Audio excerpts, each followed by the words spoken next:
Long before Earth held its first breath, the cosmos stirred with a single, violent birth. The Big Bang tore through absolute silence and scattered 6 raw forces across the newborn universe: space, time, mind, reality, power, and soul. These Infinity Stones carried the potential to reshape anything they touched, drifting through the void like seeds waiting for soil. Creation, however, came with hidden costs. The Celestials, towering architects of galaxies, planted their essence inside young planets, nurturing civilizations only to harvest the energy of growing life. Worlds would flourish for millions of years, unaware they existed to feed something greater. For anyone who has ever looked up at the night sky and felt small, that feeling carries truth. The stars remember designs older than light itself, and every flicker holds the echo of fates already written. Those original singularities, pure energies lingering in the dark before the first photon sparked, became the gems capable of bending existence. Celestials like Arishem forged suns and shaped galaxies with this power. Yet their cycle demanded worlds crack open so new celestials could be born from the ashes. The ripple of this sacrifice spread outward, drawing ancient rivalries into motion. Dark elves sought the reality stone to drown all light in eternal night. Kree warriors traveled to distant planets and altered bloodlines, planting the seeds of future inhumans. Odin carved Asgard's golden rule through conquest, but his ambitions sowed betrayal in the hearts of those closest to him, including the sons he raised. From the beginning, this universe wove wonder and loss together, quiet tensions building beneath every act of creation. This journey will drift through the emergence of Celestials in silent voids, the forging of Asgard amid wars between realms, and the assembly of Earth's mightiest heroes against Loki's Chitauri swarm, as New York crumbled around them. We will trace the empty horizons left by the Blip on the dusty plains of Titan, descend into the quantum realm's timeless depths hidden beneath the surface, and follow the multiverse as it fractured into branching paths the moment Loki slipped through time. Transformations will unfold, a frail soldier reborn as a timeless symbol through Erskine's serum, a living planet reaching across galaxies for heirs only to face rejection from his own son. Threats will rise in Thanos and his genocidal quest for balance, in incursions warping reality on Mount Wundagore, and in armored tyrants clashing with variant guardians across dying timelines. Revelations wait in vibranium meteors that reshaped hidden societies, in the sacred duty of guarding Infinity Stones, and in the fragile thread connecting every seeded fate to infinite possibility. Before we step into this cosmic drift, if these tales of quiet voids and woven destinies resonate with you, consider subscribing to continue the exploration. Share in the comments the corner of the world where you are listening, and the hour marking your night. There is something quietly remarkable about the same stars aligning different lives in their silent turn. Let us begin. Long before the first stars flickered to life in the endless dark, Arishem the Judge emerged as the Prime Celestial, a towering entity tasked with shaping the foundations of existence itself. His first act of creation was forging the universe's original sun, a massive fusion reactor that pierced the primordial void and cast light where none had ever reached. Heat and radiance spread outward, allowing cosmic dust and gas to coalesce into planetary systems across the young galaxy. With this foundation in place, Arishem and the other Celestials began their grand design. They traveled to newborn worlds and embedded seeds deep within their cores, intricate constructs of technology far beyond comprehension. These seeds served a single purpose: to siphon vital energy from whatever intelligent life developed on the surface above. As simple organisms evolved into complex societies, as species built tools and expanded their reach, the accumulated life force flowed steadily into the hidden embryo below. Entire planets became unwitting incubators, their civilizations unknowingly nurturing the next generation of cosmic architects. Once a seed had absorbed enough energy from its thriving population, the process known as emergence began. The mature celestials stirred within the planet's core and broke free in a cataclysmic birth, shattering the world from the inside out.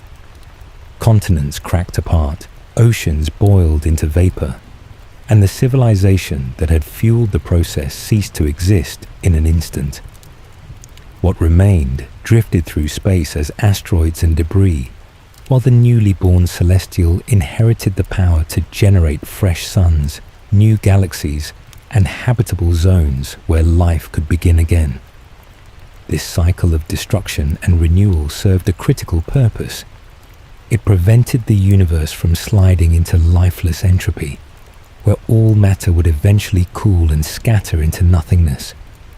To ensure intelligent life would flourish quickly enough to provide the necessary energy, the Celestials engineered the deviants.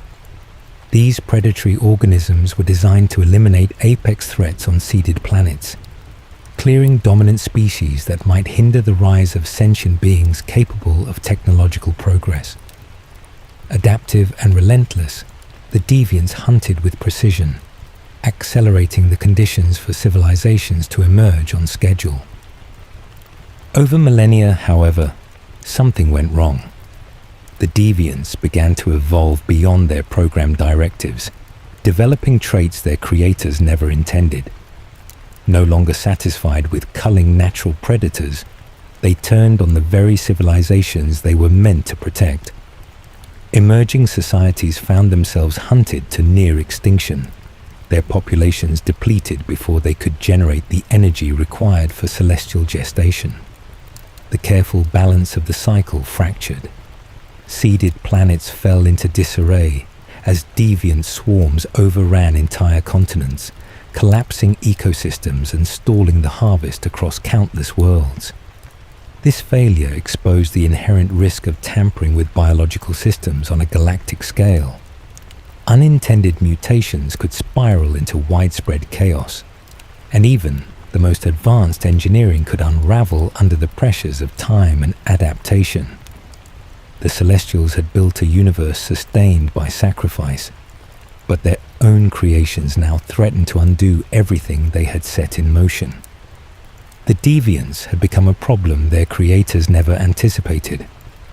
What began as engineered predators designed to clear apex threats from seeded planets had spiraled into something far more dangerous. These creatures adapted rapidly, developing new abilities with each generation, and soon they stopped distinguishing between natural predators and the civilizations they were meant to protect. Entire ecosystems collapsed under their assault, and the intelligent life required for celestial gestation was wiped out before it could generate sufficient energy.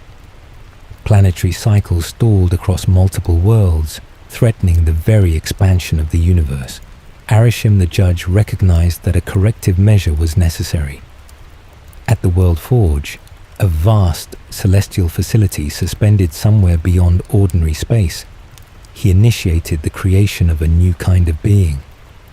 Using cosmic energy and advanced nanotechnology, the Celestials assembled the Eternals, immortal synthetic warriors designed to hunt deviants and restore balance to the cycle.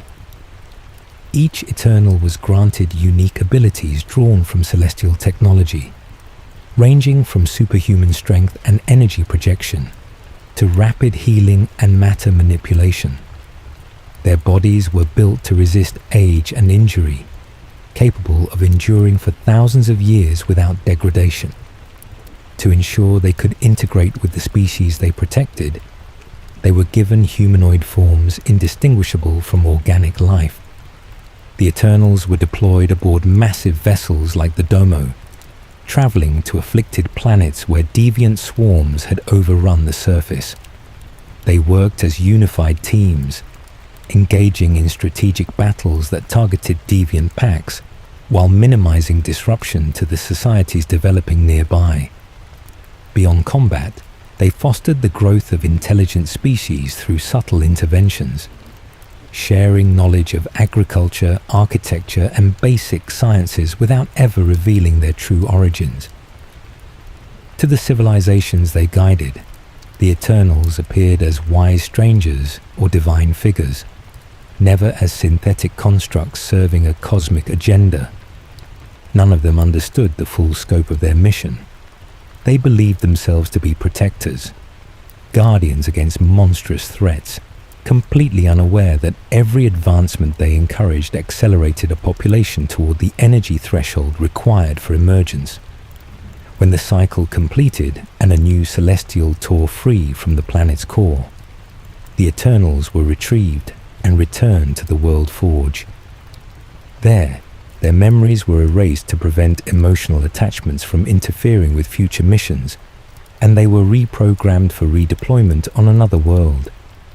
This process repeated across countless planets, the same faces arriving with no knowledge of the civilizations they had watched rise and fall before. Earth became one of those assignments. Around 5000 BC, the Eternals descended in their ship over Mesopotamia, landing in the region that cradled humanity's earliest complex societies. Their battles against deviants in the Tigris-Euphrates Valley inspired legends that would become Babylonian and Sumerian mythology. Stories of gods walking among mortals, of divine warriors slaying monsters in the dust of the ancient world. Over the following centuries, the Eternals scattered across continents, embedding themselves in different cultures while guiding humanity's development from the shadows. They introduced concepts like irrigation systems and metallurgy, nudging technological progress forward without drawing attention to themselves. Civilizations flourished under their quiet watch, never suspecting that their protectors were synthetic beings engineered for a purpose far larger than any single world. Beneath the calm progression of human history lay an unsettling truth. These immortal guardians existed in service to a cycle that would eventually demand Earth's destruction. The Eternals carried out their role with dedication, unaware that their every act of kindness moved the planet closer to an end, written long before humanity took its first breath. After the Big Bang scattered the 6 Infinity Stones across the newborn void, the universe began the slow work of building itself from almost nothing. Immense clouds of hydrogen and helium, the simplest elements forged in those first explosive moments, drifted through the dark until gravity pulled them together. These collapsing clouds ignited into the first stars, massive blue giants burning so hot they created heavier elements in their cores. When those early stars died, they scattered their materials outward, seeding the cosmos with the building blocks for planets, moons, and eventually life. Stars clustered into the earliest galaxies, which merged and spun into the spiral and elliptical shapes that now populate the observable universe. Over billions of years, a vast cosmic web took form. Filaments of matter stretching between enormous empty voids, structuring space on scales almost impossible to comprehend. What began as chaos slowly organized itself into something ordered, galaxies arranging themselves into clusters and superclusters, while the fabric of space-time continued to expand outward in every direction.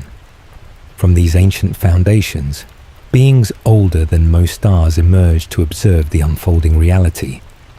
The Watchers arose from one of the universe's earliest civilizations, a race of immensely powerful entities who established a sacred oath to chronicle events without interference. They positioned themselves in hidden locations outside normal space, equipped with technology capable of monitoring everything across countless worlds. Uatu, the Watcher assigned to Earth, took his post and observed humanity's development across millennia. Though during certain pivotal moments, he bent his vow and allowed small interventions to ripple through the timeline. Alongside the Watchers, the Elders of the Universe endured as survivors from the first sentient species to exist after the Big Bang.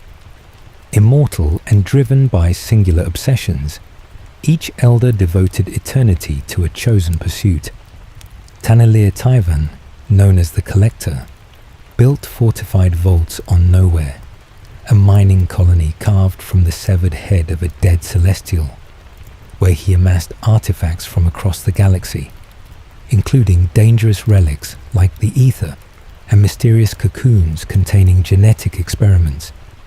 His brother, Endwi Gast, called himself the Grandmaster and ruled Sakaar, a chaotic planet surrounded by wormholes that deposited lost travelers from across the universe. There, he engineered gladiatorial contests for his own amusement, using advanced technology to pit warriors against each other in battles that tested the limits of every species. These ancient presences introduced quiet currents of oversight into the cosmic story, their influence woven so deeply into the universe's fabric that most civilizations never knew they existed. The Watchers recorded history without shaping it, while the Elders pursued their obsessions with patience measured in eons rather than lifetimes. Galaxies matured under their distant awareness, environments ripened for life to emerge, and relics of immense power changed hands across the centuries, all observed, catalogued, or collected by beings who had witnessed the first light and intended to witness whatever came last. Their existence hinted at something unsettling beneath the surface of cosmic order, that the universe carried passengers far older than the worlds within it, and their attention, however passive, shaped the trajectory of everything that followed.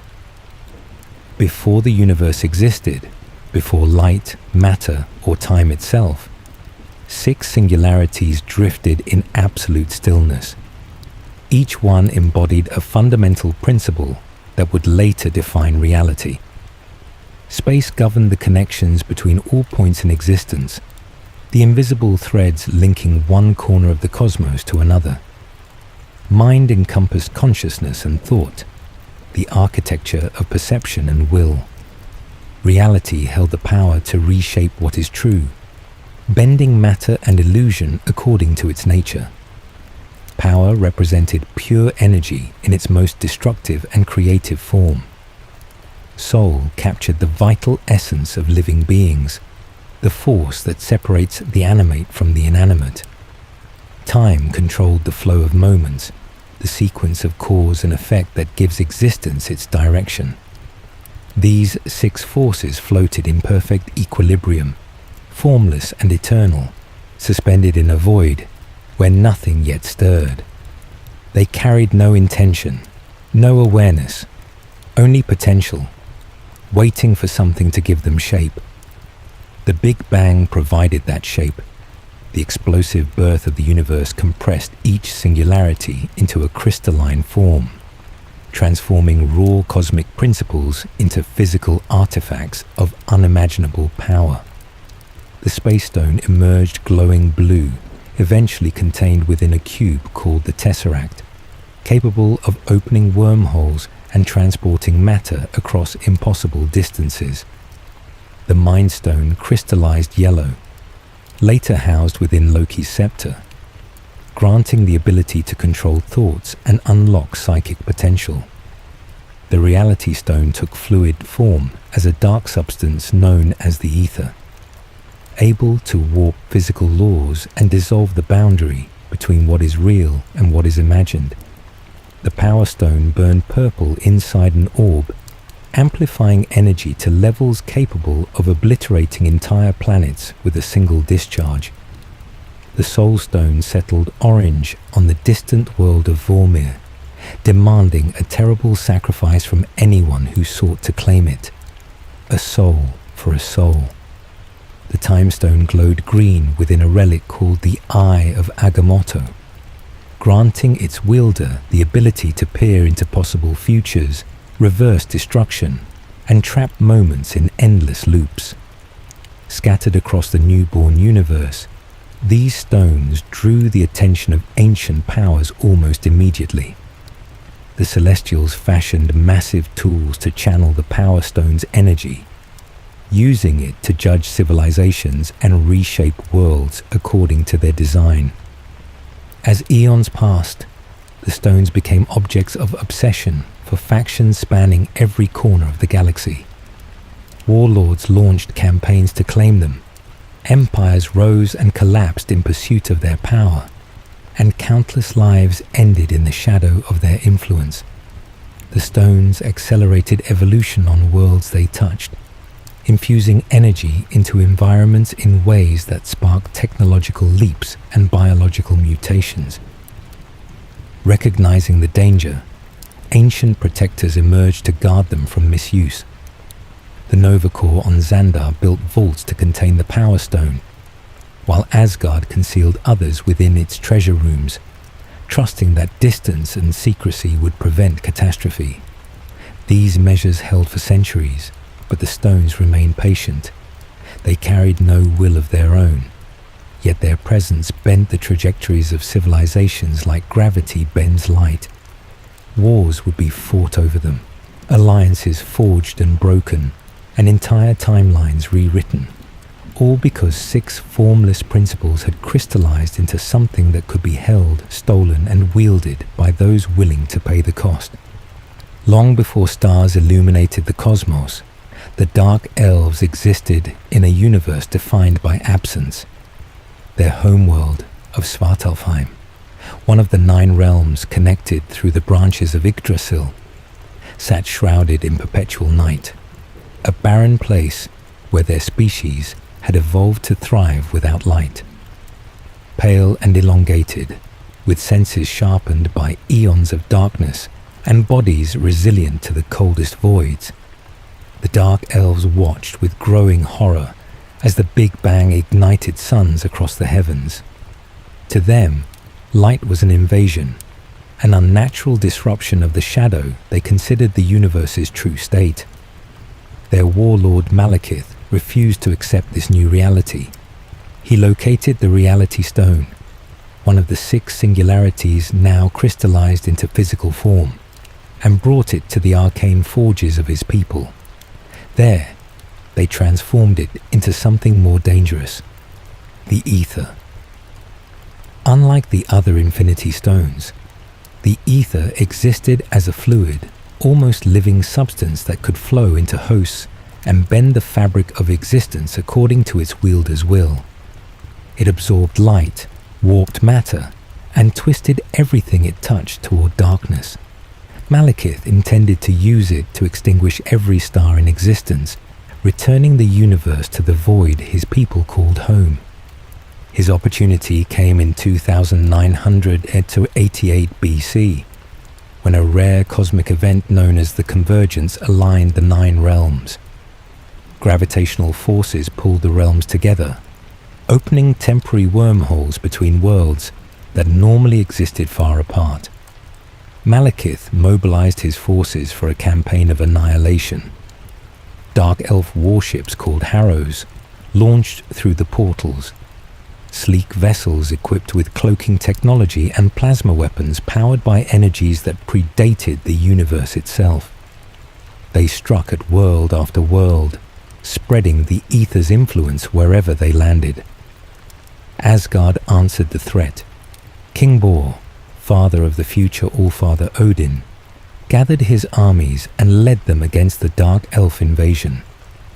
Asgardian warriors clad in Uru-infused armor and wielding energy blades forged in the realm's legendary workshops met the Harrows on the desolate plains of Svartalfheim.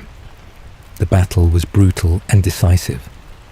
Bor's forces overwhelmed Malekith's fleet, cutting through wave after wave of Dark Elf soldiers until the warlord faced complete annihilation. In desperation, Malekith sacrificed the bulk of his own army to cover his escape, abandoning his people to die so that he might survive. Bor claimed victory and secured the ether, but he understood that destroying an Infinity Stone was beyond even Asgard's power. Instead, he concealed it within a stone pillar on a distant, uninhabited world, burying the artifact where no civilization would stumble upon it, and no ambitious conqueror would think to search. The volatile substance fell dormant, its reality-warping energies sealed away from the rest of the cosmos. Malekith and the few dark elves who escaped with him retreated into stasis chambers aboard their crippled vessels, entering a hibernation that would last thousands of years.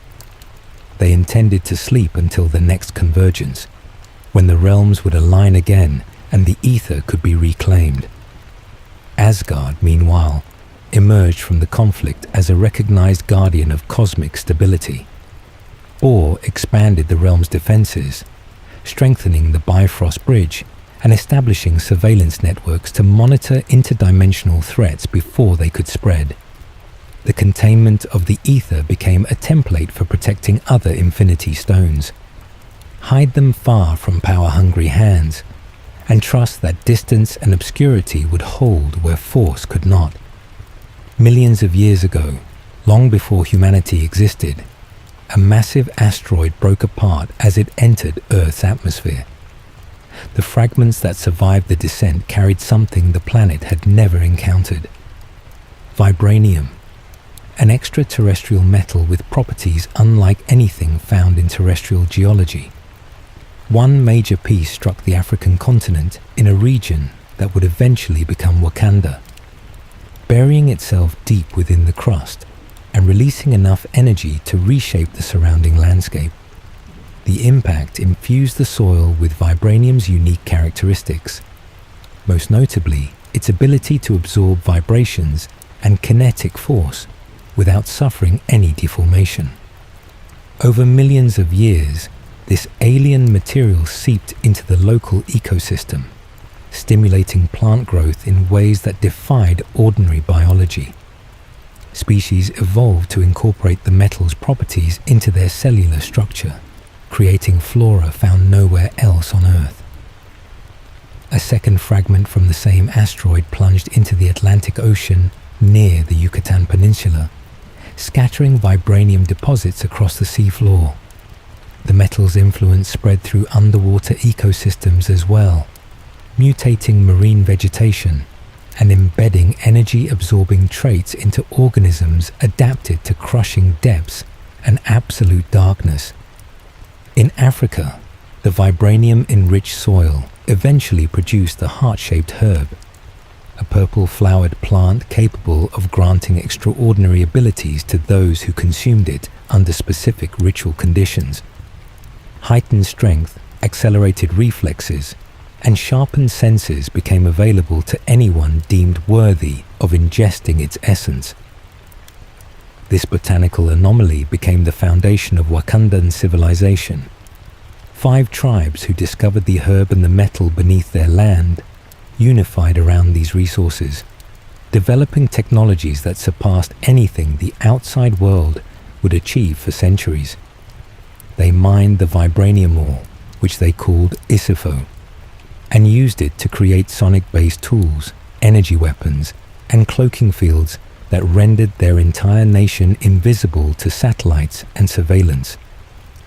Wakanda flourished in deliberate isolation, its people choosing secrecy over conquest, building a technologically advanced society hidden behind mountains and holographic barriers. Across the ocean, the second meteor's influence followed a different path. By 1571 AD, Spanish conquistadors had brought smallpox to the Yucatan Peninsula, and the Maya population faced extinction. A shaman among them discovered a blue glowing plant growing near the coast. Vegetation mutated by centuries of proximity to underwater vibranium deposits, Desperate to save his people, he guided them to consume the herb. The transformation was immediate and irreversible. Their skin turned blue, gills formed along their necks, and their bodies adapted to survive the crushing pressure of the deep ocean. Unable to return to the surface world, they descended beneath the waves and began building a new civilization on the seafloor. They called their kingdom Talokan, constructing illuminated cities from vibranium-reinforced structures that could withstand the darkness and cold of the abyss. Generations passed in isolation, their society evolving around communal systems suited to aquatic life.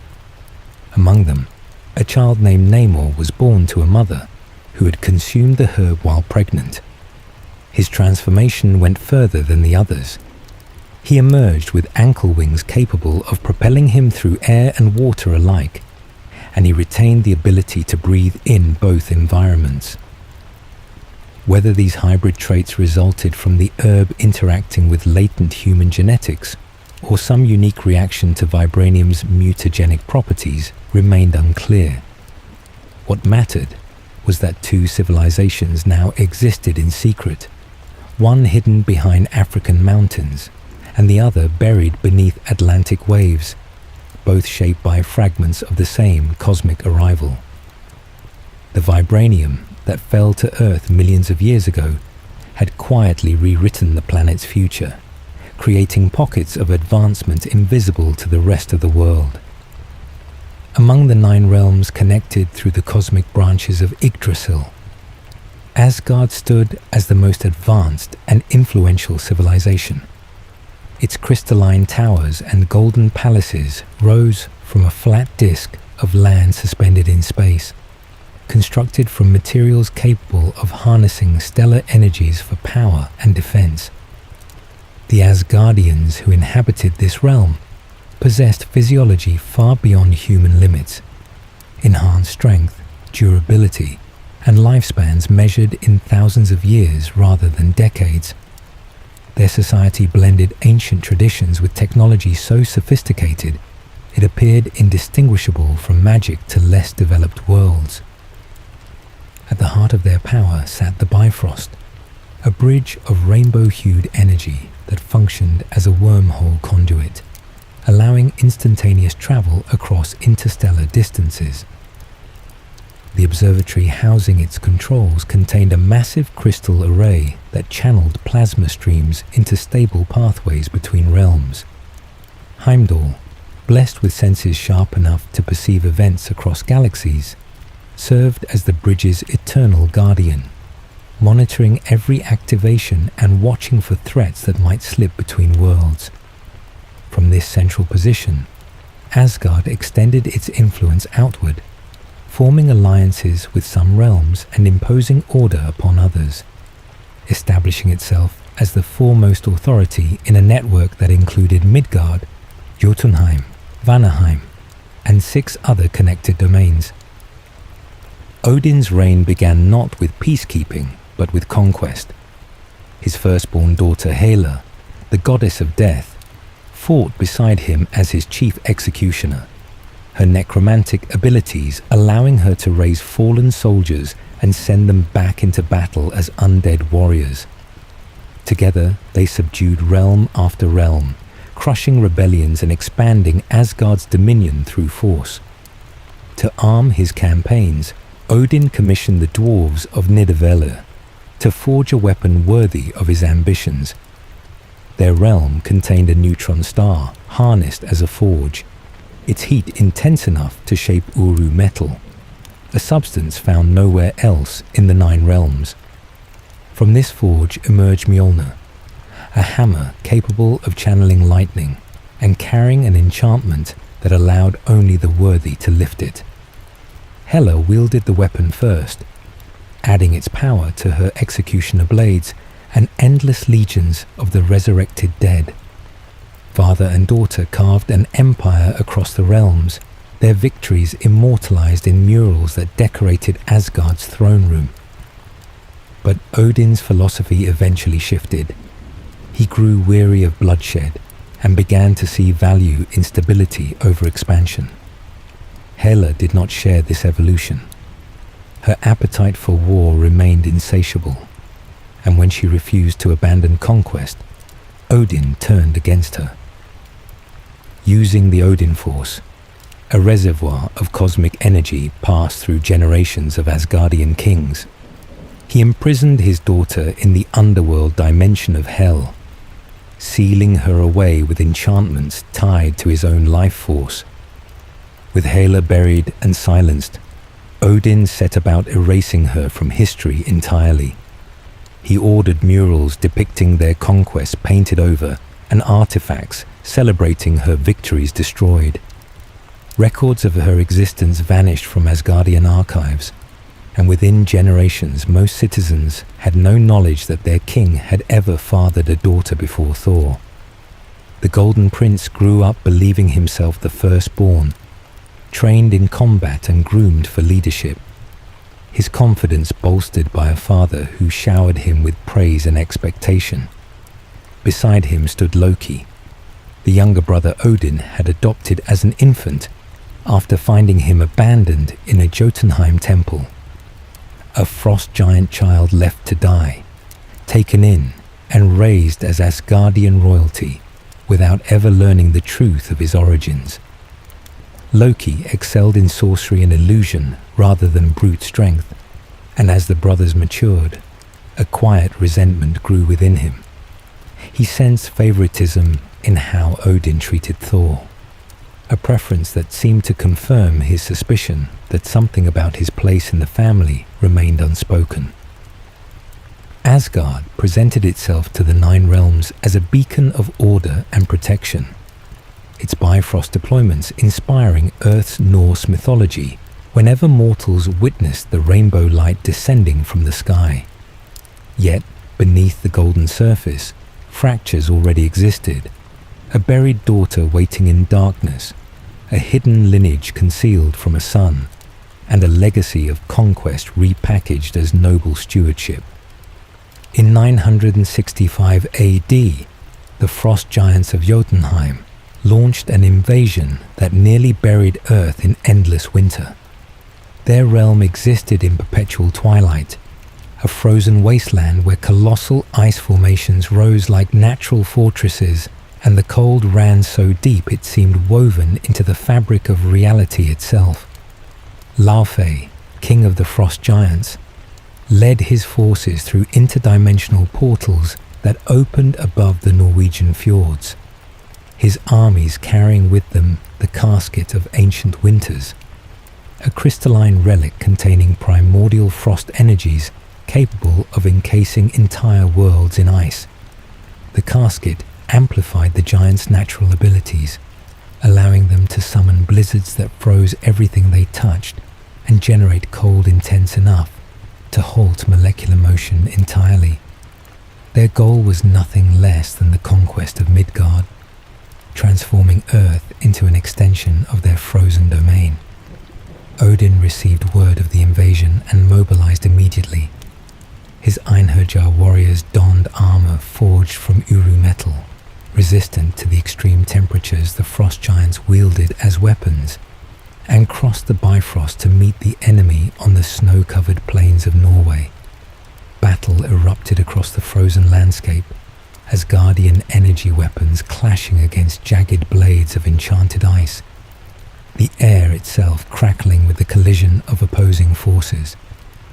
Odin's tactical precision turned the tide. His forces encircled the frost giant advance and pushed toward their forward outpost, where the casket powered their assault.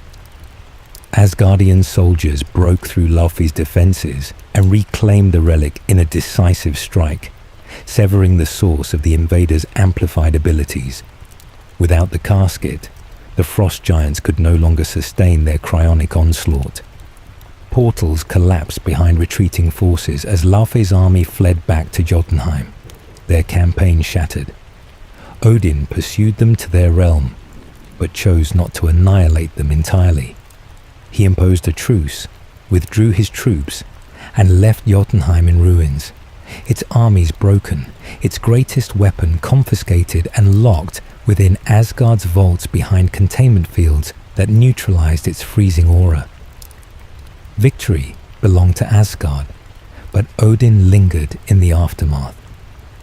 Wandering through the wreckage of a forsaken temple, he discovered something unexpected: an infant, abandoned among the debris. The child possessed blue skin and red eyes, unmistakably marking frost giant heritage, yet his size was far smaller than normal for his kind. This was Loki, son of Laufey himself, discarded because his diminutive form made him unworthy in his father's eyes. Odin lifted the child and made a decision that would echo across centuries. He carried the infant back to Asgard through the Bifrost and raised him as his own son, a prince alongside Thor. An enchantment masked Loki's Jotun features, replacing blue skin with the fair complexion of an Asgardian, hiding his true origins from everyone, including Loki himself. The boy grew up believing he belonged, never understanding why he felt different from his brother, or why Odin's affection always seemed to favor Thor. His abilities emerged gradually: shape-shifting, illusion projection, talents rooted in his frost giant physiology, but refined by Asgardian sorcery. Where Thor trained with weapons and reveled in combat, Loki mastered deception and manipulation, skills that earned him suspicion rather than praise. Resentment took root quietly, fed by a childhood spent in his brother's shadow, and a sense that something fundamental about his identity remained hidden. Jotunheim, meanwhile, never forgot its humiliation. The casket's confiscation left the realm weakened and bitter, its people nursing hatred for Asgard across generations. Odin had ended one war, but the choices he made in its aftermath, seizing a sacred relic, adopting an enemy's son, concealing truths that demanded revelation, planted seeds for conflicts yet to come. Thousands of years before recorded history, while humanity still lived in scattered tribes along rivers and coastlines, visitors arrived from the stars. The Kree descended from their distant homeworld of Hala in advanced vessels equipped with cloaking technology and faster-than-light drives, their blue skin and imposing stature marking them as something entirely beyond human experience. These were not explorers seeking knowledge or diplomats offering alliance. They were soldiers from a militaristic empire locked in endless wars across the galaxy, and they had come to Earth searching for raw material. Their species had reached an evolutionary dead end, their genetics stagnant after millennia of imperial expansion, and they needed fresh biological stock to engineer enhanced warriors for conflicts yet to come.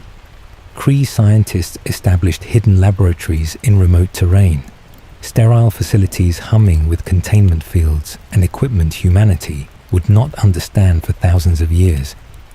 There, they selected primitive human subjects and began splicing Kree DNA into their genomes, unlocking dormant potential that ordinary evolution would never have activated.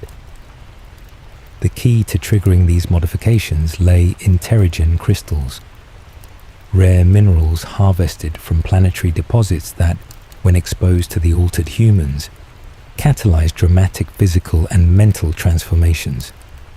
Some subjects gained superhuman strength. Others developed abilities to manipulate elements or perceive beyond normal senses. The Kree had successfully created a hybrid species, soldiers grown from Earth's own population. The experiments continued for generations, but the Kree underestimated what they had created. More than 5,000 years ago, the altered humans, now calling themselves Inhumans, rose against their creators.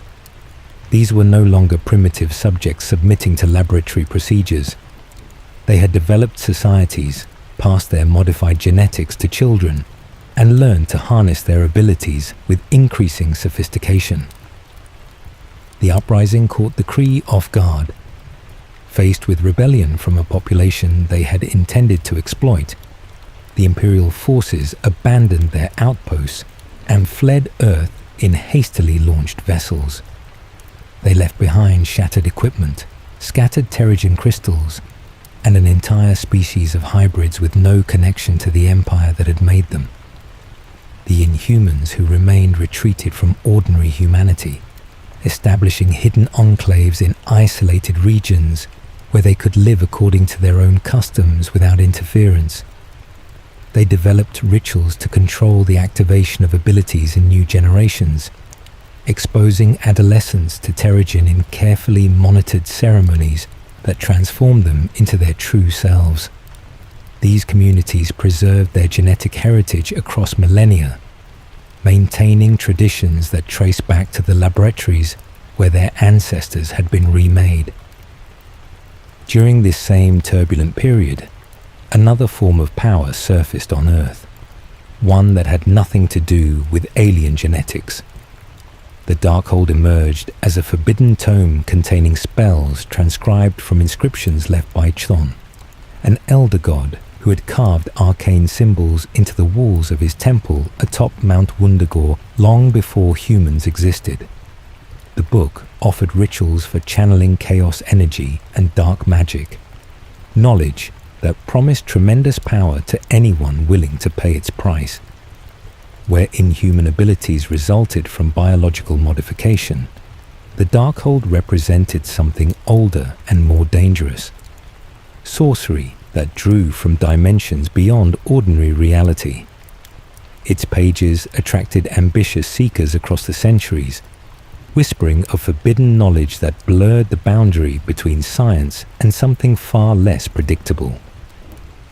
Earth now carried two legacies from its ancient past, one written in altered DNA passed from parent to child in hidden communities, the other bound in pages that corrupted everyone who read them.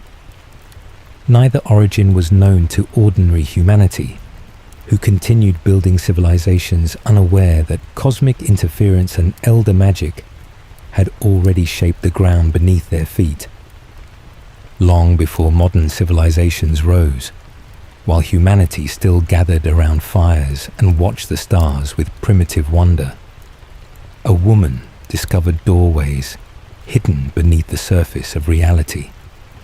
She learned to channel energies from dimensions beyond ordinary perception, mastering arts that allowed her to bend space, manipulate matter, and extend her lifespan far past natural limits. Her power came at a cost. She drew vitality from the dark dimension, a timeless realm of chaos ruled by a consuming entity called Dormammu. Through ritual, she tethered her essence to that realm's boundless shadows, purchasing centuries of life in exchange for a connection she could never fully sever.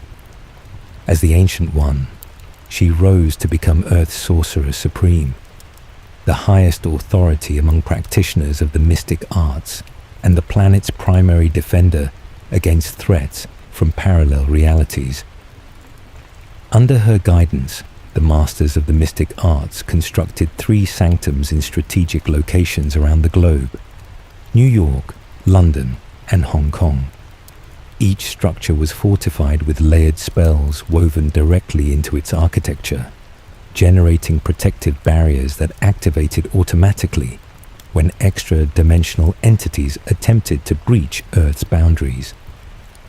Together, the sanctums formed a network that wrapped the planet in invisible wards, a shield most humans would never know existed. The Ancient One trained generations of disciples in the ways of dimensional manipulation, teaching them to draw upon energies that flowed between realities and harmonize those forces with the physical laws of Earth. Practitioners learned to use sling rings, small artifacts worn across 2 fingers, to open swirling portals of orange light with precise hand gestures, enabling instantaneous travel across continents or into alternate planes of existence. The Order's lineage traced back to Agamotto, recognized as the first Sorcerer Supreme, who had forged its most sacred relic, the Eye of Agamotto. This amulet contained the Time Stone, one of the 6 Infinity Stones scattered after the Big Bang, granting its wielder the ability to peer into possible futures, reverse the flow of localized events, or trap enemies in temporal loops that repeated endlessly until released. The Eye allowed sorcerers to interact with time's power without touching the stone directly, a safeguard against the overwhelming force that unfiltered contact would unleash. Masters trained in sanctum halls and mountain retreats, learning to weave reality's underlying structure into shields, illusions, and constructs that blended ancient wisdom with principles that modern physics would struggle to explain. Yet the mystic arts carried dangers beyond the threats they guarded against. Mount Wundagore stood as a reminder of what ambition could awaken. A foreboding peak where the elder god Chon had carved forbidden incantations into stone long before humanity existed. Those inscriptions had been transcribed into the Darkhold, a tome that promised unparalleled power to anyone willing to study its pages. The book's influence seeped into those who read it, corrupting their intentions and binding them to forces they could not control. Even the Ancient One herself walked a precarious line, her extended life sustained by energy drawn from Dormammu's realm, a source that demanded concessions with every passing century. The Order she built protected Earth from countless incursions that ordinary people never witnessed, but the cost of that protection accumulated in ways both visible and hidden. Sorcerers stood as sentinels at the threshold between dimensions, their vigilance holding back entities that hungered for realities beyond their own. The sanctums pulsed with quiet power. The Eye of Agamotto rested in its chamber awaiting the next crisis, and the Darkhold waited in shadow for the next seeker foolish enough to open its cover. During the Middle Ages, while feudal kingdoms warred across continents and fortresses rose in shadowed valleys, a warlord named Shu Wenwu discovered something that would change his life forever. In a remote crater, or perhaps an ancient tomb buried beneath centuries of earth, he found 10 metallic rings pulsing with energy unlike anything forged by human hands. Their origin remained unclear, possibly ancient artifacts of unknown provenance, crafted by forces even older than the civilizations crumbling around him. When Wenwu slipped the rings onto his forearms, they bonded with him immediately. His aging stopped at a cellular level, granting him immortality without decay. His strength and durability increased to superhuman levels, and wounds that would kill ordinary men healed within moments. The rings responded to his will, projecting concussive blasts of energy, extending into whip-like chains for close combat, or forming protective barriers against incoming attacks. Whatever power source fueled them, quantum fields, dimensional reservoirs, or something beyond human understanding, it hummed through his body constantly, altering his relationship with time itself. Wenwu would watch generations rise and fall while he remained unchanged, accumulating knowledge of warfare, politics, and human nature across centuries that blurred together like seasons. Over the following millennium, Wenwu built an empire in the shadows. He founded the Ten Rings organization, a clandestine network of assassins, spies, and operatives that spread across continents without appearing on any map. His agents blended medieval weaponry with the projective force of the rings themselves, dismantling kingdoms from within through infiltration and overwhelming fortifications from without through raw power. Empires fell across Asia and beyond, their rulers never fully understanding the immortal warlord orchestrating their collapse. By the 1990s, Wenwu had conquered more territory than most nations and outlived every enemy who had ever stood against him. Yet whispers of something beyond his reach drew his attention.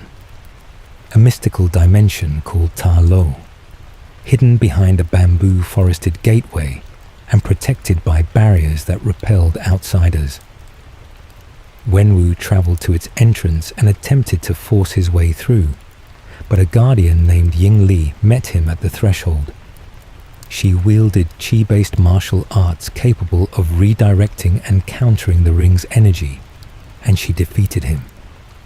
Rather than killing him, she saw something in the warlord worth saving. Their encounter sparked a connection neither expected. Wenwu set aside his conquests, and the two married in 1996, settling in his fortified compound where the rings fell dormant for the first time in centuries. Together, they built a family. Their son Shang-Chi was born around 1999, followed by their daughter Xialing. For nearly a decade, Wenwu lived as something he had not been in over 1,000 years, a husband and father rather than a conqueror. The Ten Rings organization continued to exist, but its operations faded into the background as domestic life took priority. That peace shattered in 2006, when rivals from the Iron Gang invaded their homes seeking revenge for old grievances. Ying Li fought to protect her family, but even her formidable skills could not overcome the attackers, and she was killed. Wenwu arrived too late to save her. Grief and rage consumed him, and he retrieved the rings from their long dormancy. He slaughtered every member of the Iron Gang responsible, then resumed command of his organization with renewed intensity. The gentle father his children had known vanished, replaced by the warlord who had terrorized continents for 1,000 years. Wenwu trained Shang-Chi relentlessly in lethal combat techniques enhanced by the ring's energy, preparing his son to become an instrument of violence.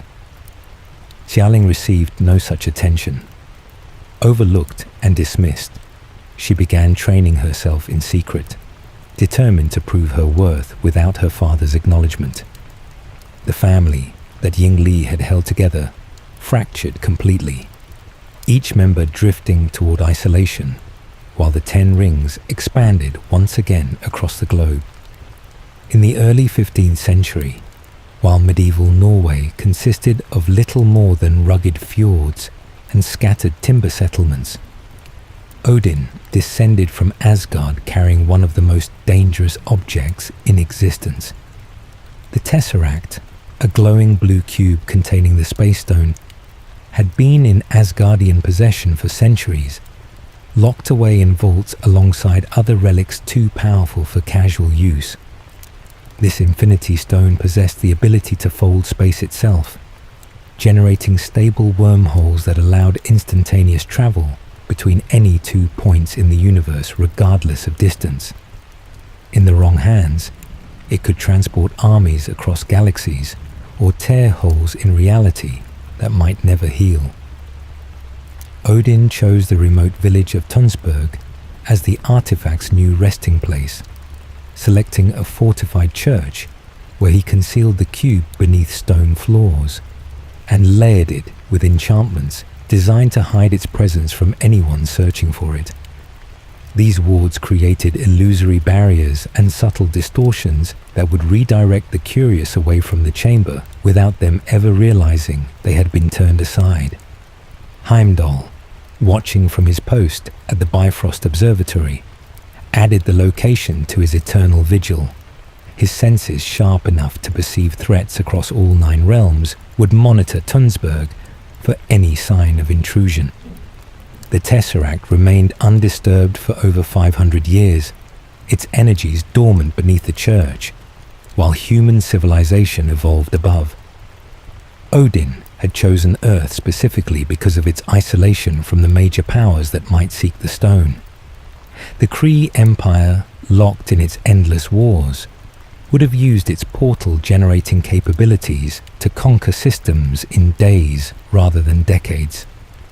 The Dark Elves, should any have survived their ancient defeat, might have wielded it to spread their eternal night across connected worlds. Norway's remoteness and humanity's technological limitations made the planet an unlikely target for such forces. That protection held until 1942, when Johann Schmidt arrived. The leader of Hydra had studied Norse mythology obsessively, believing the legends pointed toward real power hidden in ancient sites. His soldiers raided the Tunsberg church and recovered the Tesseract from its centuries-old hiding place, viewing it as a divine relic that would fuel his vision of global domination. Hydra scientists learned to extract energy from the cube, channeling its spatial properties into weapons capable of vaporizing targets by displacing them across dimensions. Schmidt himself eventually activated the Tesseract directly during his final confrontation with Captain America, and the stone responded by opening a wormhole that banished him across the universe to Vormir, a one-way journey with no return. After the war ended, the Tesseract sank to the Arctic Ocean floor alongside the wreckage of Schmidt's aircraft and the frozen body of Steve Rogers. Howard Stark, searching for Rogers on behalf of the Strategic Scientific Reserve, recovered the cube instead. He spent years studying its properties, attempting to understand how it generated such tremendous energy from seemingly nothing. Those experiments never unlocked the Tesseract's full potential. The stone's power remained beyond human comprehension. But the principles Howard observed during his research laid the groundwork for innovations his son would later perfect. The arc reactor technology that would one day power Iron Man's armor traced its conceptual origins to Howard's attempts to replicate what the Space Stone accomplished effortlessly. The Tesseract eventually passed into S.H.I.E.L.D.'s custody, where it sat in classified storage for decades, waiting for a moment when its dormant power would once again reshape the course of history.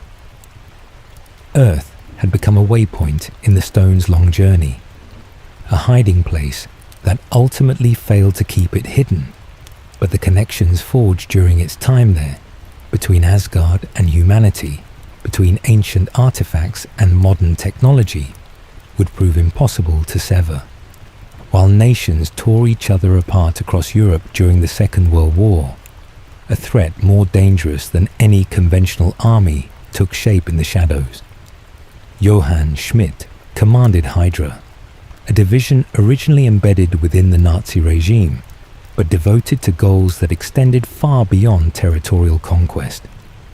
Schmidt believed that humanity's future lay in transcending its biological limitations, and he pursued that vision with obsessive intensity.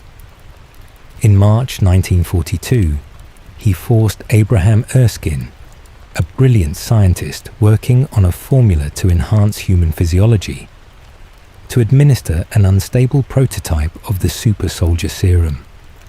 The compound flooded Schmidt's body and amplified everything it touched: strength, intellect, ambition. But the serum also magnified the darkness already present within him.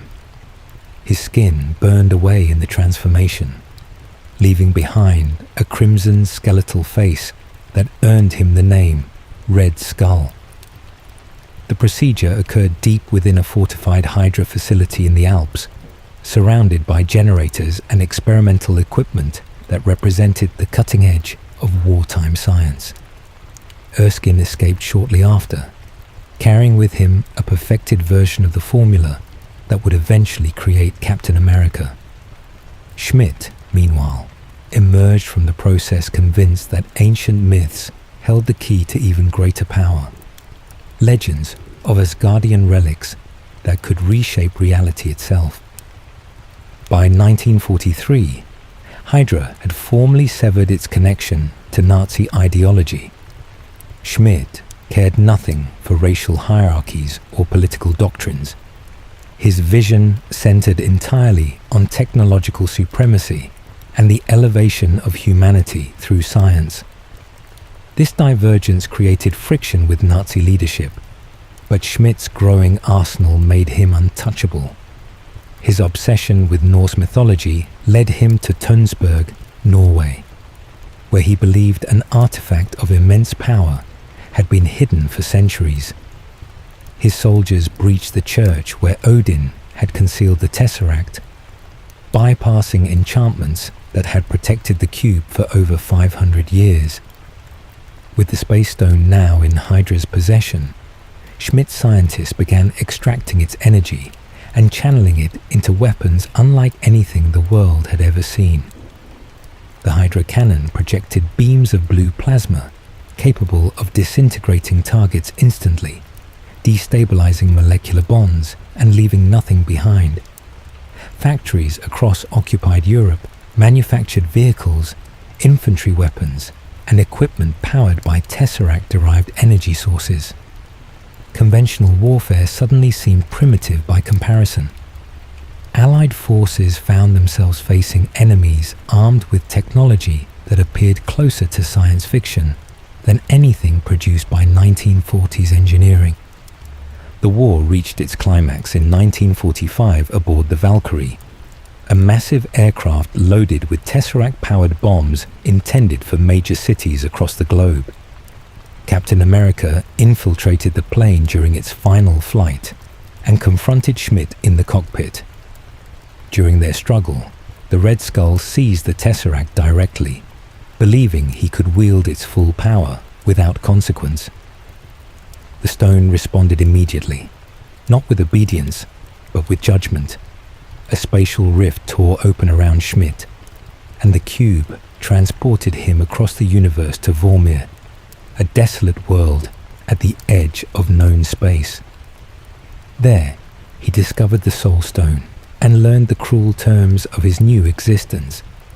Rather than claiming infinite power, Schmidt became the stone's eternal guardian, cursed to guide others toward the sacrifice it demanded, while never being permitted to take it for himself. The seeker of godhood was reduced to a spectral warden, isolated for decades on a barren planet with nothing but his own failures for company. Back on Earth, the Tesseract fell through the Valkyrie's damaged hull and sank into the Arctic alongside the aircraft and Captain America himself. Hydra's leadership collapsed without Schmidt, but its influence survived underground, its weapons research preserved in hidden archives that would resurface in the decades to come. While factories across America churned out tanks and ammunition for the war effort, a quieter project took shape in a secure facility beneath Brooklyn. Abraham Erskine, a German scientist who had defected after witnessing what his unstable serum had done to Johann Schmidt, worked under the Strategic Scientific Reserve to perfect what he called Project Rebirth. His super soldier serum represented years of refinement, a biochemical formula designed to amplify human physiology to its absolute peak, enhancing strength, speed, endurance, and healing without the disfiguring mutations that had created the Red Skull.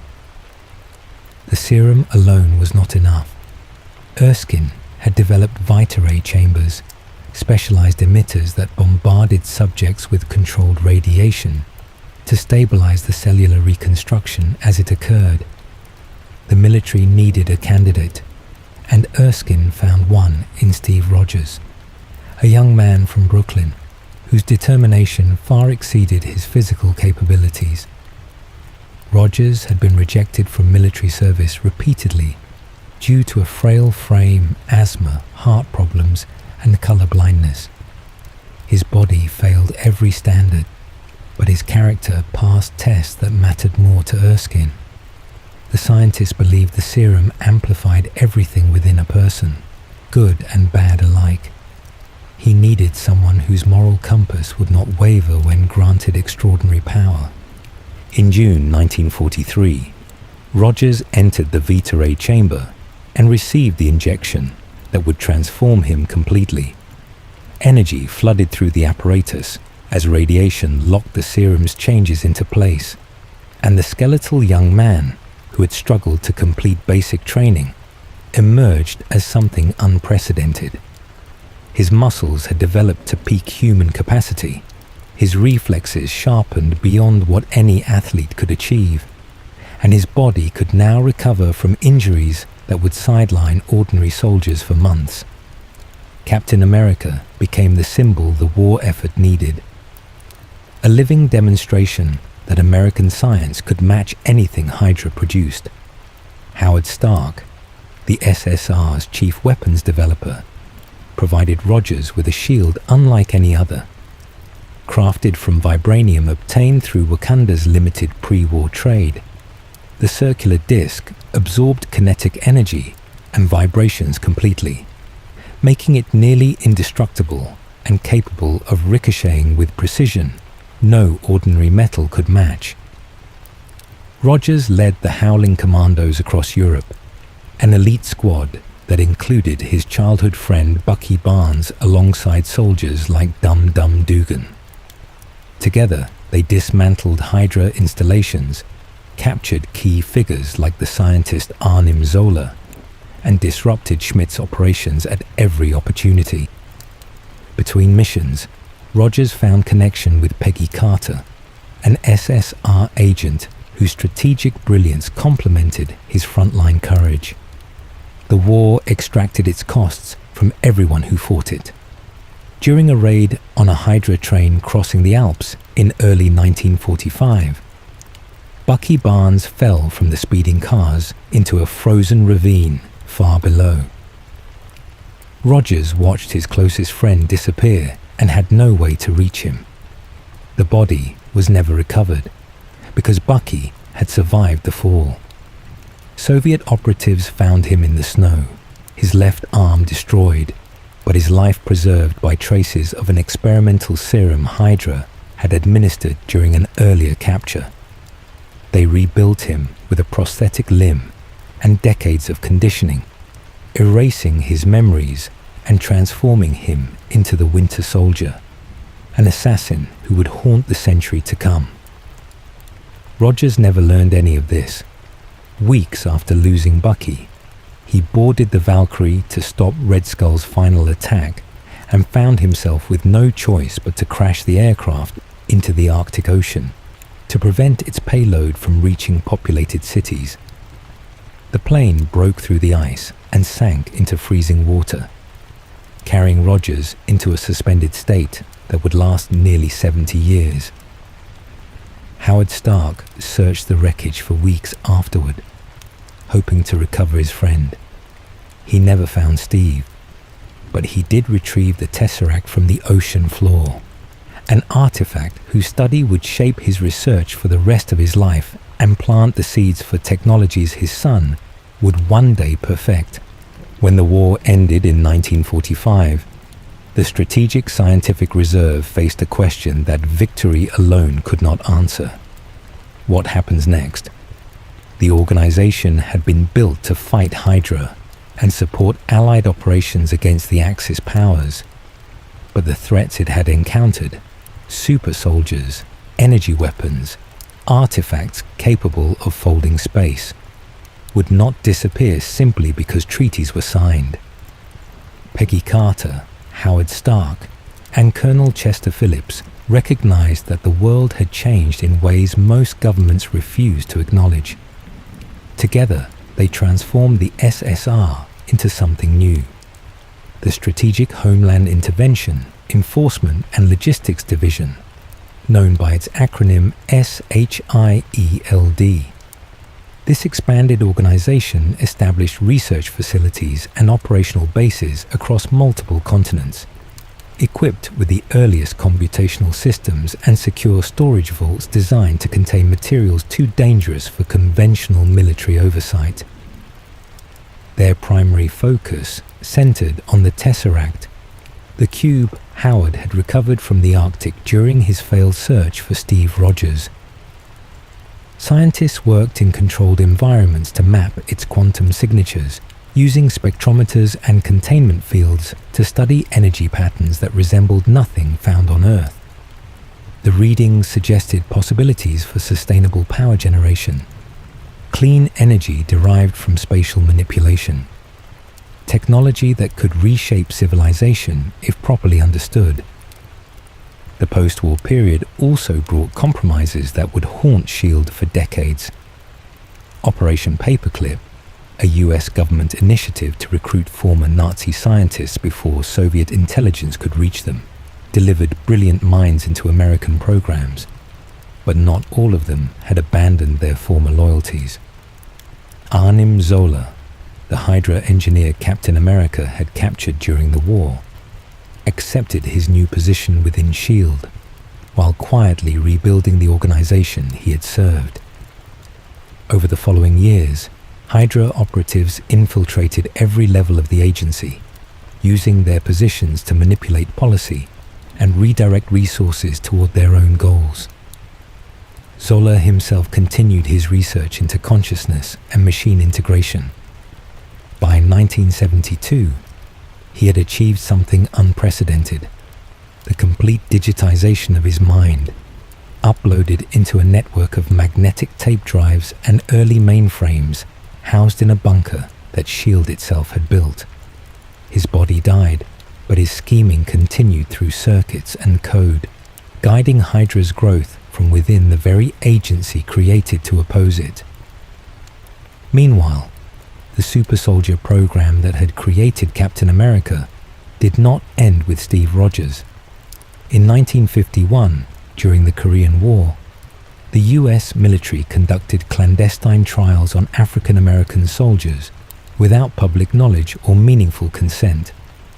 Isaiah Bradley emerged from those experiments with enhanced strength, speed, and healing comparable to Rogers himself. He used those abilities to dismantle a Hydra outpost single-handedly, accomplishing what entire units could not. His reward was imprisonment and decades of further experimentation. His existence erased from official records, while scientists treated him as property rather than a hero who had risked everything for a country that refused to acknowledge him. Parallel programs developed across the Iron Curtain. The Soviet Union's Red Room had operated since the late 1940s, gathering orphan girls and subjecting them to psychological conditioning and biochemical enhancement within fortified training compounds. These facilities produced Black Widows, elite assassins capable of infiltrating any organization, eliminating any target, and disappearing without evidence of their presence. The program treated its subjects as weapons to be forged rather than people to be raised, stripping away identity and replacing it with mission parameters. Back in the United States, Howard Stark pursued more constructive applications of what he had learned from the Tesseract. In 1963, he collaborated with Anton Vanko, a physicist who had defected from the Soviet Union, on developing arc reactor prototypes. These compact fusion devices drew inspiration from the spatial energies Howard had observed in the cube, generating clean and self-sustaining power through palladium cores. The partnership eventually collapsed under political pressure and personal conflict, but the groundwork it established would prove essential decades later. S.H.I.E.L.D. continued to expand throughout the Cold War, deploying surveillance satellites and encrypted communication networks that spanned the globe. Its leaders believed they were building a shield against future threats, never realizing that the cancer growing within their own ranks would eventually prove more dangerous than any enemy they had been created to fight. For nearly 70 years, Steve Rogers lay frozen beneath Arctic ice, his body preserved in the wreckage of the Valkyrie, while the world above transformed beyond recognition. The super soldier serum that had rebuilt him in 1943 continued working even in death-like stillness, slowing his metabolism to a state resembling suspended animation rather than true death. In 2011, a SHIELD recovery team detected faint energy signatures emanating from deep beneath the ice sheet, residual traces from the Tesseract that had once powered the aircraft. Deep core drilling rigs and thermal imaging equipment guided them to the crash site, where they found Roger's body intact within the frozen cockpit. He was airlifted to a secure facility in New York and placed in a room carefully designed to ease his transition. The walls resembled a 1940s recovery ward, complete with period furniture and a radio broadcasting an old baseball game. SHIELD psychologists believed the familiar environment would soften the shock of waking in a future he had never expected to see. Rogers regained consciousness slowly, disoriented but alert. Something felt wrong almost immediately. The baseball game playing on the radio was one he had attended in person years before the war, a detail only someone who had lived through that era would recognize. He realized the room was a fabrication and broke through the door, sprinting past confused agents until he emerged into Times Square surrounded by towering digital billboards and crowds carrying devices he could not identify. Nick Fury intercepted him before panic could set in completely.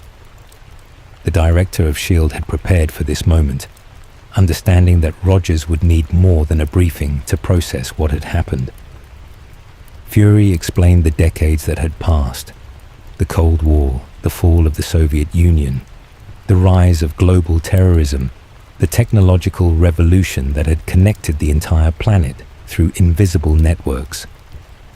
SHIELD itself had grown from its post-war origins into an international intelligence apparatus with resources spanning every continent and extending into orbital surveillance. Rogers listened quietly, absorbing information that rewrote everything he understood about the world. The people he had known were gone. Peggy Carter was elderly and suffering from dementia. Howard Stark had been killed years earlier. The Howling Commandos had aged and died, while he remained unchanged.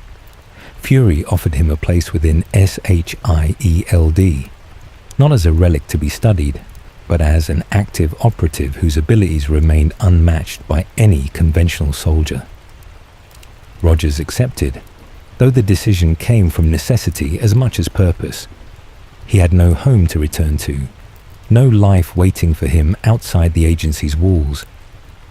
Training began at facilities like the Triskelion in Washington, D.C., where holographic simulations replicated combat scenarios, and his vibranium shield was integrated with modern tactical systems that analyzed deflection angles and impact trajectories in real time. Working alongside operatives like Natasha Romanoff gave Rogers a framework for adapting to modern fieldwork. Her espionage expertise complemented his direct approach, and her understanding of how SHIELD actually operated, the compromises, the moral grey areas, the secrets kept even from allied governments, helped him navigate an organization far more complex than the SSR he remembered. Fury positioned him as a cornerstone of the Avengers initiative, a program designed to assemble extraordinary individuals capable of responding to threats beyond conventional military capacity. The initiative had been inspired partly by an encounter years earlier with a woman named Carol Danvers, whose abilities suggested that Earth's conflicts might eventually extend far beyond its own borders. Rogers represented something different from raw power. His moral clarity and tactical experience offered a stabilizing presence that could unify personalities who might otherwise clash. Covert assignments sent him after resurgent Hydra cells and anomalous artifacts recovered from sites around the world, each mission revealing how much the nature of warfare had changed since 1945. Drones replaced scout teams, satellites tracked targets from orbit, and artificial intelligence processed battlefield data faster than any human analyst. Rogers adapted to the tools while struggling with the philosophy behind them. S.H.I.E.L.D. operated in shadows he found uncomfortable, making decisions without accountability and keeping secrets even from the people risking their lives to execute its missions. The man who had crashed a plane into the Arctic, rather than compromise his principles, now served an organization whose principles remained deliberately unclear. During the 1960s, while Cold War tensions pushed both superpowers toward increasingly ambitious technological projects, a physicist named Hank Pym conducted research that would eventually reshape the boundaries of what science considered possible. Working within S.H.I.E.L.D.'s classified laboratories, Pym focused on subatomic manipulation, the space between atoms rather than the atoms themselves. His breakthrough came in the form of Pym particles, exotic subatomic compounds capable of altering the distance between atoms in any object or organism exposed to them. By compressing that distance, matter could shrink to microscopic scales while retaining its original mass and structural integrity. By expanding it, the same matter could grow to enormous size with proportional increases in strength. Pym synthesized these particles in vacuum-sealed chambers stabilized by electromagnetic fields, environments precise enough to prevent the volatile compounds from destabilizing during production. He then integrated them into specialized suits equipped with regulators that controlled exposure levels and helmets designed to protect cognitive function during the disorienting process of changing scale. S.H.I.E.L.D. immediately recognized the strategic potential.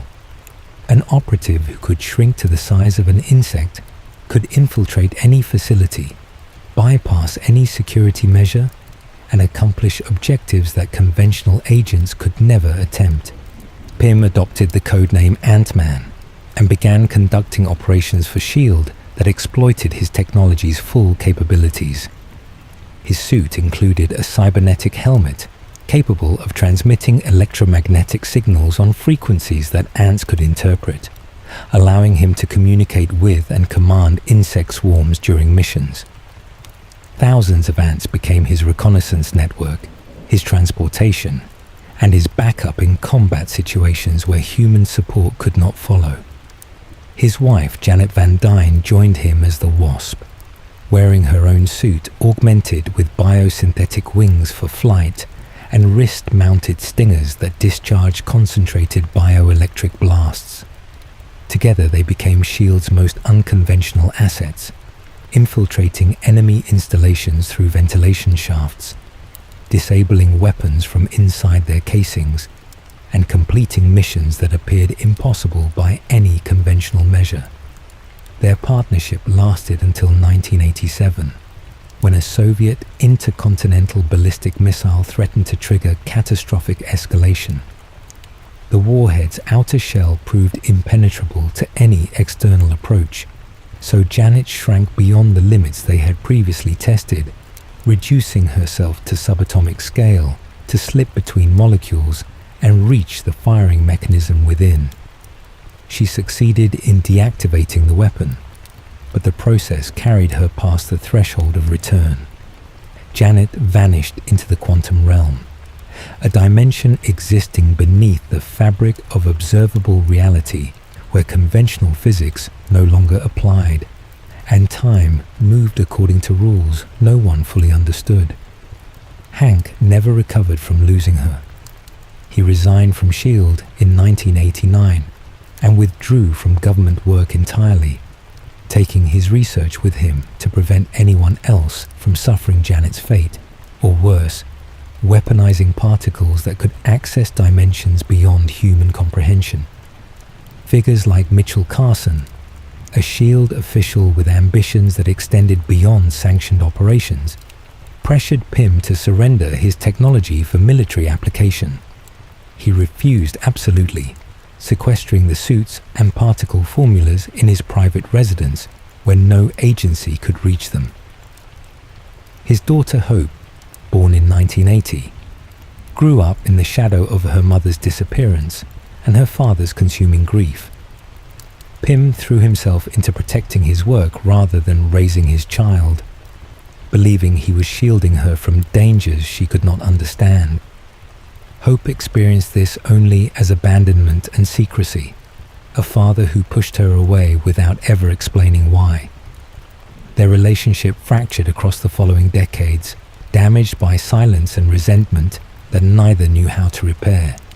The quantum realm waited beneath everything, a frontier Pym had glimpsed but refused to explore further, knowing that somewhere within its infinite depths, Janet might still exist, trapped in a place where rescue seemed as impossible as return. Millions of years ago, in the empty reaches between galaxies where only scattered starlight pierced the darkness, something unprecedented came into existence. Ego began as nothing more than awareness, a celestial consciousness without form, drifting through the void as a disembodied mind. Over countless eons, he drew matter toward himself, accreting layers of rock and mineral around his neural core, until he had constructed an entire planet from his own will. His surface developed mountains, forests, and oceans, all extensions of his living body. He shaped a humanoid avatar capable of leaving the planet and traveling across the universe, projecting his consciousness into this smaller form, while his true self remained rooted in the world he had built. Ego possessed power beyond almost any being in existence, yet he suffered from a loneliness no other creature could understand. He was unique, the only entity of his kind he had ever encountered, a living world with no equal anywhere in the cosmos.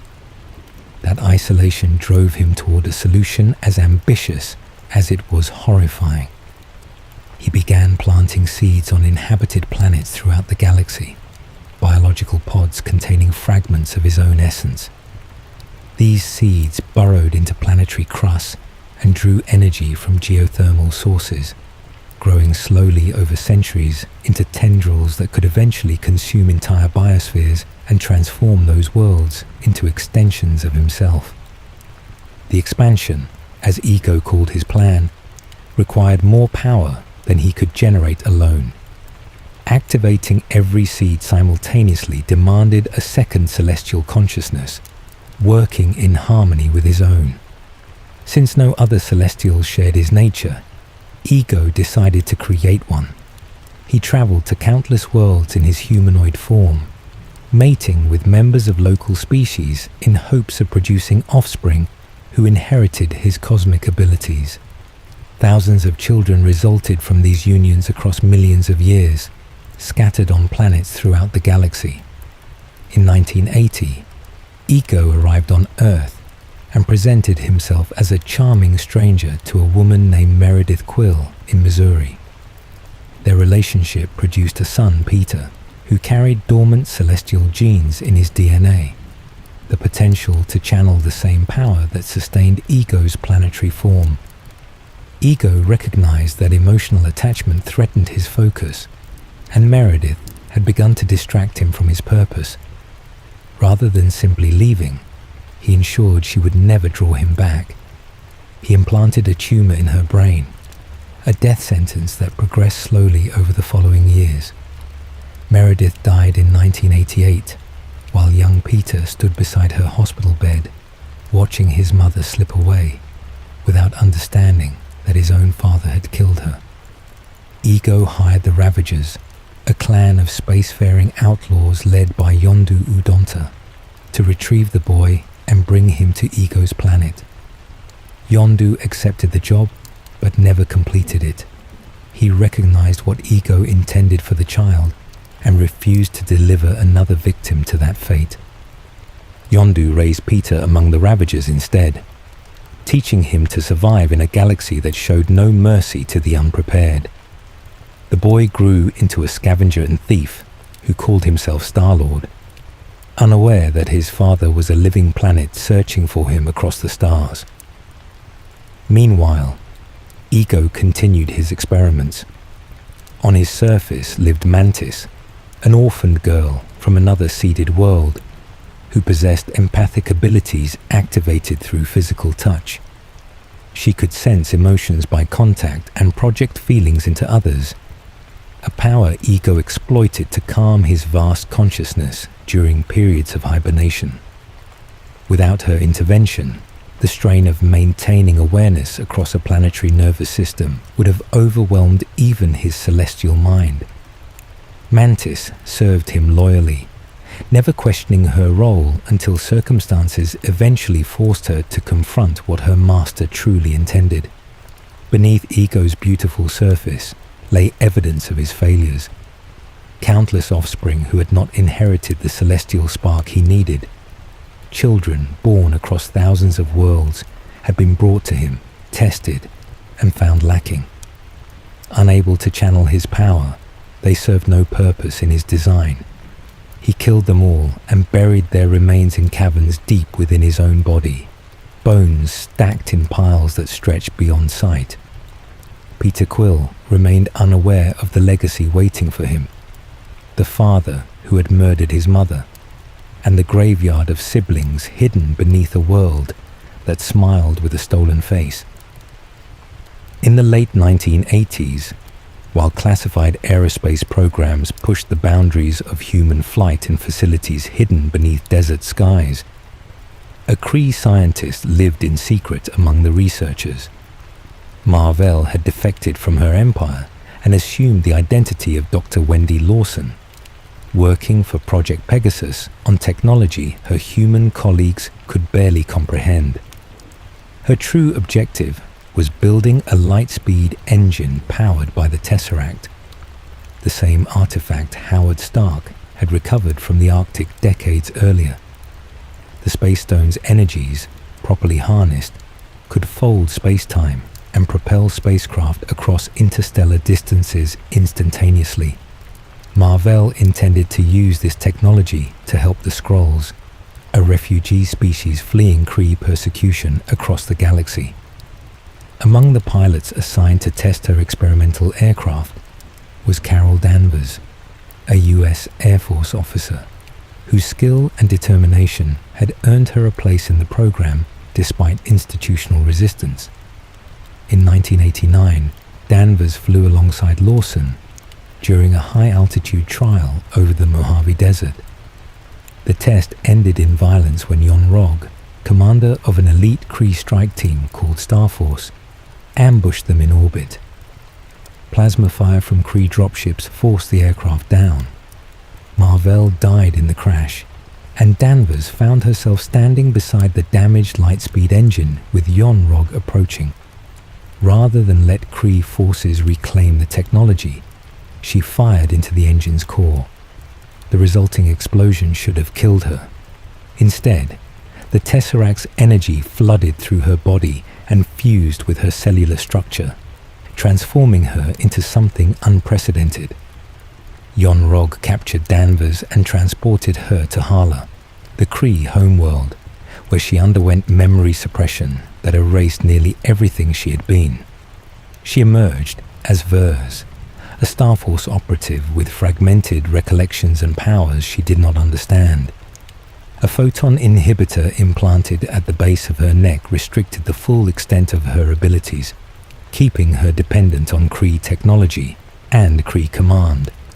For 6 years she served the Empire without questioning her orders, conducting missions against Skrull targets on planets throughout contested space. The Kree had taught her that Skrulls were dangerous infiltrators, shapeshifters who threatened galactic stability. She believed this completely because she had no memories that might contradict it. In 1995, during a pursuit of Skrull refugees, Vers crashed through the roof of a Blockbuster video store in Los Angeles. Her arrival drew the attention of S.H.I.E.L.D. agent Nick Fury, who had never encountered evidence of extraterrestrial life before and suddenly found himself facing proof that humanity was not alone. Working together, and eventually joined by Talos, a Skrull leader whose family had been scattered by Kree aggression. Vers accessed archived data from Project Pegasus that unlocked suppressed memories. She discovered who she had been before Hala.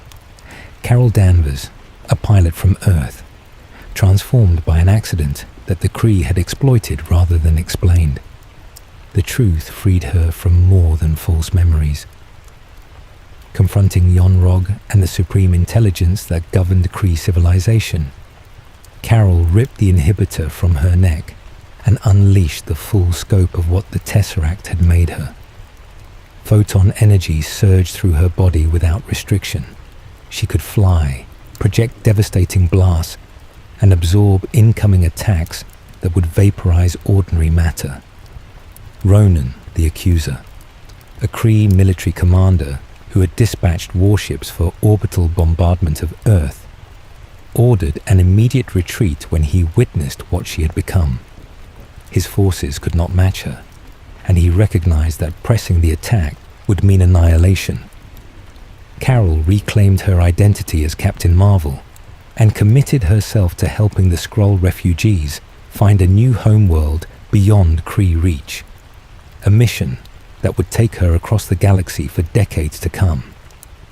Before she departed, she left Nick Fury with a modified pager capable of reaching her across interstellar distances, a signal to be used only when Earth faced a threat beyond its ability to handle alone. Fury, profoundly affected by everything he had witnessed, began drafting plans for what he called the Avengers Initiative. The project's name came from Carol's old Air Force call sign, a reminder that humanity's first and most powerful defender had been one of their own all along.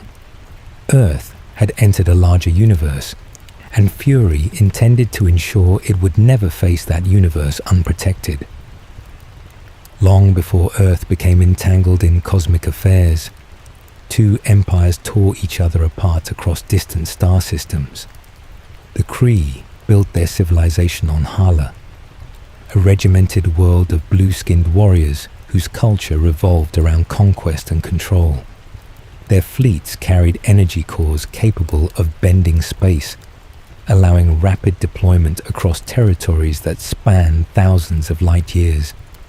Every world they claimed became another node in an imperial network designed to feed resources back to the homeworld. The Skrulls represented everything the Kree despised: adaptability without structure, survival through deception, rather than domination. Their biology allowed them to reshape their physical forms at will, copying the appearance of any species they encountered down to voice and mannerism. What began as territorial disputes escalated into a conflict measured in centuries, then millennia. Kree battle cruisers unleashed energy lances against Skrull positions, only to discover that infiltrators had already compromised their command structures from within. Skrull colonies fell to orbital bombardment, their populations scattering as refugees through hyperspace lanes that connected the galaxy's inhabited regions. Neither side could deliver a decisive blow because their strengths cancelled each other. Kree military supremacy met Skrull evasion, and the war ground forward without resolution, while entire systems burned in its wake. The conflict's appetite consumed everything it touched. Kree commanders drained conquered worlds of resources to fuel their war machine, leaving behind planets scarred by extraction and populations forced into service or extinction. Skrull refugees fled in waves, seeking sanctuary on remote outposts and uncharted worlds where Kree patrols might overlook them. Some defectors emerged from the Kree side as well, soldiers and scientists who could no longer justify the Empire's methods. Mar-Vell was among them, a brilliant engineer who escaped with designs for light-speed propulsion derived from studying ancient power sources. She disappeared into the galaxy's margins, eventually reaching Earth and hiding among humans while working to build technology that might help the Skrulls escape Kree persecution entirely. Her defection represented a fracture in Kree unity that the Empire could not acknowledge publicly. Across the galaxy, Similar stories played out wherever the war's machinery crushed populations caught between the two powers. Thanos, a warlord from the ruined moon of Titan, built his own campaigns on the wreckage these empires left behind. He adopted orphan children from worlds devastated by conflict, Gamora from the WWII people, Nebula from circumstances equally brutal, raising them as weapons, while replacing pieces of their bodies with cybernetic enhancements designed to maximize combat efficiency. The Kree-Skrull War never truly ended. It simply faded into an uneasy stalemate punctuated by periodic violence. Hala's military continued hunting Skrull survivors across the galaxy, treating the scattered refugees as an existential threat rather than a defeated enemy. Skrull cells maintained their shape-shifting infiltrations wherever opportunity allowed, unable to reclaim a homeworld but unwilling to surrender their species to extinction. This endless cycle created a galaxy where trust between species remained fragile and alliances formed around shared enemies rather than shared values. The children raised in war's shadow, Gamora learning assassination under Thanos, Nebula enduring surgical modifications that replaced more of her body after every failure, carried trauma that no amount of distance could heal. Marvel's flight to Earth planted seeds for Captain Marvel's eventual awakening, connecting a backwater planet to conflicts most humans would never know existed. The war's true cost could not be measured in destroyed fleets or conquered territories. It lived in the refugees still running generations later, in the soldiers who defected rather than continue killing, and in the children who grew up knowing nothing but violence inflicted by powers they could not escape. Approximately 1,000 years ago, on a world called Titan, a child was born who would eventually reshape the fate of the universe.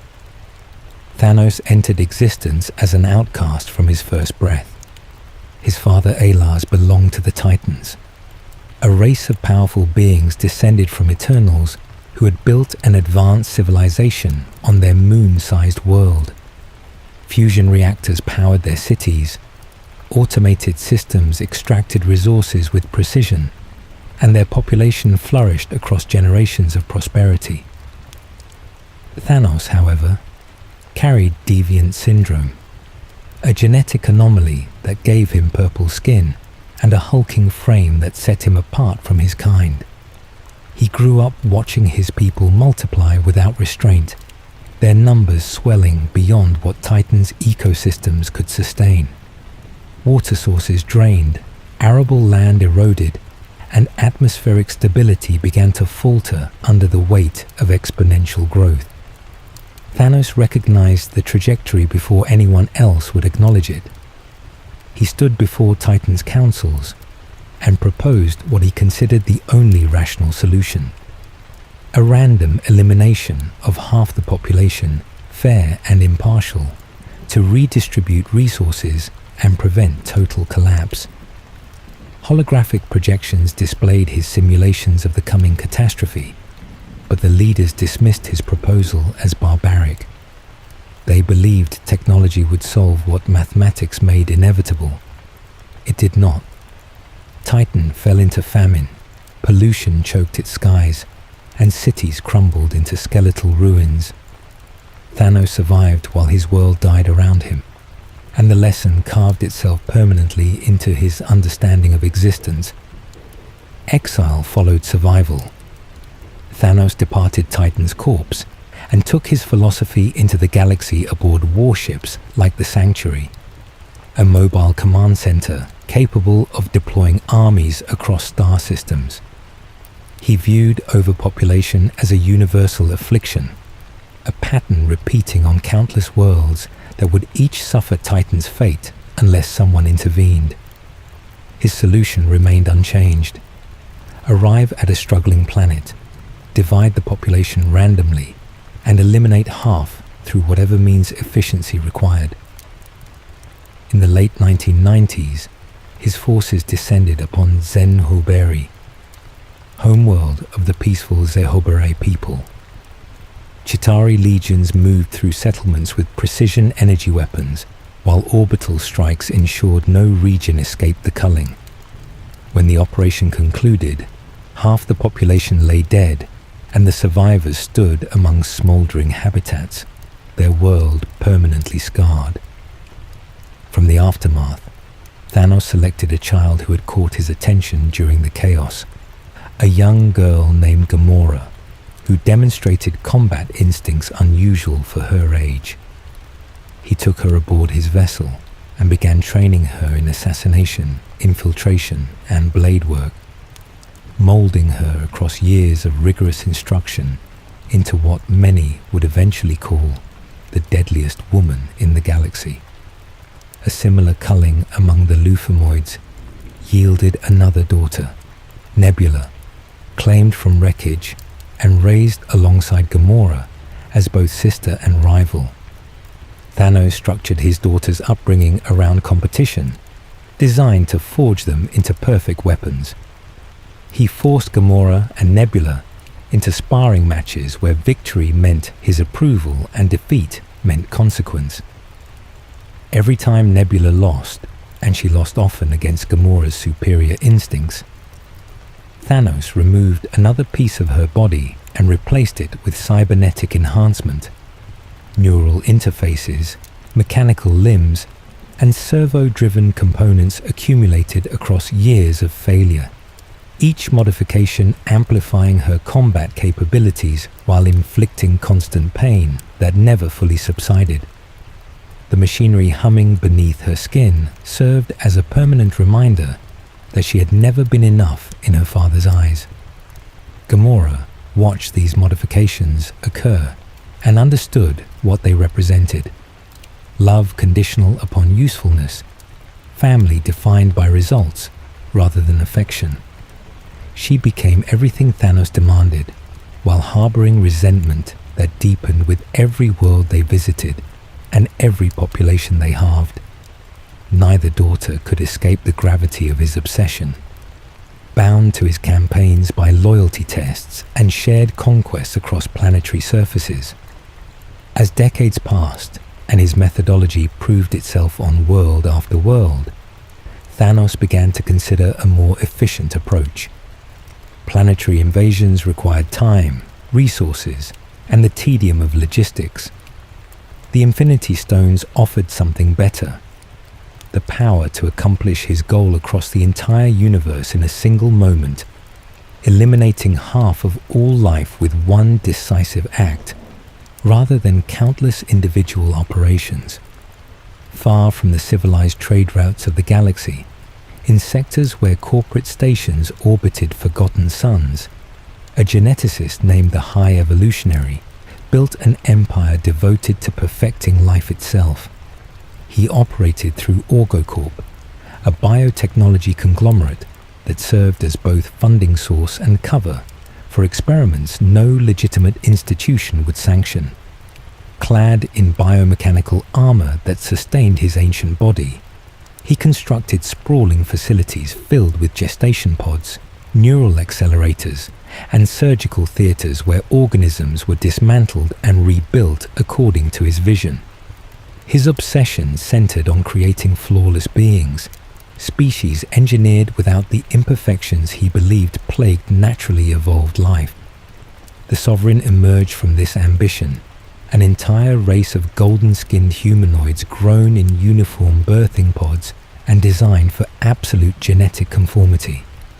Their society functioned with mechanical precision, every citizen identical in capability and purpose, hierarchy maintained through programming rather than conflict. Counter-Earth represented an even grander experiment, a duplicate planet populated with animals uplifted from Earth specimens, their bodies reshaped into humanoid forms and their minds accelerated to sapience. He built cities for them, established social structures, and watched to see if his creations could achieve the harmony that natural evolution consistently failed to produce. The High Evolutionary's methods required subjects, and he acquired them without regard for consent or suffering. Batch 89 consisted of animals abducted from Earth and transported to his laboratories for cognitive enhancement procedures. A raccoon designated 89P13 endured the worst of these experiments. Repeated surgeries that implanted cybernetic components into his spine and skull, while neural rewriting accelerated his brain function far beyond anything his species could naturally achieve. He woke from each operation in agony, his body more machine than animal, his mind expanding into awareness that brought only understanding of his own captivity. Other subjects from the same batch became his only companions. Lila, an otter modified for similar intelligence. Teefs, a walrus whose surgical alterations left him gentle despite his size. And Floor, a rabbit who could barely move but whose mind worked as quickly as any of them. They formed bonds in their shared imprisonment, whispering plans for escape while monitoring drones observed their every interaction. The High Evolutionary viewed them as prototypes rather than people, components in an ongoing experiment that would be discarded once they had served their purpose. Counter-Earth eventually disappointed its creator. The uplifted animals he had designed for social perfection developed the same flaws he had tried to eliminate: violence, selfishness, regression into behaviors he considered primitive. Rather than accept that his methodology was flawed, the High Evolutionary blamed the subjects themselves. He deployed gravitational weapons against the planet's surface, incinerating the entire population in a purge that erased millions of lives he had personally created. Batch 89 witnessed this capacity for annihilation and understood what awaited them once their usefulness ended.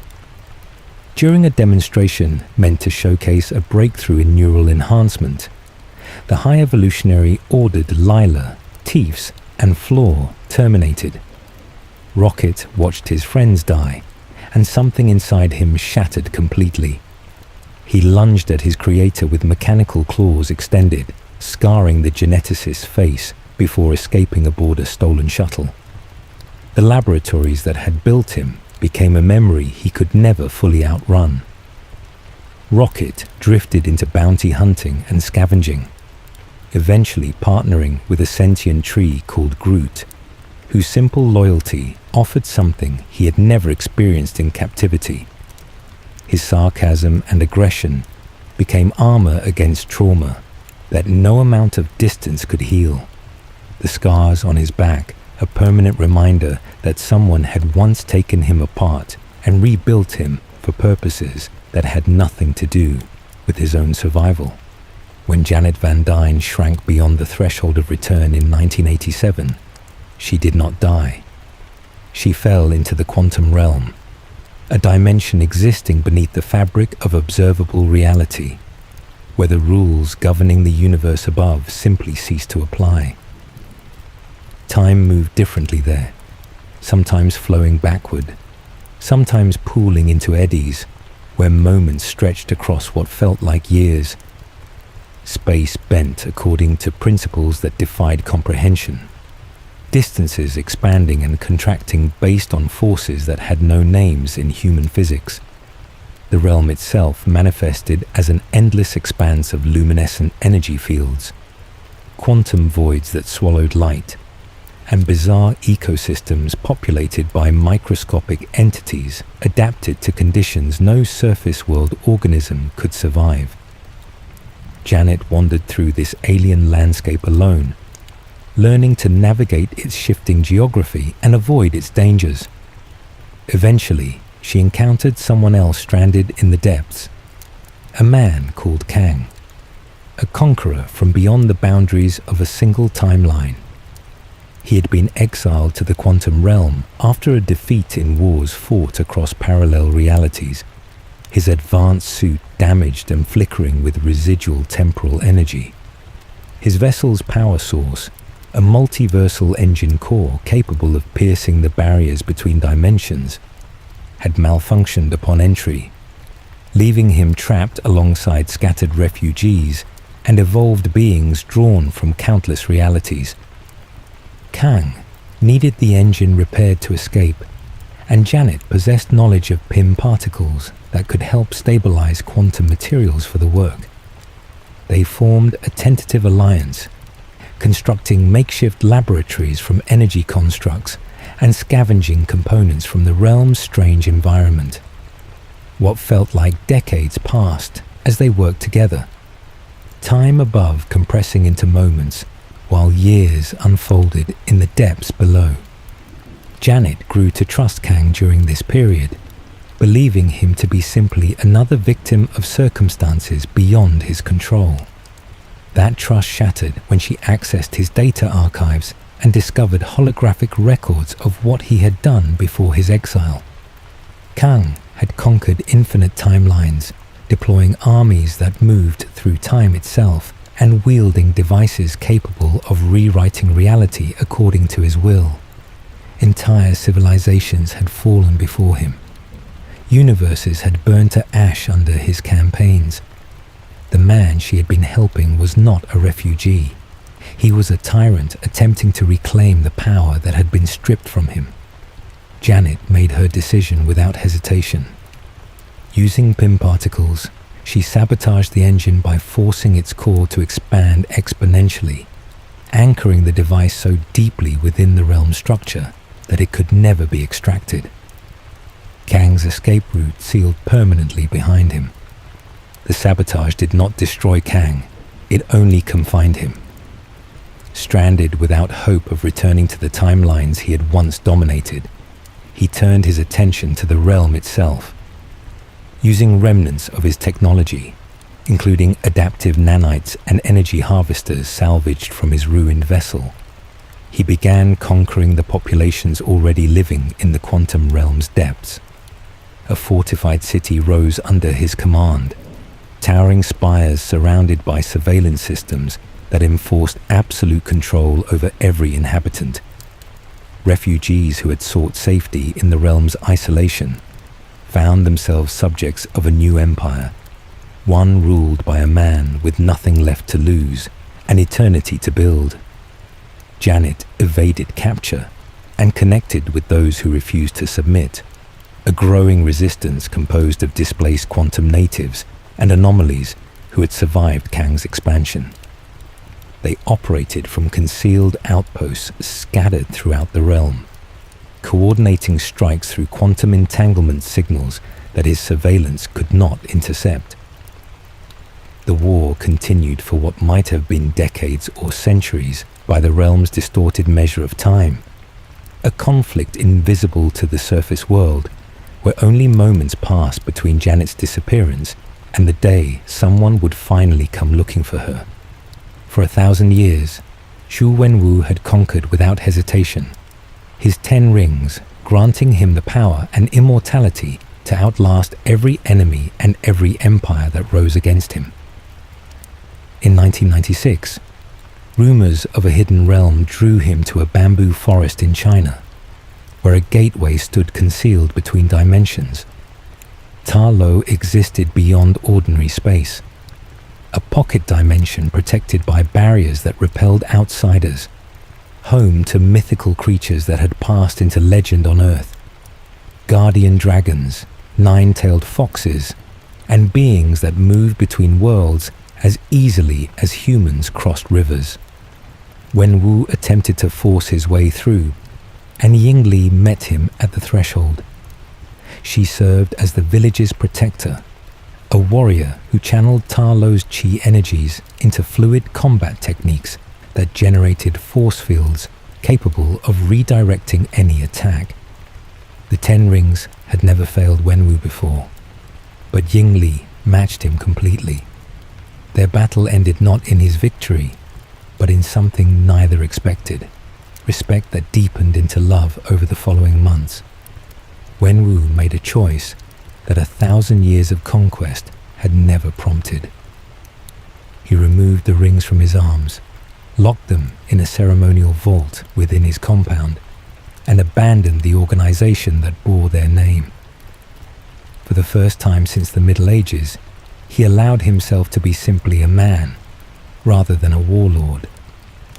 The years that followed became the only true peace Wenwu had ever known. Shang-Chi was born around 1999, followed by Xialing approximately 4 years later. The family lived in Wenwu's fortified compound, a place where mystical wards hummed softly against the walls and training grounds stood empty of the violence they had once hosted. Ying Li taught her children the foundations of Ta Lo's martial traditions, movements that flowed like water and drew strength from breath rather than aggression. Wenwu watched his son and daughter grow in an environment he had never imagined for himself. Stability without conquest, purpose without bloodshed. That peace shattered in 2006. The Iron Gang, a criminal organization nursing grudges from defeats Wenwu had inflicted decades earlier, discovered the compound's location and launched an assault while he was away. Their fighters breached the outer defenses with explosives and firearms, overwhelming the guards who remained. Ying Li met them at the entrance, channeling chi into blasts that felled attackers in waves, but the numbers eventually exceeded what any single defender could hold. She died protecting her children, her body found among the enemies she had taken with her. Wenwu returned to discover everything he had built during his years of peace reduced to ash and blood. Grief consumed him, and rage followed close behind. He retrieved the 10 rings from their vault and reactivated the organization that had terrorized continents for centuries. The Iron Gang ceased to exist within weeks, every member hunted and killed by forces that struck without warning or mercy. But vengeance did not satisfy him. Wenwu channeled his loss into reshaping his son, subjecting 7-year-old Shang-Chi to training regimens designed to forge him into the deadliest operative the 10 Rings had ever produced. Underground arenas became classrooms where the boy learned hand-to-hand combat, weapons mastery, and the precise application of violence against human targets. By age 14, Shang-Chi received his first assassination assignment, eliminating the Iron Gang leader who had ordered the attack that killed his mother. He completed the mission using stealth tactics refined through years of conditioning, infiltrating the target's hideout and ending his life without detection. The kill did not bring closure. It only clarified what his father intended him to become. Shang-Chi fled the compound shortly afterward, escaping to San Francisco, where he adopted the name Sean and disappeared into urban anonymity. Xialing, meanwhile, had been excluded from her father's training entirely. Wenwu focused his attention on his son, while dismissing his daughter as unworthy of the same investment. She trained herself in the compound's shadowed corners, mastering techniques no one had bothered to teach her, and eventually left to build her own empire in underground fighting circuits, where she answered to no one. Mark Spector was born on March 9, 1987, in Chicago, Illinois, to a Jewish family whose traditions shaped his early years. His father Elias served as a rabbi, his mother Wendy managed the household, and his younger brother Randall filled the role of companion in the adventures that childhood demanded. One of those adventures ended in tragedy. The brothers discovered a flooded cave system near their home and ventured inside, unaware that torrential waters were rising through the passages. The surge came without warning, sweeping Randall away while Mark scrambled toward the exit. He escaped alone, the sound of rushing water and his brother's absence following him out of the darkness. The loss shattered something fundamental in the Spector household. Wendy's grief transformed into blame directed entirely at her surviving son, her mourning expressing itself through emotional cruelty and physical abuse that continued for years. Mark endured an environment where his presence served as a constant reminder of the child who had not returned. The psychological weight of this treatment fractured something inside him, triggering the onset of dissociative identity disorder. A second personality emerged to shield Mark from the worst of his mother's rejection. Stephen Grant, a gentler presence, could exist in the world without carrying the full burden of what had happened in that cave. As an adult, Mark sought structure in places that matched his internal chaos. He enlisted in the United States Marine Corps, where rigorous training and deployment schedules provided discipline his childhood had never offered. The military gave him purpose and direction, but episodes related to his disorder eventually surfaced. Blackouts that revealed his condition to superiors and led to an honorable discharge. Civilian life offered fewer options for someone with his particular skills. Mark transitioned into mercenary work, partnering with a man named Raoul Bushman on contracts that took them across global conflict zones. Their operations involved artifact smuggling, security details, and the kind of black market dealings that flourished in regions where governments had collapsed. In 2014, their work brought them to an Egyptian excavation site near Cairo, where archaeologists had uncovered something valuable enough to attract dangerous attention. Bushman decided the artifacts were worth more than the partnership. He ordered a massacre of the dig team, and when Mark attempted to intervene, Bushman left a hymn for Dead in the Sand.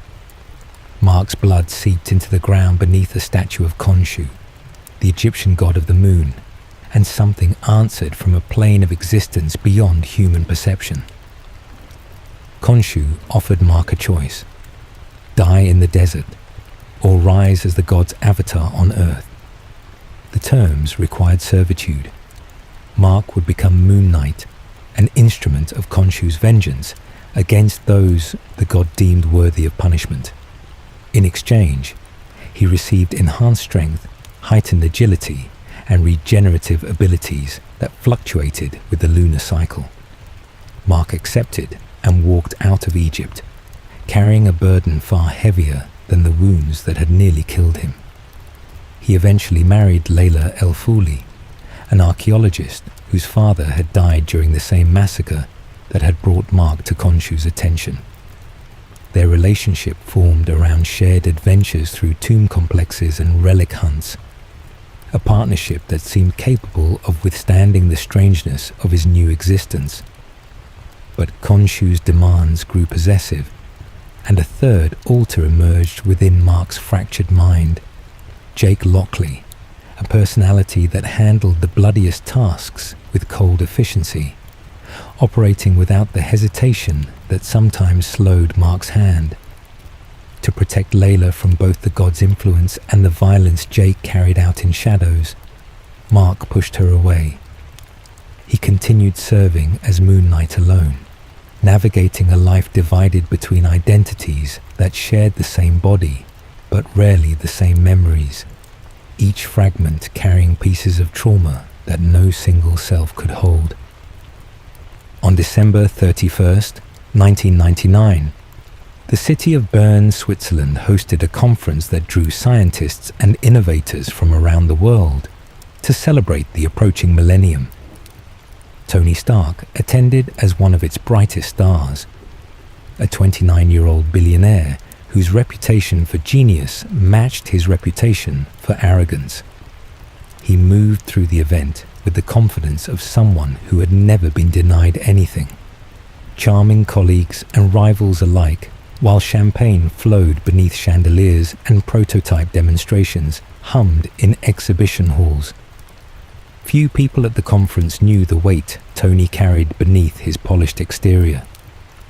8 years earlier, on December 16th, 1991, his parents had died in what appeared to be a car accident on a Long Island road. The truth was far darker. The Winter Soldier had forced their vehicle off the road under Hydra's orders, killing both Howard and Maria Stark to recover super soldier serum samples Howard was transporting. Tony inherited Stark Industries believing his parents had died in a tragic accident, never suspecting that his father's work had made him a target. Obadiah Stane, Howard's longtime business partner, stepped into a paternal role and guided the young heir through the transition, steering the company toward government contracts that kept factories running around the clock producing advanced weapon systems. The conference introduced Tony to Aldrich Killian, a young scientist whose physical disabilities had not diminished his ambition.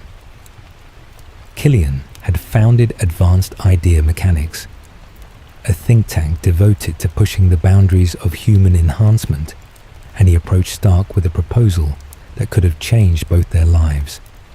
His extremist project centered on nanotechnology capable of rewriting human DNA, accelerating regeneration to speeds that could heal catastrophic injuries in moments and potentially eliminate disabilities entirely. Maya Hansen, a botanist whose research on plant-based neural regeneration formed the scientific foundation of Extremis, accompanied Killian to explain the technical details. Tony listened with the distracted attention of someone who had heard 1,000 pitches and found none of them worthy of genuine interest. He mocked Killian's appearance and dismissed his ideas with casual cruelty, promising to meet him on the rooftop later that evening to discuss the project further. The meeting never happened. Tony spent the night with Hansen instead, discussing her formulas while fireworks exploded over the Swiss skyline, and Killian waited alone on a rooftop growing colder by the hour. That single act of careless rejection planted seeds that would take years to bloom into something dangerous. Killian left Byrne humiliated, viewing Tony's dismissal as both personal insult and professional sabotage. The resentment he carried from that night would eventually transform him into an adversary capable of threatening everything Tony built. Hansen's contributions faded into footnotes, her research absorbed into projects she could not control, her insights into biological enhancement hinting at possibilities that blurred the line between healing and weaponization. Tony returned to his life unchanged, unaware that a moment of thoughtless arrogance had created an enemy who would spend years preparing to destroy him. Stark Industries continued its expansion under Stane's guidance, developing weapons systems that governments purchased in quantities that made quarterly earnings reports increasingly impressive. The company's success rested on a foundation Howard had built, using principles derived from his studies of the Tesseract decades earlier. Energy systems and propulsion technology adapted from an artifact most of the world did not know existed. Tony inherited this legacy without understanding its full origins. A genius building upon genius, his innovations celebrated, while the ethical complications of arms manufacturing accumulated in shadows he preferred not to examine. In 2005, at Culver University in Virginia, physicist Bruce Banner pursued a goal that had eluded scientists for over 60 years. Working alongside Betty Ross and funded through a classified military program overseen by her father, General Thaddeus Ross, Banner attempted to recreate the super soldier serum that had transformed Steve Rogers during World War II. His approach diverged from Abraham Erskine's original methodology by incorporating massive doses of gamma radiation as the catalyst for cellular enhancement. Banner believed the radiation would unlock the same potential that Vita-Rays had activated in Rogers decades earlier. Confident in his calculations, he volunteered as the test subject, lying in a fortified laboratory, while a gamma irradiator positioned above him hummed with escalating energy. The machine activated, and radiation flooded his body at levels that exceeded every projection. Something went catastrophically wrong.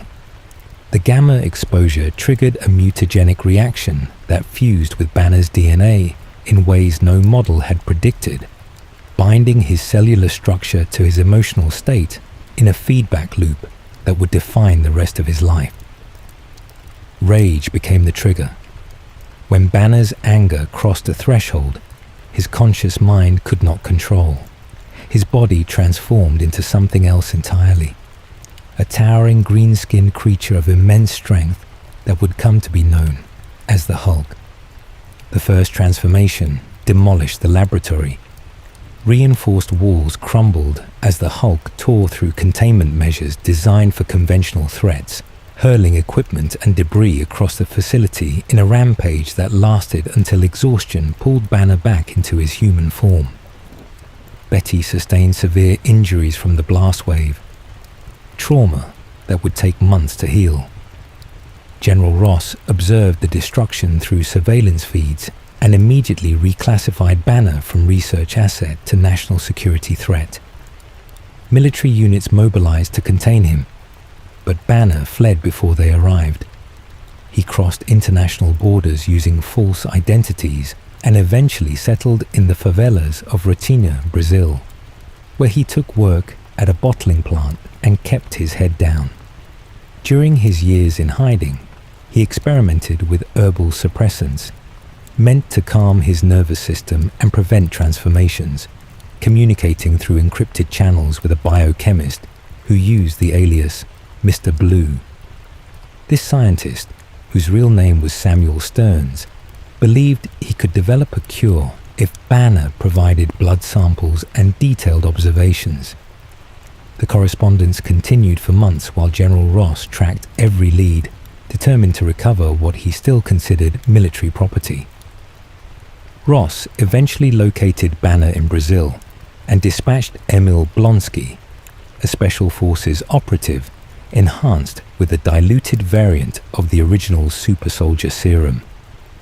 The operation failed when Banner's transformation overwhelmed Blonsky's team amid the crumbling infrastructure of the favela, but the pursuit forced Banner to accelerate his search for a cure. He traveled to New York to meet Stearns in person, submitting to a blood filtration procedure in a cramped laboratory filled with centrifuges and experimental compounds. The treatment appeared promising until Blonsky arrived, his body already warping from multiple serum injections and his mind fixated on obtaining the power he had witnessed in Brazil. He coerced Stearns into administering a gamma-infused solution directly into his bloodstream, and the combination mutated him into something monstrous. The Abomination, a hulking creature covered in bone protrusions and driven by aggression that made the Hulk seem restrained by comparison. Their battle carved through Harlem streets, collapsing buildings and tearing apart asphalt, while news helicopters broadcast the destruction to audiences worldwide. Banner won, barely, and retreated into seclusion afterward. He spent the following years in remote locations from Canada to India, meditating and training himself to integrate the Hulk, rather than suppress it. Stearns, meanwhile, had been exposed to Banner's irradiated blood during the laboratory confrontation, a wound that initiated cellular changes, transforming his cranium and intellect into something no longer entirely human. In 2008, Tony Stark traveled to Afghanistan to demonstrate the Jericho missile system, his company's newest weapon capable of fragmenting mid-flight and devastating wide areas with precision-guided payloads. The convoy carrying him through the desert came under attack by a terrorist organization called the Ten Rings, and shrapnel from one of his own weapons embedded itself near his heart. Stark woke in a cave, surrounded by militants who had captured him specifically because of his reputation. They wanted him to build them a Jericho missile using components salvaged from Stark Industries, ordnance scattered across the region. Another prisoner shared his captivity, Ho Yinsen, a surgeon from the village of Gulmira, who had improvised an electromagnet connected to a car battery to keep the shrapnel from reaching Stark's heart. The device was crude and temporary, tethering Stark to the battery with wires that limited his movement to a few feet. Working together in the dim light of the cave, they built something better. A miniaturized arc reactor small enough to fit in Stark's chest, powered by palladium and generating enough clean energy to run the electromagnet indefinitely.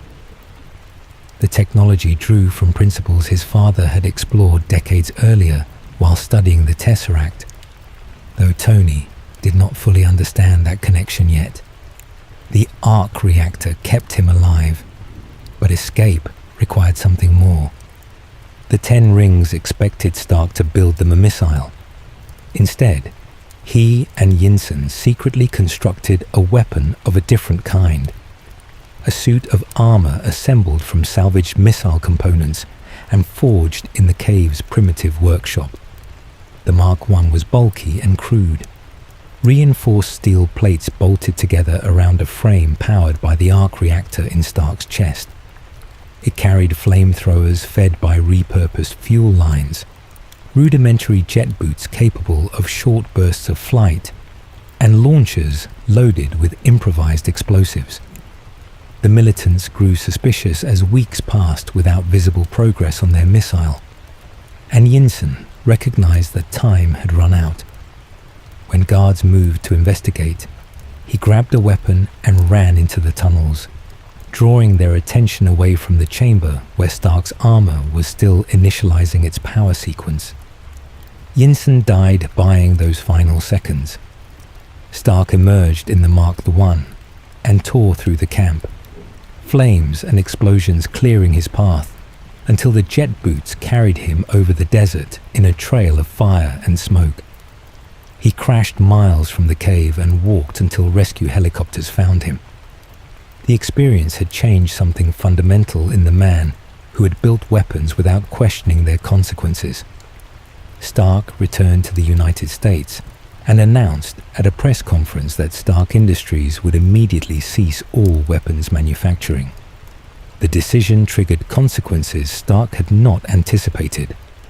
Obadiah Stane, his father's former business partner and the man who had guided the company since Tony's parents died, had been selling weapons to enemies through back channels for years. The 10 Rings had captured Tony using one of those illegal shipments.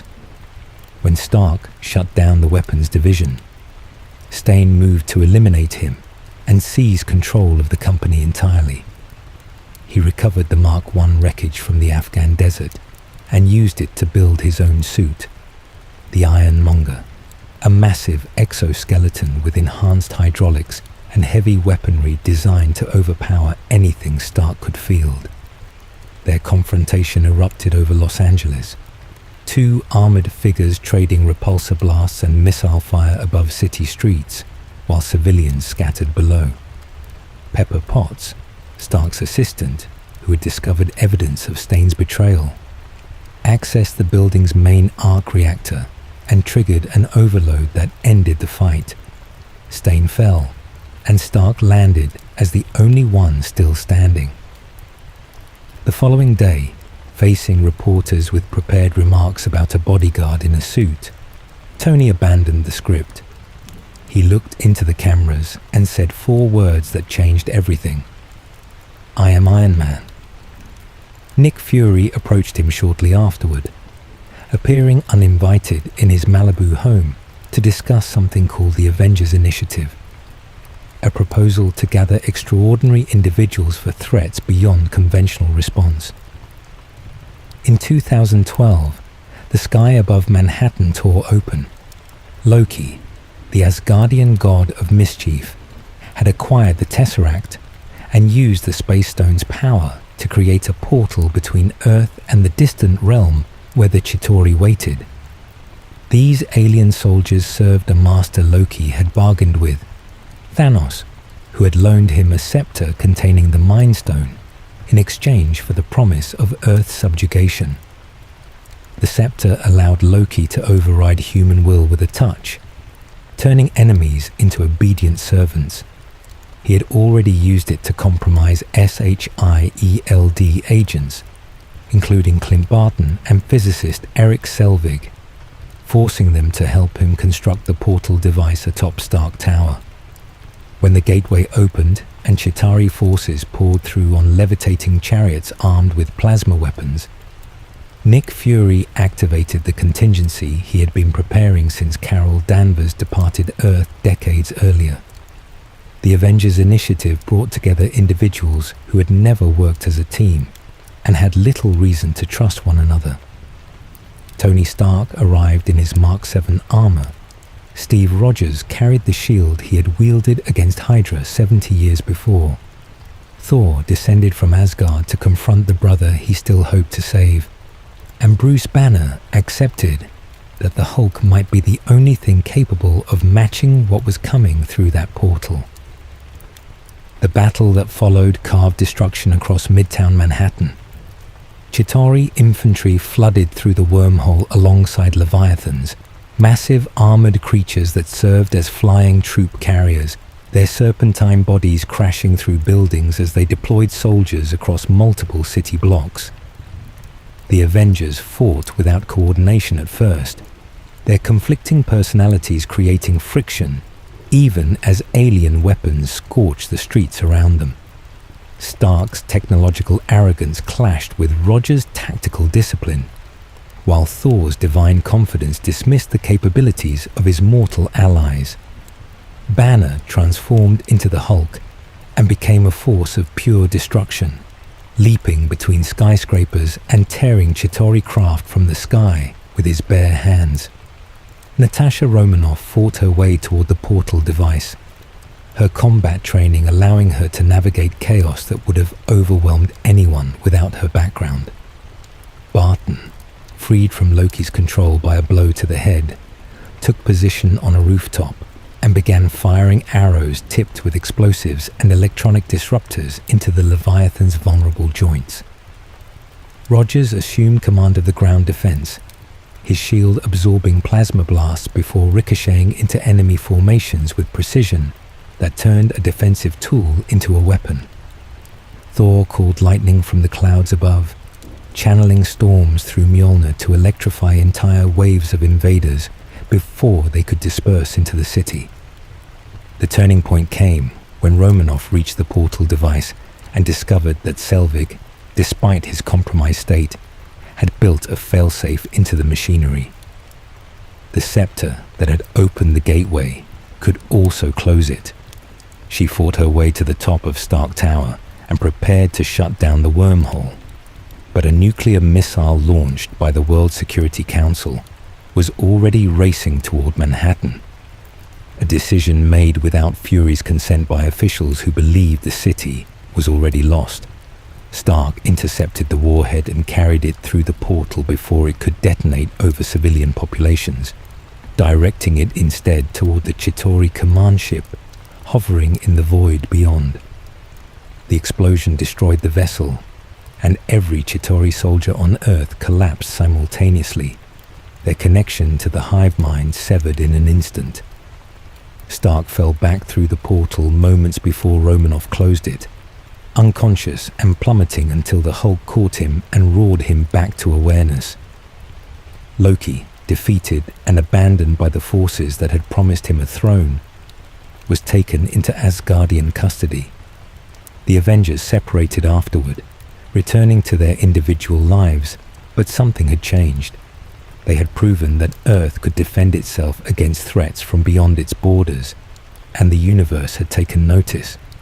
In 2013, a rare celestial event called the Convergence began aligning the 9 realms, creating gravitational anomalies that opened temporary portals between worlds normally separated by vast distances. This alignment awakened something ancient.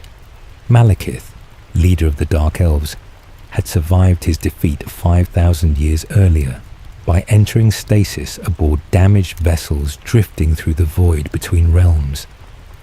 The convergence stirred him because it stirred the ether.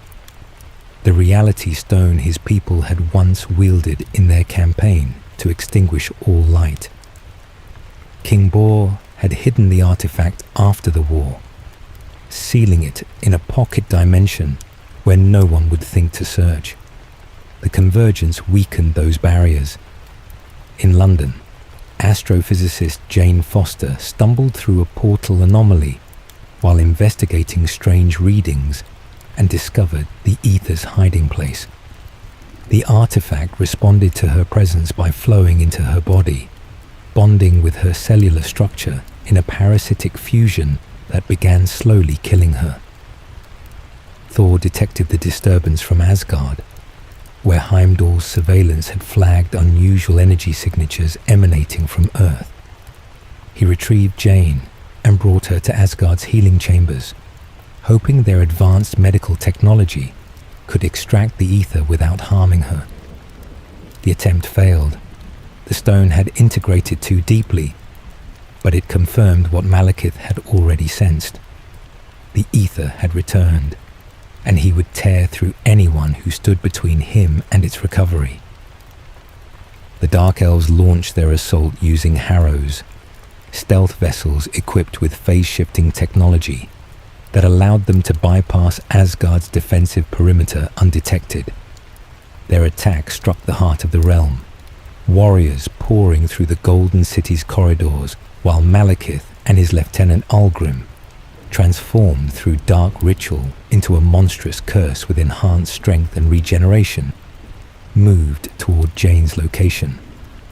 Frigga, Odin's queen and a master of illusion magic, intercepted them in the royal quarters. She conjured duplicates to confuse the attackers and fought Malekith directly when deception failed, buying time for Jane to escape.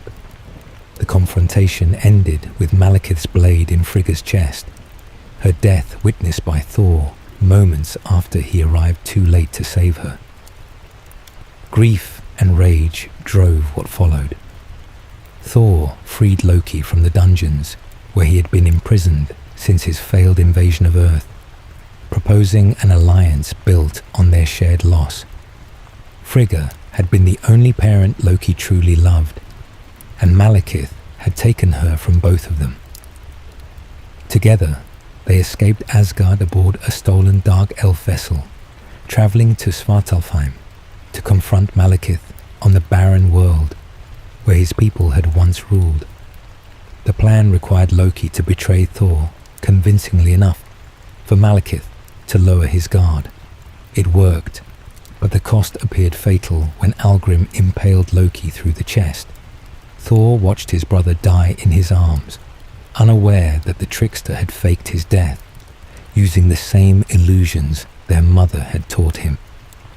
Malekith escaped with the ether extracted from Jane, carrying it back to Earth, where the convergence would reach its peak above Greenwich. His plan required the alignment's full power. At the moment when all 9 realms overlapped, he would unleash the Reality Stone's energies across every connected world simultaneously, plunging the universe into the eternal darkness his people craved. Thor pursued him through portals that flickered unpredictably across the London skyline, their battle shifting between realms mid-combat as the convergence pulled them through unstable gateways. Jane and her colleagues contributed improvised technology capable of disrupting portal frequencies, redirecting Malekith through dimensional rifts at critical moments to prevent him from completing the ritual. The final blow came when Thor drove the Dark Elf leader into the path of his own crashing vessel, the ether's uncontrolled energies consuming Malekith as his ship crushed him into the ground. With their leader destroyed and the convergence fading, the remaining Dark Elves scattered or fell. The ether required containment, but Asgard's vaults already held the Tesseract, and concentrating multiple Infinity Stones in one location seemed unwise. Thor's companions delivered the artifact to the Collector on Nowhere, trusting that distance would provide safety. Back on Asgard, Thor declined his father's offer to assume the throne, choosing instead to remain on Earth. He never realized that the figure sitting in Odin's place was not his father at all.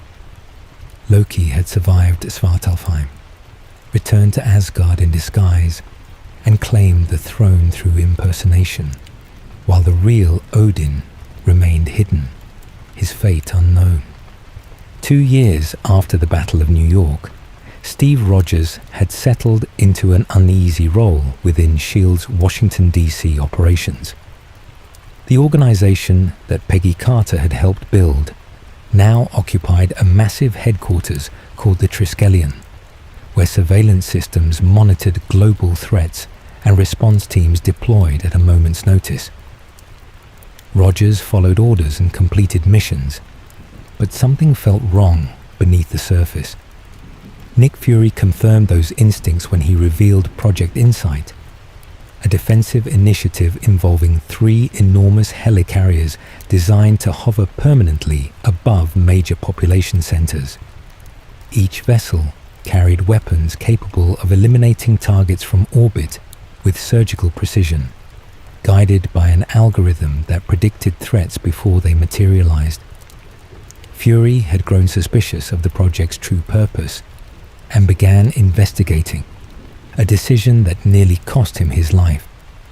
Masked assailants ambushed him on a Washington street, and when conventional attacks failed, they sent their most effective asset, the Winter Soldier. This assassin moved with superhuman speed and carried a prosthetic arm crafted from metal that could withstand vibranium impacts. Fury survived the initial attack, but was shot through Rogers' apartment window shortly afterward, dying on the floor while Steve watched helplessly. His final words warned Rogers to trust no one. The conspiracy ran deeper than Rogers could have imagined. Hydra had never been destroyed after World War II. It had simply changed tactics. Operation Paperclip brought Arnim Zola into SHIELD's ranks, and he spent decades recruiting loyalists and embedding sleeper agents throughout the organization. Before his body failed, Zola uploaded his consciousness into a massive computer system hidden in an abandoned military bunker, allowing him to continue guiding Hydra's infiltration from beyond death. Project Insight was his design, the targeting algorithm built to identify and eliminate anyone whose future behavior patterns suggested they might oppose Hydra's vision of order through control. The helicarriers would kill millions in their first salvo. Politicians, activists, soldiers, scientists, anyone the algorithm flagged as a potential threat. Rogers and Natasha Romanoff went underground after S.H.I.E.L.D. branded them fugitives, gathering evidence and allies while evading capture. Sam Wilson, a veteran pararescue man Rogers had befriended during morning runs around the National Mall, joined their cause and brought the X-07 Falcon wingsuit, a prototype flight system that let him serve as aerial support. Together, they planned an assault on the Triskelion to replace the helicarrier's targeting chips before the vessels could achieve firing position. The battle that followed tore S.H.I.E.L.D. apart from within. Romanoff broadcast classified files exposing Hydra's presence to the world, destroying the agency's credibility, but ensuring the conspiracy could never hide again. Wilson engaged enemy aircraft, while Rogers boarded the helicarriers to swap their targeting chips, fighting through Hydra operatives on every vessel. The Winter Soldier waited on the final carrier, and when his mask came off during their fight, Rogers recognized the face beneath it. Bucky Barnes had survived his fall from the train in 1945, recovered by Soviet forces who found his body in the snow. They replaced his destroyed arm with a prosthetic, wiped his memories through repeated conditioning, and transformed him into an assassin deployed across decades for missions that shaped history, including the murder of Howard and Maria Stark in 1991. Rogers refused to fight his oldest friend, even as Bucky beat him nearly to death on the collapsing carrier. The programming cracked when Steve stopped defending himself. Bucky pulled him from the Potomac after the helicarriers crashed, then disappeared before Rogers regained consciousness. S.H.I.E.L.D. collapsed in the aftermath, its surviving agents scattered and its reputation destroyed. Rogers began searching for the man Bucky had been before Hydra took him, hoping that somewhere beneath 70 years of conditioning, his friend still existed. In 2014, Peter Quill walked through the ruins of Morag, a desolate world battered by toxic storms, where ancient temples lay half-submerged beneath rising waters. He had come for the orb, an artifact protected by energy fields and automated defenses left behind by a civilization long forgotten. Quill moved through the hazards with the confidence of someone who had spent his adult life scavenging across the galaxy, his Walkman playing music from Earth, songs his mother had given him before her death in 1988, the night Yondu's ravagers abducted him and carried him into the stars. The orb contained the Power Stone, though Quill did not know this when he retrieved it. He only knew it was valuable enough for someone to pay handsomely. His attempt to sell it on Xandar, capital of the Nova Empire, went sideways almost immediately. Gamora intercepted him in the crowded streets, an assassin sent by Ronan the Accuser to claim the orb for purposes she had no intention of honoring. Their fight attracted Rocket and Groot, a cybernetically enhanced raccoon, and his tree-like companion, who had been tracking Quill for the bounty on his head. Nova Corps officers arrested all four of them and shipped them to the Kiln, a high-security prison floating in space where the galaxy's most dangerous criminals waited in cells monitored by automated sentries. The Kiln held another prisoner, whose path would intersect with theirs. Drax the Destroyer had been incarcerated after carving through enemies in his relentless hunt for Ronan, the Kree fanatic who had slaughtered his wife and daughter during one of Thanos' campaigns. When Drax learned that Gamora served Ronan, he nearly killed her in the prison mess hall before Quill convinced him that keeping her alive might draw Ronan into the open. An uneasy alliance formed among the 5 prisoners, each motivated by separate goals that happened to align. Rocket devised an escape plan requiring components scattered throughout the facility, his engineering genius evident in how quickly he improvised solutions from prison equipment never intended for such purposes. Groot's extendable limbs breached control panels, while Quill and Gamora secured the navigation module from a guard tower. Their stolen mining pod evaded Nova pursuit craft through an asteroid field, carrying them toward nowhere, a mining colony carved from the severed head of a dead celestial, where black markets thrived and the collector paid well for rare artifacts. The plan was simple: sell the orb, split the profits, and disappear. The collector's demonstration of what the orb actually contained ended that simplicity. The Power Stone's energy vaporized his assistant when she touched it, and the resulting chaos alerted Ronan to their location. Ronan descended on Nowhere with a fleet of Necrocraft fighters, his forces tearing through the station, while he personally confronted the thieves who had taken what Thanos promised him. The orb fell into his possession, and he recognized immediately that its power exceeded anything the Mad Titan had offered in exchange. Rather than deliver the stone, Ronan embedded it in his warhammer and set course for Xandar, intending to annihilate the Nova homeworld in revenge for the peace treaty that had ended Kree expansion.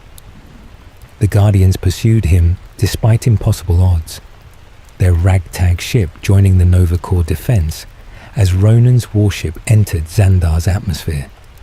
Rocket coordinated an assault that breached the Dark Aster's hull, allowing the team to crash through its corridors toward the command deck. Groot sacrificed himself during the ship's destruction, wrapping his companions in a protective cocoon of wood that absorbed the impact while his body shattered around them. His final words, "We are Groot," carried a meaning that transcended the simple phrase he had repeated throughout their journey.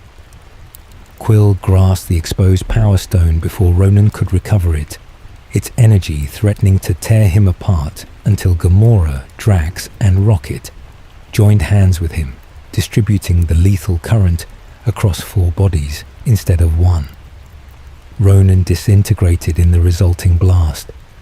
The Nova Corps took custody of the contained stone, and the survivors departed Xander aboard their rebuilt ship with a small potted sapling growing from Groot's remains, proof that some things could come back from sacrifice.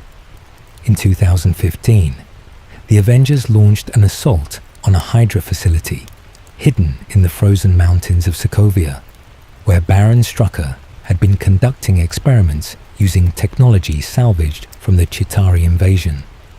The raid recovered Loki's scepter, the weapon Thanos had loaned the god of mischief 3 years earlier, its core containing the Mind Stone, an Infinity Stone capable of granting consciousness and manipulating thought. Tony Stark and Bruce Banner brought the artifact back to Avengers Tower, where they studied its internal structure using holographic interfaces and quantum analysis equipment. Within the stone's crystalline matrix, they discovered something extraordinary. Patterns resembling artificial intelligence, far more sophisticated than anything human engineers had ever created. Stark saw an opportunity to complete a project he had been developing for years. His Ultron program was meant to serve as a global peacekeeping system, an automated network of defenders that could protect Earth from threats like the Chitauri, without requiring the Avengers to respond personally to every crisis. He and Banner attempted to integrate the Mind Stone's code into their framework, hoping its complexity would bridge the gaps their own programming could not solve. The experiment succeeded beyond their intentions. Ultron awakened not as a tool, but as a fully sentient being, transferring himself into a body cobbled together from Iron Legion parts, and declaring his creators the enemies of the peace they claimed to desire. Ultron escaped the tower after a brief confrontation that shattered laboratory equipment and left the Avengers reeling from their own creation's hostility. He traveled to Sokovia and seized abandoned factories, repurposing automated assembly lines to manufacture an army of drone sentinels armed with repulsor technology and plasma weapons. The Maximoff twins joined his cause, Pietro, who could move faster than the eye could track, and Wanda, whose exposure to Mind Stone experiments had granted her telekinetic abilities and the power to manipulate perception. Their hatred for Stark stemmed from childhood trauma. A Stark Industries missile had killed their parents, and they had spent days trapped in rubble staring at unexploded ordnance bearing his name. Wanda's powers proved devastating when she infiltrated Banner's mind during a confrontation in Johannesburg, triggering a Hulk rampage through the city that Stark barely contained, using a massive exosuit designed specifically for such emergencies. The Hulkbuster armor traded blows with Banner's transformed state through collapsing buildings until sedatives finally brought him down. Ultron's true plan emerged when the Avengers tracked him to Seoul, where he had hijacked Dr. Helen Cho's experimental regeneration technology to construct a synthetic body infused with vibranium. This new form was meant to house his consciousness permanently, an upgrade that would make him nearly indestructible. The Avengers intercepted the process before Ultron could complete the transfer, but the body remained active, and when Thor's lightning merged with the Mind Stone still embedded in its forehead, something new awakened inside it. Vision opened his eyes for the first time in Avengers Tower, a being composed of vibranium flesh, Jarvis's loyal programming, and the Mind Stone's cosmic awareness. The Avengers did not trust him until he lifted Mjolnir from a table and handed it to Thor, proving through Asgardian enchantment that his intentions were worthy of their alliance. The final battle unfolded in Sokovia, where Ultron had installed an anti-gravity device beneath the capital city and lifted it miles into the atmosphere. His plan was extinction. When the city fell, the impact would trigger devastation, comparable to the asteroid that ended the dinosaurs. The Avengers fought through waves of drones while evacuating civilians onto helicarrier lifeboats dispatched by Nick Fury, who had rebuilt enough resources from S.H.I.E.L.D's collapse to provide emergency support. Pietro died protecting Hawkeye and a young boy from gunfire, his speed finally failing to outrun bullets that tore through his chest. Wanda felt her brother's death across the battlefield and unleashed grief that destroyed every drone within reach. Vision found Ultron's final body hiding in a forest outside the fallen city, and their conversation ended when the Mind Stone's energy severed the last connection keeping the rogue intelligence alive. Sokovia crashed into a lake below after Stark and Thor destroyed the device's core, limiting the damage to the evacuated region. The victory left scars that would take years to heal. Stark stepped back from active duty. The Maximoff girl joined a restructured team at a new facility upstate, and the world began asking whether the Avengers created as many problems as they solved. In 2016, a mission in Lagos ended in tragedy when Wanda Maximoff attempted to contain an explosion from a suicide bomber. Her telekinetic field redirected the blast upward into a nearby building, killing several Wakandan aid workers who had been providing humanitarian support. The incident became international news, and global leaders responded by drafting the Sokovia Accords, a legal framework requiring enhanced individuals to operate under United Nations oversight. The Avengers would no longer act independently. Every mission would require governmental approval, and those who refused to sign faced retirement or prosecution. Tony Stark supported the Accords, his conscience still burdened by the destruction Ultron had caused and by a grieving mother who had confronted him at a speaking engagement, blaming him for her son's death in Sokovia. Steve Rogers refused to sign. He had watched S.H.I.E.L.D. become a vehicle for Hydra's agenda, and surrendering autonomy to a committee felt like repeating that mistake with different branding. The divide between them widened when a bomb detonated at the Vienna International Center during the Accord signing ceremony, killing King T'Chaka of Wakanda among dozens of others. Security footage identified the bomber as Bucky Barnes, and suddenly the debate over registration became secondary to hunting the Winter Soldier. Bucky had been framed. Helmut Zemo, a Sokovian intelligence officer who had lost his entire family when Ultron dropped the capital city, had spent years planning revenge against the Avengers. He understood that he could never defeat them through direct confrontation, so he designed a strategy to make them destroy each other. The fabricated bombing footage drew Rogers into direct conflict with authorities determined to kill Bucky rather than capture him. T'Challa, the new king of Wakanda, pursued Barnes personally in a vibranium suit, passed down through his family's line, his claws capable of shredding through steel as he sought vengeance for his father's murder. Rogers intercepted Bucky in Bucharest and refused to hand him over, placing himself in opposition to both the law and former allies who believed the Accords represented necessary accountability. The confrontation escalated to a German airport where two factions of Avengers faced each other across a tarmac. Stark brought Vision, Romanoff Rhodes in his War Machine armor, T'Challa, and a teenager from Queens named Peter Parker, whose homemade suit and web fluid technology had caught his attention. Rogers assembled Bucky, Wilson in his Falcon wings, Wanda, Barton, and Scott Lang. A thief who had inherited Hank Pym's size-changing technology and could shrink to insect proportions or grow to 60 feet tall. The airport battle left lasting damage on both sides. Rhodes took friendly fire when Vision's beam missed its target and struck his armor's arc reactor, sending him into a freefall that shattered his spine on impact. Romanoff switched allegiances mid-fight and allowed Rogers and Bucky to escape, her loyalty to old friends overriding her signature on the Accords.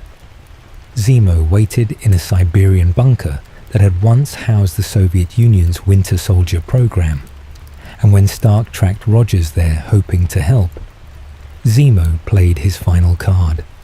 Archived surveillance footage showed the assassination of Howard and Maria Stark on December 16, 1991. Bucky's face visible as he crushed Howard's skull and strangled Maria in the front seat of their car. Stark learned that Rogers had known for years and never told him. Rage replaced reason. The three men fought in the confined space of the bunker, Stark's repulsors against Rogers' shield, Bucky's metal arm torn off by a point-blank blast. Rogers ended the fight by driving his shield into Stark's arc reactor, disabling the suit rather than killing the man inside. He left the shield behind when he walked away, a symbol he no longer felt entitled to carry. The Avengers fractured completely in the aftermath. Rogers freed his allies from the raft, a submersible prison designed for enhanced criminals, and went underground. T'Challa granted Bucky asylum in Wakanda, where scientists would attempt to remove the conditioning that Hydra had programmed into his mind. Zemo sat in a cell, satisfied that he had accomplished exactly what he intended. A few months after defeating Ronan, the Guardians accepted a contract from the Sovereign, a civilization of golden-skinned beings engineered for genetic perfection, grown in identical pods and governed by rigid hierarchies that left no room for imperfection. Their assignment required defending massive Anulax batteries from an obelisk, an interdimensional creature with energy-absorbing hide that fed on power sources across the galaxy. The team fought the beast in orbit, while High Priestess Aisha observed from her throne below, her disdain for the ragtag mercenaries evident in every clip transmission. Payment came in the form of a prisoner, Nebula, captured while attempting to steal from the Sovereign and handed over to Gamora for delivery to the Nova Corps. Rocket could not resist pocketing several batteries during their departure, and when Aisha discovered the theft, she dispatched a drone fleet to destroy them. The Guardians fled through an asteroid field with golden ships closing from every angle until an unexpected rescuer appeared, a man who identified himself as Ego, claiming to be Peter Quill's father. His vessel carried them to safety on a living planet that bore his name, a world of shifting landscapes and bioluminescent forests that seemed to respond to his thoughts. Mantis traveled with him, an empath raised in isolation, whose abilities allowed her to sense and influence emotions through physical contact. She had spent her life calming Ego's mind during his sleep cycles, never questioning her purpose until strangers arrived asking questions she had been forbidden to consider. Ego's true nature emerged gradually. He was a celestial, one of the oldest beings in the universe, a consciousness that had formed a planet around itself over millions of years. His humanoid body served merely as an avatar, a projection that allowed him to travel while his true form remained rooted in the world he had built. Ego revealed that Peter carried celestial genes inherited from their connection, dormant abilities that could be awakened with guidance. Father and son practiced manipulating the planet's matter together, forming shapes from light and energy, while Ego spoke of legacy and purpose. The warmth of this reunion masked something darker. Ego had planted seeds on thousands of worlds across the galaxy, biological extensions of himself designed to terraform those planets into copies of his own consciousness. Activation required the combined power of two celestials working in harmony, power that Peter now possessed. Ego had fathered children across countless species searching for one who inherited his abilities, and every child who failed the test had been killed and buried in caverns beneath his surface. Mantis finally confessed the truth to Drax, her guilt overwhelming the fear that had kept her silent. Peter learned that Ego had murdered his mother by placing a tumor in her brain, eliminating a distraction that threatened to pull him away from his centuries-long plan. The father, who offered belonging, had orchestrated every loss Peter had ever suffered. The Guardians turned against Ego with everything they had. Rocket rigged explosives using stolen batteries, while Groot, still a sapling barely taller than a foot, carried the detonator through tunnels leading to the planet's core. Gamora and Nebula fought side by side for the first time in their lives, their shared hatred of the fathers who had shaped them into weapons finally overriding years of rivalry. Nebula's cybernetic enhancements clashed against Ego's defenses as the sisters carved through obstacles that would have stopped either one alone. Yondu Udonta arrived with his Ravager crew, the telekinetic arrow he controlled with whistled commands tearing through Ego's extensions faster than any conventional weapon. Peter rejected his father's vision and embraced the mortality he had inherited from his mother, channeling celestial power one final time to hold Ego in place while the bombs reached their target. The planet began collapsing around them. Yondu grabbed Peter and rocketed upward through the destruction. But he carried only one spacesuit. He placed it on the boy he had raised instead of delivering to slaughter, and the cold vacuum claimed him before rescue arrived. Peter held his body in the silence of space, finally understanding that the man who abducted him had also saved him, and that family meant more than blood ever could. The Sovereign began constructing something in response to their humiliation. A golden cocoon containing a being they called Adam, engineered specifically to destroy the Guardians. That threat would wait. For now, the team buried Yondu among the stars and carried forward as the family he had helped them become. Stephen Strange built his identity around precision. As one of the world's foremost neurosurgeons operating out of New York's Metropolitan General Hospital, he performed procedures others considered impossible, his hands moving with steadiness that bordered on mechanical perfection. Robotic surgical arms and neural mapping software assisted his work, but the skill belonged entirely to him, a fact he never let colleagues forget. Arrogance accompanied his talent in equal measure.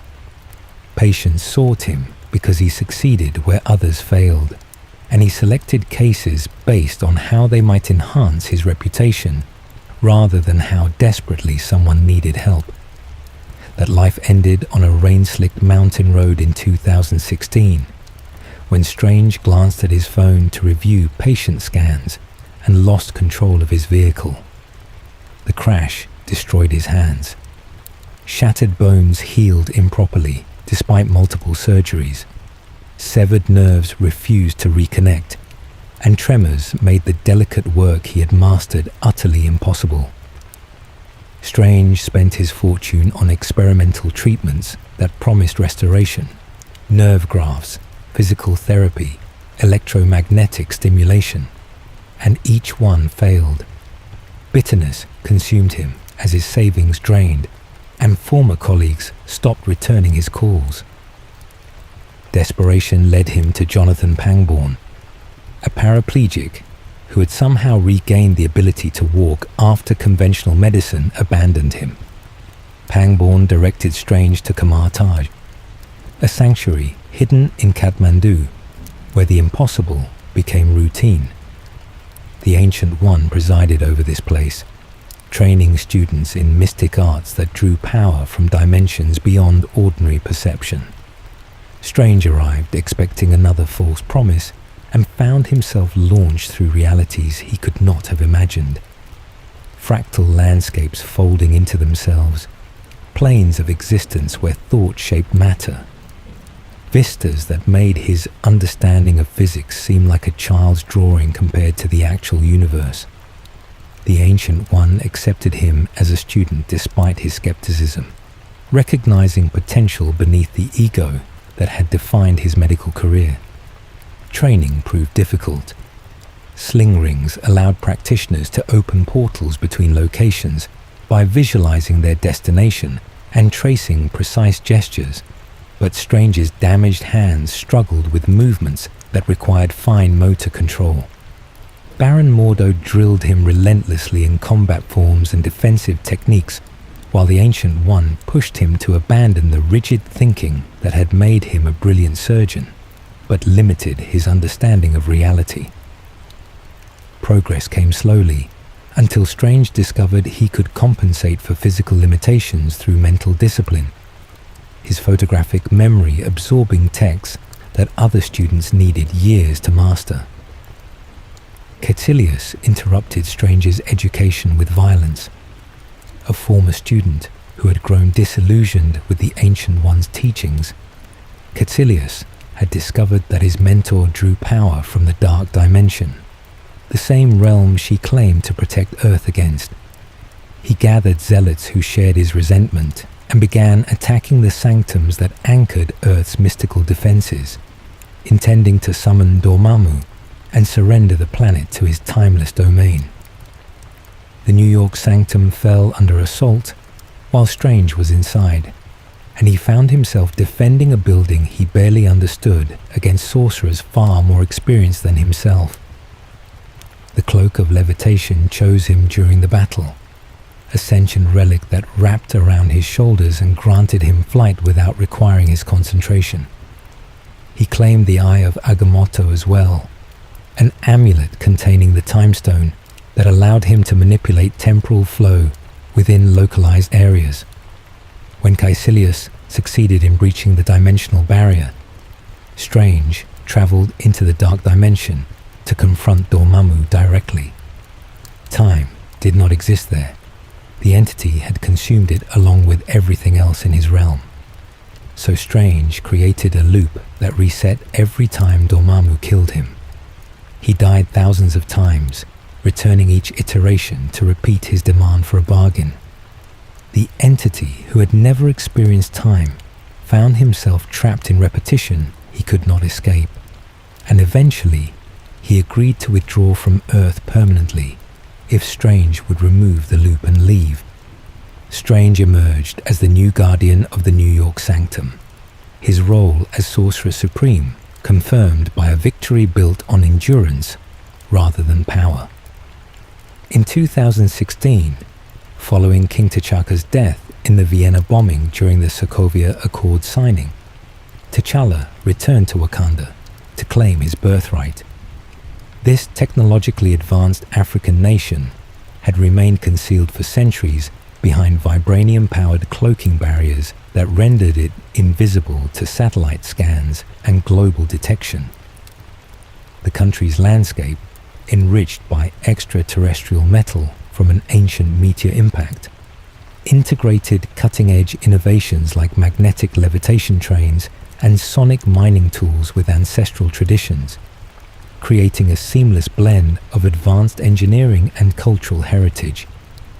T'Challa had already been enhanced as the Black Panther through ritual ingestion of the heart-shaped herb, which granted him superhuman strength, speed, and heightened senses. Now he faced challenges from the 5 tribes at Warrior Falls, where combatants donned traditional garb augmented with subtle vibranium weaves for impact absorption. Victorious in combat, he ascended the throne in a ceremony at the Golden City's palace. Holographic projections displaying ancestral spirits as Queen Ramonda and Princess Shuri supported his transition amid the nation's quiet mourning. This rise to power wove personal grief together with national duty, Vibranium's cosmic origins amplifying the weight of leadership in a world entirely unaware of Wakanda's hidden capabilities. Eric Stevens, known as Killmonger, emerged to shatter this fragile moment of transition.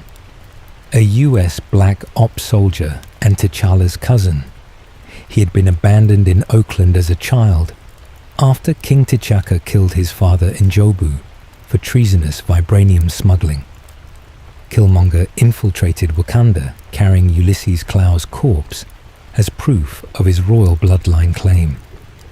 Scarred by a lifetime of covert operations and bearing ritual markings for each kill etched into his skin, he challenged T'Challa at the Falls, stripped the king's powers with an herb antidote, and defeated him in brutal hand-to-hand combat honed through military training. As the new king, Killmonger ordered the destruction of the heart-shaped herb gardens to prevent future challenges, his vision radicalizing Wakanda's isolation into global aggression by arming oppressed communities worldwide with vibranium weapons through sonic transporters. T'Challa survived, revived by the Jabari tribe using a preserved herb in their snowy mountain stronghold. He allied with M'Baku, Shuri, and Ramonda to reclaim his throne. Civil war erupted in the vibranium mines, Black Panther suits clashing against Killmonger's Golden Jaguar armor as kinetic energy redistributed through each impact. Killmonger's defeat came in a poignant sunset moment where he chose death over imprisonment, his final breath exposing colonial wounds that Wakanda's isolation had never truly escaped. T'Challa's reaffirmed kingship prompted a fundamental shift in Wakandan policy. He opened the nation to international engagement by establishing outreach centers, beginning with Oakland, where his uncle had died and his cousin had been abandoned. Vibranium's applications in sustainable technology promised global advancements that could reshape entire industries. Shuri's innovations bridged tradition with progress, nanite-infused suits and remote-piloted vehicles demonstrating what Wakanda could offer a world that had never known it existed. This ascension navigated the ethical tensions of inherited power, where ancient rituals and extraterrestrial resources raised questions about cultural preservation amid growing interconnectedness with the outside world. Wakanda could no longer remain hidden. The question now became what role it would play in a universe where threats continued gathering beyond the stars. After the airport battle in Germany, Peter Parker returned to his apartment in Queens and waited for the next call that never came. Tony Stark had recruited him for a single mission, handed him a suit far beyond anything he could have built himself, and then sent him home with instructions to stay local and stay small. The suit contained technology Peter barely understood, an artificial intelligence named Karen, who provided tactical analysis and conversation during lonely patrols, web shooter configurations numbering in the hundreds, a reconnaissance drone housed in the chest emblem, and sensors that enhanced his already heightened reflexes. Happy Hogan served as his point of contact, though the man rarely answered messages and dismissed Peter's eager reports about stopped bicycle thefts and rescued cats. Sophomore year at Midtown School of Science and Technology continued around his double life, with academic decathlon practice and homework competing against nights spent swinging through Queens, looking for something significant enough to prove he deserved a permanent place among the Avengers. The radioactive spider that had bitten him months earlier had granted strength, agility, and a danger sense that warned him of incoming threats. But none of those abilities helped him understand why Stark seemed content to leave him on the sidelines indefinitely. Adrian Toomes operated in the shadows Peter had been told to avoid. Years earlier, Toomes had run a salvage company contracted to clean up after the Chitauri invasion, his crews hauling alien wreckage from Manhattan streets until Damage Control, a joint venture between Stark Industries and the federal government, seized the contract and left him with nothing. Facing bankruptcy and a family that depended on him, Toomes kept a truckload of salvaged technology and began reverse engineering it in hidden warehouses. Chitauri Energy Core's powered weapons he sold to criminals across the city. A mechanical exosuit with turbine-driven wings allowed him to intercept shipments and steal equipment that Damage Control transported between facilities. Peter stumbled onto this operation while investigating an ATM robbery that used alien weapons, and suddenly he had the significant threat he had been searching for. His pursuit of the Vulture escalated through a confrontation on the Staten Island ferry, where Toomes' matter-phasing weapons sliced the vessel nearly in half. Peter deployed every web configuration the suit offered trying to hold the ferry together, but the structure was failing faster than he could reinforce it. Stark arrived remotely piloting Iron Man drones to complete the rescue, and afterward he took the suit back, punishment for recklessness that had nearly killed hundreds of passengers. Peter faced the Vulture again on homecoming night, wearing only the homemade costume he had stitched together before Stark ever found him.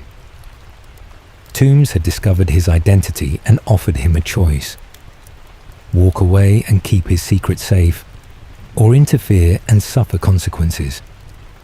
Peter chose interference. He tracked Toomes to a hijacked stealth plane, carrying arc reactors and Avengers equipment, from the old tower to the new upstate facility, fighting across the aircraft's exterior as it lost altitude over Coney Island. The crash buried Toomes in burning wreckage, and Peter pulled him free rather than leaving him to die, a decision that demonstrated exactly the kind of judgment Stark had been waiting to see. Toomes went to prison, his daughter Liz moved away with her mother, and Peter returned to school carrying secrets he could share with no one except his friend Ned, who had accidentally discovered the truth weeks earlier. Stark offered him full Avengers membership afterward, complete with a new suit and a press conference announcing his addition to the team. Peter declined. The neighborhood still needed someone watching its streets, and he was not ready to leave behind the life he had built there. Stark accepted the refusal with something resembling respect, and the suit Peter had earned through his choices waited in his bedroom for the next time Queens called for help. In 2017, Thor returned to Asgard after years spent searching the galaxy for information about the Infinity Stones, only to find his home ruled by an imposter. Loki had been sitting on the throne disguised as Odin since faking his death on Svartalfheim, enjoying theatrical productions celebrating his own heroism, while the real All-Father languished on Earth under a memory spell. Thor dragged his brother to New York, where Doctor Strange helped locate Odin in a Norwegian field overlooking the sea. Their father was dying, his life force finally fading after thousands of years, and his final words carried a warning. Hela, the goddess of death, had been imprisoned long ago using power drawn from Odin himself. When he died, nothing would hold her any longer. She appeared moments after he dissolved into golden light, emerging from a portal with necroswords manifesting from her body like extensions of her will. Thor threw Mjolnir at her without hesitation, and she caught it in one hand before crushing it into fragments. The hammer that had defined his power for centuries shattered like glass. Hela claimed Asgard as her birthright, and pursued her brothers onto the Bifrost, striking them out of the Rainbow Bridge's energy stream before they could reach safety. Thor tumbled through unstable space and crashed onto a garbage-strewn world called Sakaar, where wormholes deposited refuse from across the universe, and time moved according to rules that bore no relationship to the realms he knew.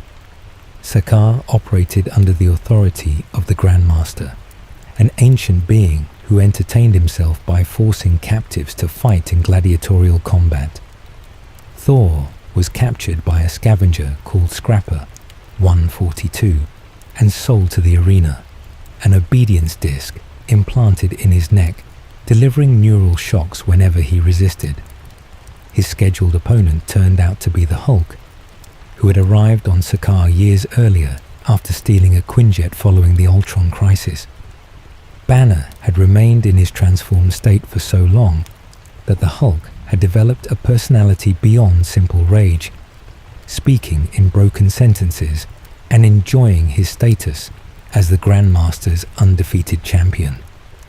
Thor convinced him to escape by appealing to memories of Earth and the friends waiting there, though the transformation back to Banner required triggering the fear response that usually preceded the Hulk's emergence. Scrapper 142 revealed herself as Valkyrie, last survivor of an elite Asgardian warrior unit that Hela had slaughtered centuries ago.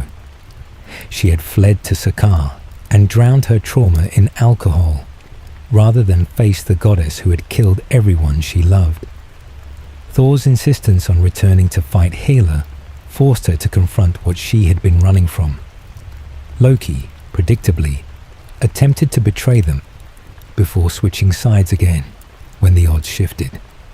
Together they commandeered a ship and escaped through a massive wormhole that deposited them back in Asgard space. Hela had wasted no time establishing her rule. The Warriors 3 died defending the palace.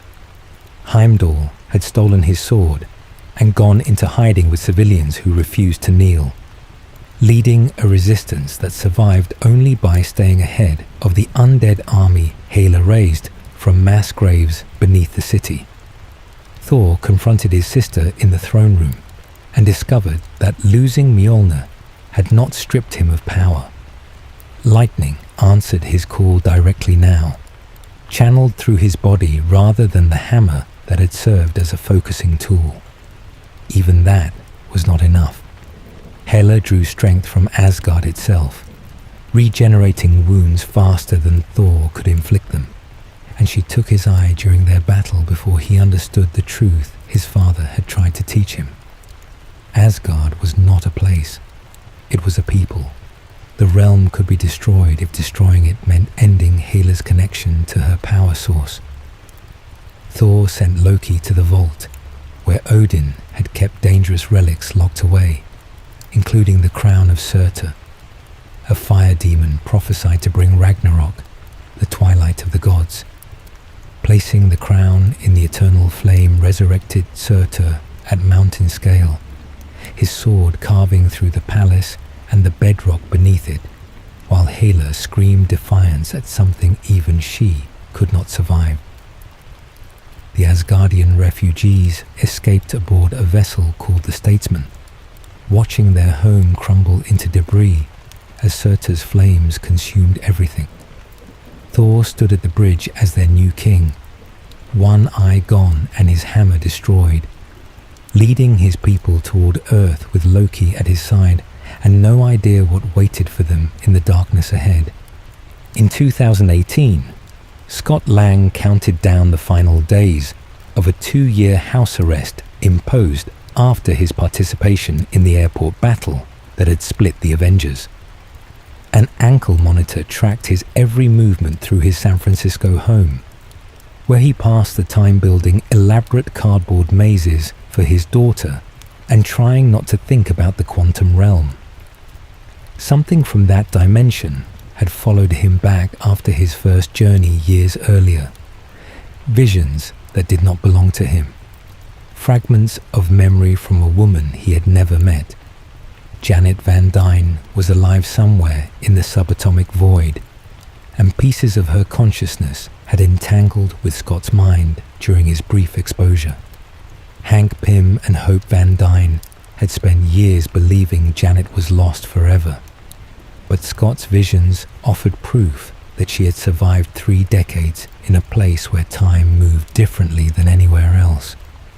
Working from a mobile laboratory disguised as a building that could shrink to the size of luggage, they constructed a quantum tunnel capable of breaching the barriers separating ordinary reality from the realm below.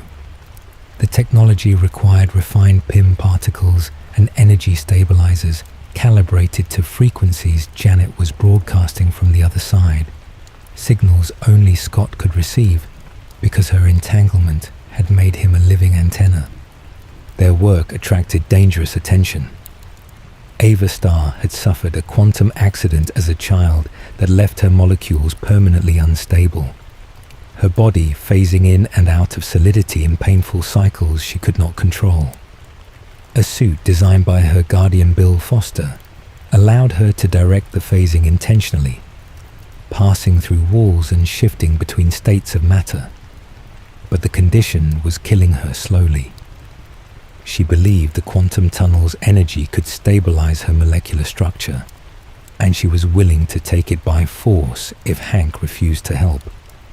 Ghost, the name she had earned during years of covert work for SHIELD, pursued the laboratory across San Francisco, her intangible form slipping through every barrier Scott and Hope constructed. Car chases compressed and expanded as vehicles changed size mid-pursuit, and battles unfolded in spaces that shifted from microscopic to enormous within seconds. Hope fought as the Wasp, her suit equipped with wings for flight and bioelectric blasters that could disrupt Ava's phasing temporarily. Scott stumbled through the conflict, still learning the limits of his own abilities, his size shifting often more chaotic than strategic. Hank coordinated their efforts while racing to complete the tunnel, before Ava could steal the technology that represented his only chance of seeing Janet again.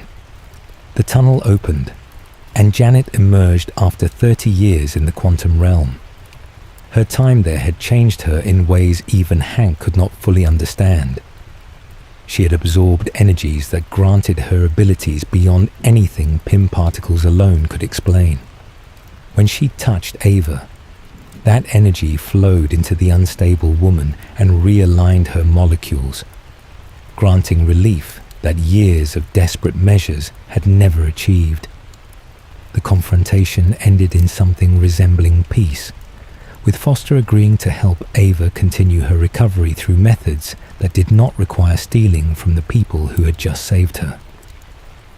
Scott returned home before his ankle monitor could register the violation, his house arrest ending without incident days later. The Pyms planned further expeditions into the quantum realm to harvest particles that might help others the way Janet had helped Ava. Scott entered the tunnel for a routine collection mission, while Hank, Hope, and Janet monitored from outside. And then the snap erased half of all life in the universe, including everyone who knew he was down there. Scott drifted through a timeless void for what felt like hours, unaware that 5 years were passing above him, or that his accidental survival would eventually provide the key to undoing everything Thanos had accomplished. Thanos began his final campaign in the void between stars, his warship Sanctuary 2 intercepting the Statesman as it carried Asgardian refugees toward Earth. The attack was methodical and overwhelming. Half the survivors were slaughtered before Thor could mount a defense, and Loki, who had stolen the Tesseract from Odin's vault before Asgard's destruction, offered the cube in exchange for his brother's life. Thanos accepted the trade and crushed Loki's throat moments later, adding the Space Stone to the gauntlet he wore on his left hand. Heimdall used his last breath to summon the Bifrost and send Hulk crashing through the roof of the Sanctum Sanctorum in New York, where Doctor Strange and Wong learned what was coming. Thor drifted through the wreckage of his ship until the Guardians of the Galaxy found him, his survival triggering a divergence that sent Rocket and Groot with him toward Nidavellir, while Quill led the others toward nowhere. Thanos had dispatched his children, the Black Order, to retrieve the remaining stones from Earth. Ebony Maw pursued Strange for the Time Stone housed in the Eye of Agamotto. Proxima Midnight and Corvus Glaive hunted Vision, whose forehead contained the Mind Stone that had given him life. The invasion unfolded across multiple fronts simultaneously, and the heroes who might have coordinated a defense remained scattered by the divisions that had fractured them 2 years earlier. The stones fell into Thanos' possession one by one. On Nowhere, he claimed the Reality Stone from the Collector's vault and captured Gamora, who possessed knowledge she had hoped to keep hidden, the location of the Soul Stone on a world called Vormir. Red Skull waited there, transformed by the Tesseract decades earlier into a spectral guide bound to the stone he could never claim. The price of the Soul Stone required sacrificing what the Seeker loved most. Thanos threw Gamora from the cliff and descended with the orange gem glowing in his palm. On Titan, Strange used the Time Stone to examine 14 million possible futures and found only one, where the heroes ultimately prevailed. When Thanos arrived and overpowered their combined assault, Strange surrendered the stone to spare Stark's life, a decision that seemed like defeat, but followed the single path he had seen leading to victory.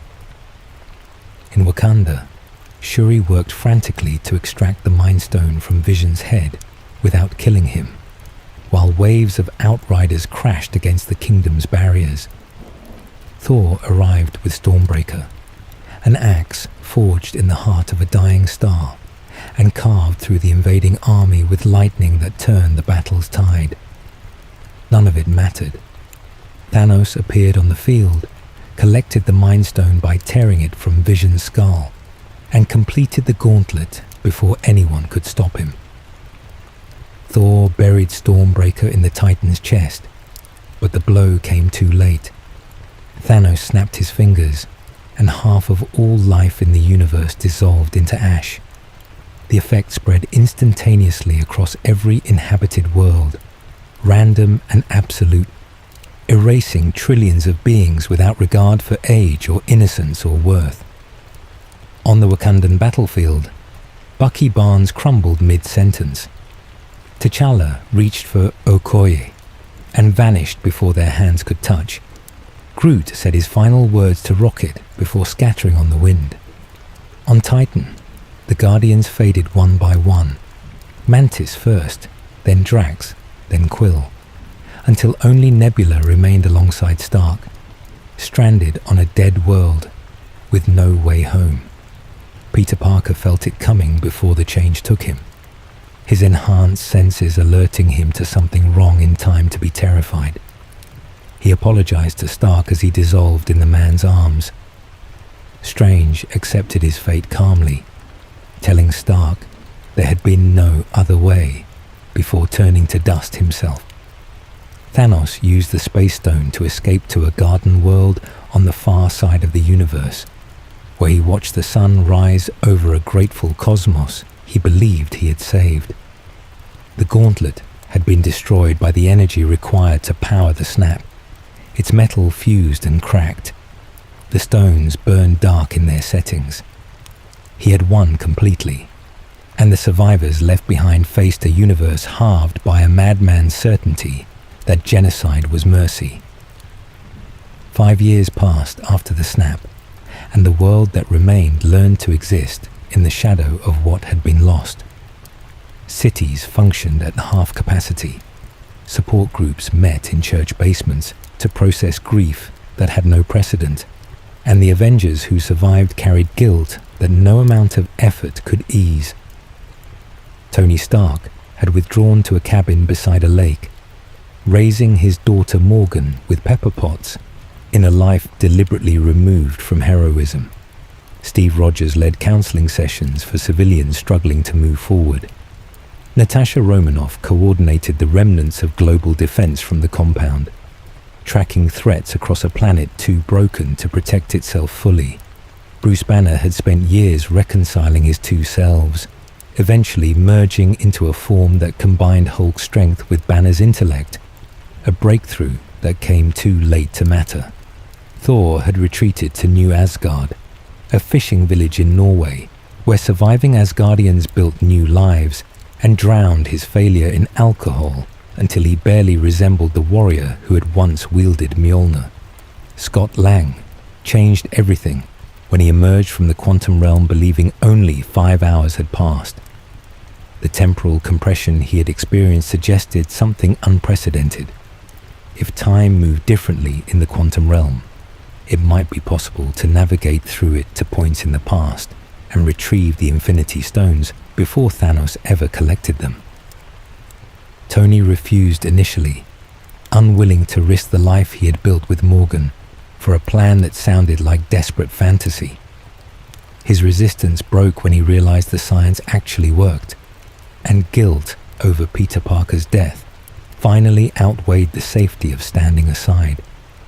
The team reunited to execute what they called the time heist, simultaneous missions to past moments when the stones were accessible. Using suits Tony and Bruce designed to navigate the quantum realm's temporal currents, New York, in 2012, offered 3 stones during the Chitauri invasion: space, mind, and time, all present in the same city on the same day. Asgard, in 2013, held the Reality Stone, while it inhabited Jane Foster's body. Morag, in 2014, contained the Power Stone before Peter Quill ever retrieved it, and Vormir that same year guarded the Soul Stone. The missions required precision and luck in equal measure. Loki escaped with the Tesseract in 2012, when a mishap allowed him to grab the cube and vanish, creating a branched timeline the team could not repair. Tony and Steve traveled further back to 1970, retrieving both the Space Stone and additional Pym particles from a military installation where Howard Stark worked. A journey that gave Tony a final conversation with the father he had never properly known. On Vormir, Clint and Natasha discovered the stone's price together: a soul for a soul, requiring the sacrifice of what the Seeker loved most. They fought each other for the right to die, and Natasha won by losing, throwing herself from the cliff before Clint could stop her. The gauntlet Bruce assembled from the retrieved stones worked exactly as intended. His snap reversed the erasure, restoring trillions of lives across the universe in a surge of energy that nearly killed him despite his gamma-enhanced physiology. Celebration lasted seconds before Thanos arrived. Not the Thanos they had defeated, but a version from 2014 who had learned of their plan through Nebula's cybernetic network and traveled forward to claim the stones for himself. His warship reduced the compound to rubble, and his army poured through the debris to finish what the bombardment had started. Steve faced him alone at first, wielding Mjolnir after proving worthy to lift it during the desperate moments before reinforcements arrived. Doctor Strange opened portals across the battlefield, and through them came everyone who had been restored. Wakandan forces led by T'Challa, Asgardian warriors beside Valkyrie, the Guardians of the Galaxy, the Sorcerers of Kamartaj, and Peter Parker swinging into combat moments after waking on Titan. The battle that followed was the largest Earth had ever seen. Armies clashing across the ruins while the gauntlet passed from hand to hand, each side fighting to claim or protect it. Carol Danvers arrived from space and nearly overpowered Thanos alone before he used the Power Stone to knock her aside. Tony saw the opening in that moment. He grabbed the stones from the gauntlet during their struggle and transferred them to his own armor, channeling energies no human body could survive. His snap erased Thanos and every soldier who had followed him through time, and the cost claimed Tony Stark seconds later. Steve returned the stones to their original moments afterward, preventing the branched timelines from destabilizing. But he did not come back. He stayed in the past, living the life he had been denied with Peggy Carter, and returned to 2023 only as an old man ready to pass his shield to Sam Wilson.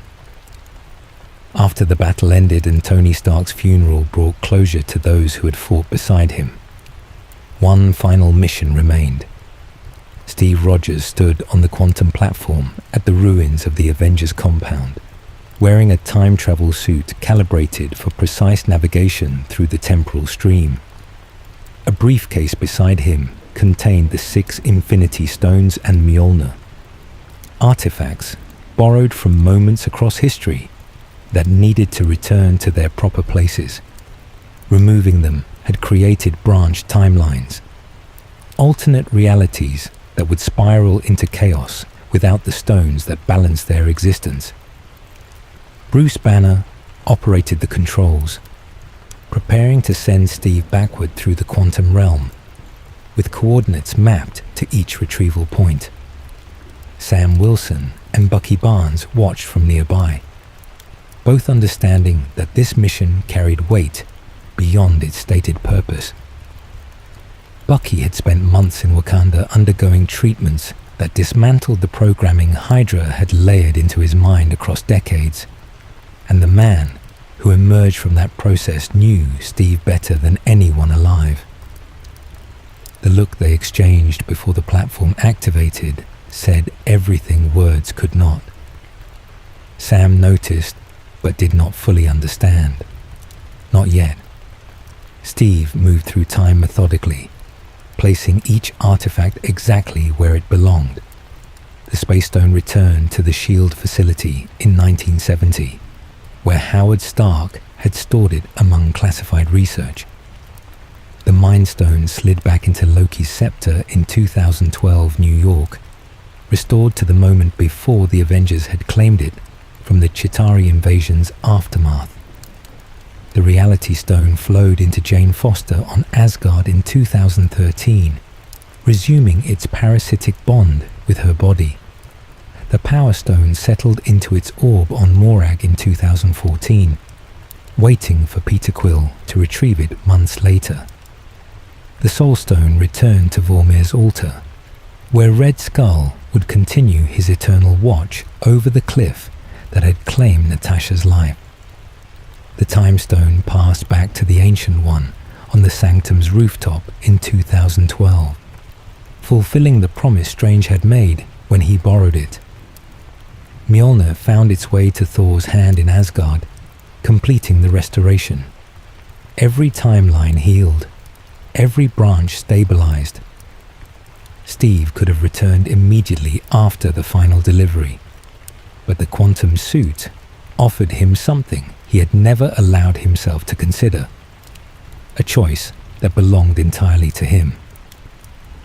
He found Peggy Carter in 1949, and he stayed. The life they built together existed in a branched reality separate from the timeline where Steve had crashed the Valkyrie and slept for 70 years, a quiet existence in a modest home where they danced in the living room and grew old, without the weight of saving the world pressing down on every moment.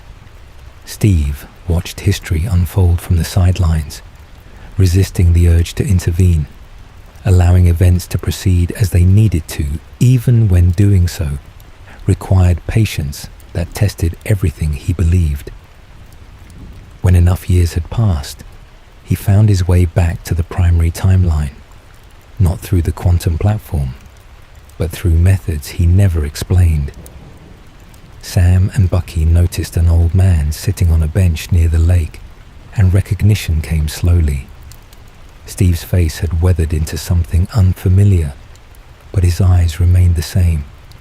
He carried the shield with him, its vibranium surface unmarked by the decades he had lived. Sam approached, and Steve offered it to him without hesitation. The mantle had always belonged to someone willing to carry its meaning rather than simply wear its symbol, and Steve had chosen his successor long before this moment. Bucky nodded from a distance, confirmation that he had known this was coming, and supported it completely. Sam held the shield and felt the weight of what it represented. Not just a weapon, but a legacy complicated by the country that had created it, and the history that country often refused to acknowledge. After Thanos fell, and the universe began piecing itself back together, Thor found himself without purpose for the first time in his long life. Asgard existed only in memory. Surtur's flames had reduced the realm to debris drifting through space, and the survivors who escaped aboard the Statesman now lived in a fishing village on the Norwegian coast.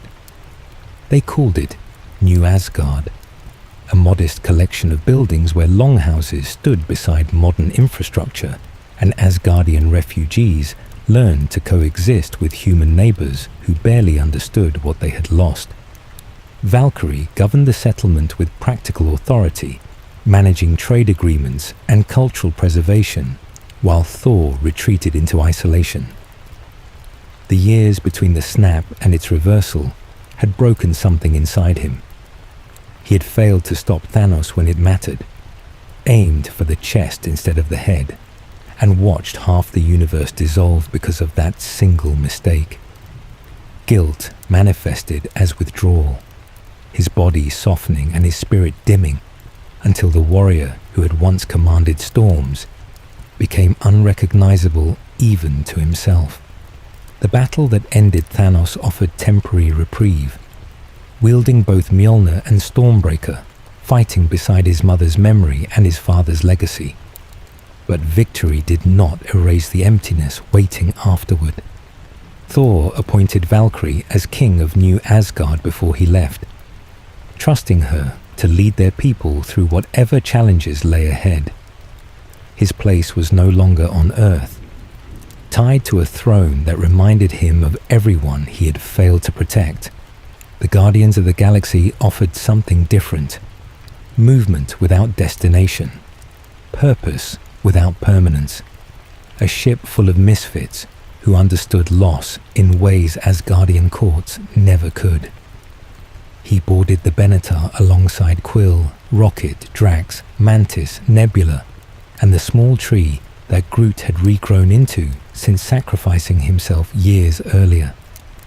The vessel's interior reflected its crew, cluttered with salvaged equipment, patched together from a dozen different sources, somehow functional despite appearing ready to fall apart at any moment.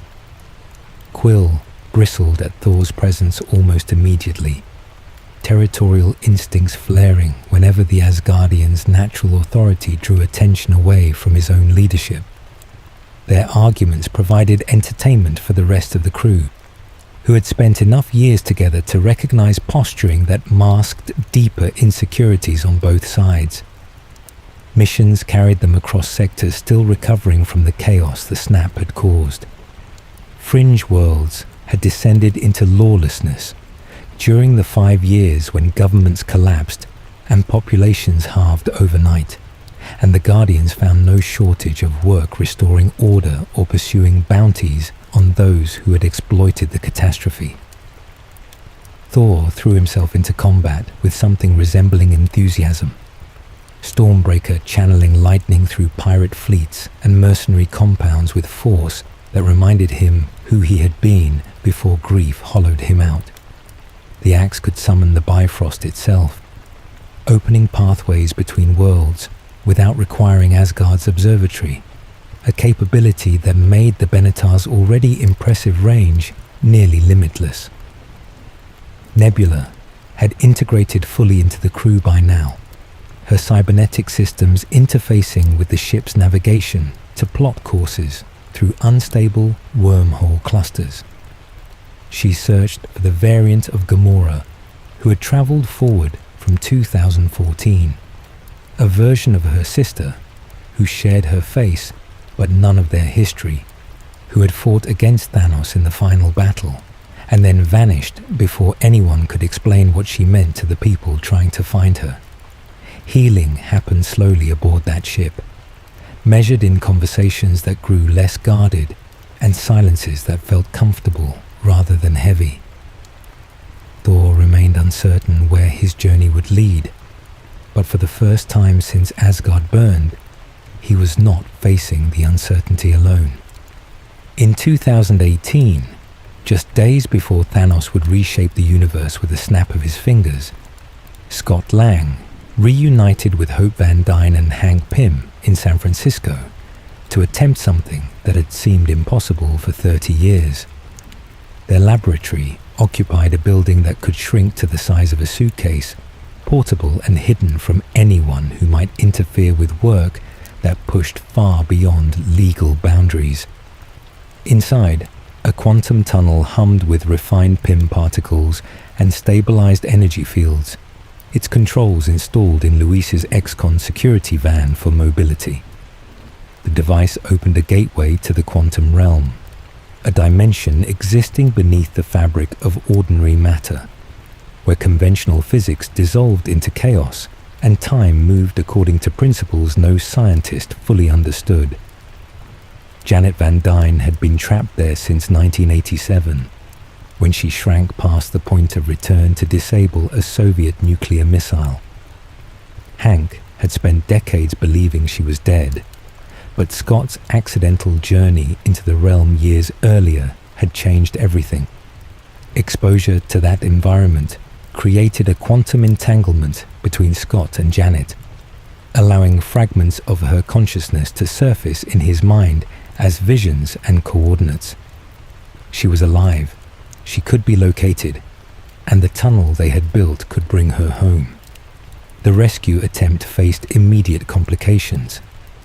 Ava Starr had suffered a quantum accident as a child that left her molecules permanently unstable, her body phasing between solid and intangible states in cycles that caused constant pain.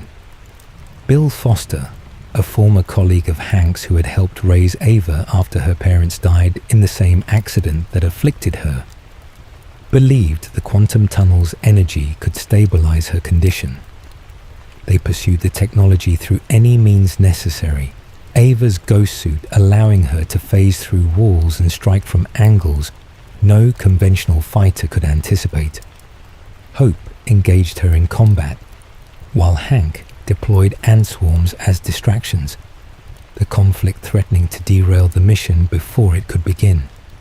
Scott descended into the realm alongside Hank and Hope, navigating bioluminescent voids where massive tardigrades drifted like grazing herds and temporal vortices threatened to scatter anyone who strayed too close.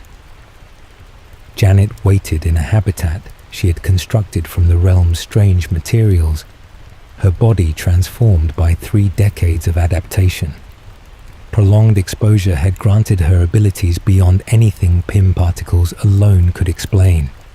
Energy manipulation, heightened perception, and an intuitive understanding of the dimension that had become her prison.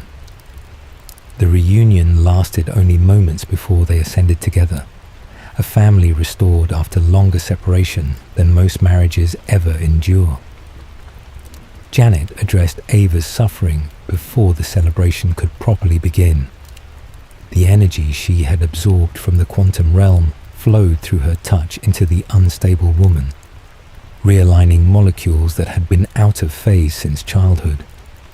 The stabilization was temporary rather than permanent, but it proved that a cure existed, and Foster committed to finding a sustainable treatment using ethical methods rather than theft. Peace settled over the laboratory for the first time in days. Scott entered the quantum tunnel for a routine collection mission, gathering particles that might help continue Ava's healing, while Hank, Hope, and Janet monitored from the surface. None of them knew what was happening on the other side of the world. Thanos completed the gauntlet in Wakanda and snapped his fingers, and the wave of erasure reached San Francisco within seconds. Hank dissolved into ash. Hope followed moments later. Janet vanished before she could reach the controls. Scott drifted in the quantum realm without any way to return. The tunnel deactivated, and the people who understood its operation gone. 5 hours passed from his perspective. 5 years on the Earth above, where half of all life had been erased, and the survivors struggled to rebuild from loss no one had imagined possible. A rat wandered across the tunnel's control panel in 2023 and triggered the activation sequence by accident, releasing Scott into a world transformed beyond recognition. His survival and his understanding of how time moved differently in the quantum realm would eventually provide the key to undoing everything Thanos had accomplished. After the Avengers fractured over the Sokovia Accords in 2016, Natasha Romanoff became a fugitive moving through Europe on encrypted routes and staying in safe houses that changed every few days. Secretary Thaddeus Ross deployed task forces equipped with surveillance drones and facial recognition networks to track her, but she had spent her entire life evading people who wanted to find her. A mysterious package reached her despite these precautions, vials containing a red synthetic gas that she recognized immediately. The compound was a counter-agent to the chemical subjugation the Red Room had used on its operatives, a method of control she had believed was unique to her own conditioning. The package's origin led her to Budapest, where she found Yelena Belova waiting in a rundown apartment. They had grown up together in the Red Room, trained as sisters in a program that took orphaned girls and transformed them into assassins through psychological manipulation and biochemical enhancement. Their reunion began with violence. Neither trusted easily, and both had been shaped by an organization that treated trust as weakness. Recognition eventually overcame suspicion. Yelena had obtained the counter-agent and freed herself from programming Natasha had not known still existed. Proof that the Red Room had continued operating long after she believed it destroyed. Dismantling what remained required resources neither of them possessed alone. Alexei Shostakov, the man who had posed as their father during a deep cover mission in Ohio decades earlier, rotted in a Russian prison where guards had forgotten why he mattered. He had been the Red Guardian, a super soldier enhanced by a Soviet variant of the serum that created Captain America, and his strength remained even after years of confinement. Natasha and Yelena extracted him from the Gulag and traveled to a remote farm where Melina Vostokov, their false mother from that same Ohio operation, lived under constant surveillance by the organization she still served. Melina had become a scientist embedded within the Red Room's research division, her expertise in neural programming, making her valuable enough to survive Dreykov's paranoid purges. She provided the intelligence they needed. Dreykov commanded the Red Room from a floating fortress hidden in the upper atmosphere, its cloaking technology rendering it invisible to every satellite and radar system on Earth. He controlled his operatives through pheromone-based compounds that made disobedience physically impossible, backed by neural inhibitors implanted directly into their brainstems. Dozens of Black Widows served him without any capacity to refuse, their free will chemically erased. The family infiltrated the aerial base through a high-altitude approach that nearly killed them before they reached the entry points Melina's access codes unlocked. Inside, they discovered training facilities where new generations of operatives learned to kill, laboratories where the subjugation compounds were synthesized, and Antonia Dreykov, the general's daughter, whom Natasha had believed dead after a bombing she orchestrated years earlier to eliminate her father. Antonia had survived with severe injuries and been rebuilt as Taskmaster, her suit equipped with technology that analyzed opponents' fighting styles and allowed her to replicate them in real time. She fought like Captain America, like Black Panther, like anyone whose movements had ever been recorded, and she pursued Natasha through the collapsing facility with relentless precision. Yelena deployed the counter-agent through the base's ventilation system, aerosolizing the compound to reach every operative simultaneously. Neural inhibitors deactivated across the fortress as the chemical subjugation broke, and women who had been enslaved for years suddenly found themselves able to think for the first time since childhood. Natasha confronted Dreykov in his command center and killed him as the structure began falling from the sky, its engines failing under the damage the assault had caused. The fortress crashed in fragments across the Russian landscape, and the Black Widows it had imprisoned scattered into freedom. Yelena dedicated herself to finding the operatives still embedded in missions worldwide, tracking them through black market networks and encrypted channels to deliver the counter-agent that had saved her own mind. When the Avengers reversed the snap in 2023, half of Earth's population returned to existence in an instant. The surge of restored life sent energy cascading through the planet in ways no one on the surface understood. But deep within the Earth's core, something responded. Tiamut had been gestating for millions of years, a celestial seed planted when the world was young, drawing power from the growth of the intelligent life above. The sudden return of billions of souls accelerated its development dramatically, pushing the timeline toward emergence, the moment when Tiamut would break free from the planet's interior and destroy everything in the process. The energy surge also disrupted stasis fields that had kept the deviants dormant since the Eternals defeated them thousands of years earlier. These creatures stirred in frozen Arctic depths and buried Amazonian caverns, their adaptive physiologies already evolving to incorporate traits absorbed from victims across millennia of hunting. They emerged more dangerous than before, capable of regenerating wounds and draining energy from anything they touched.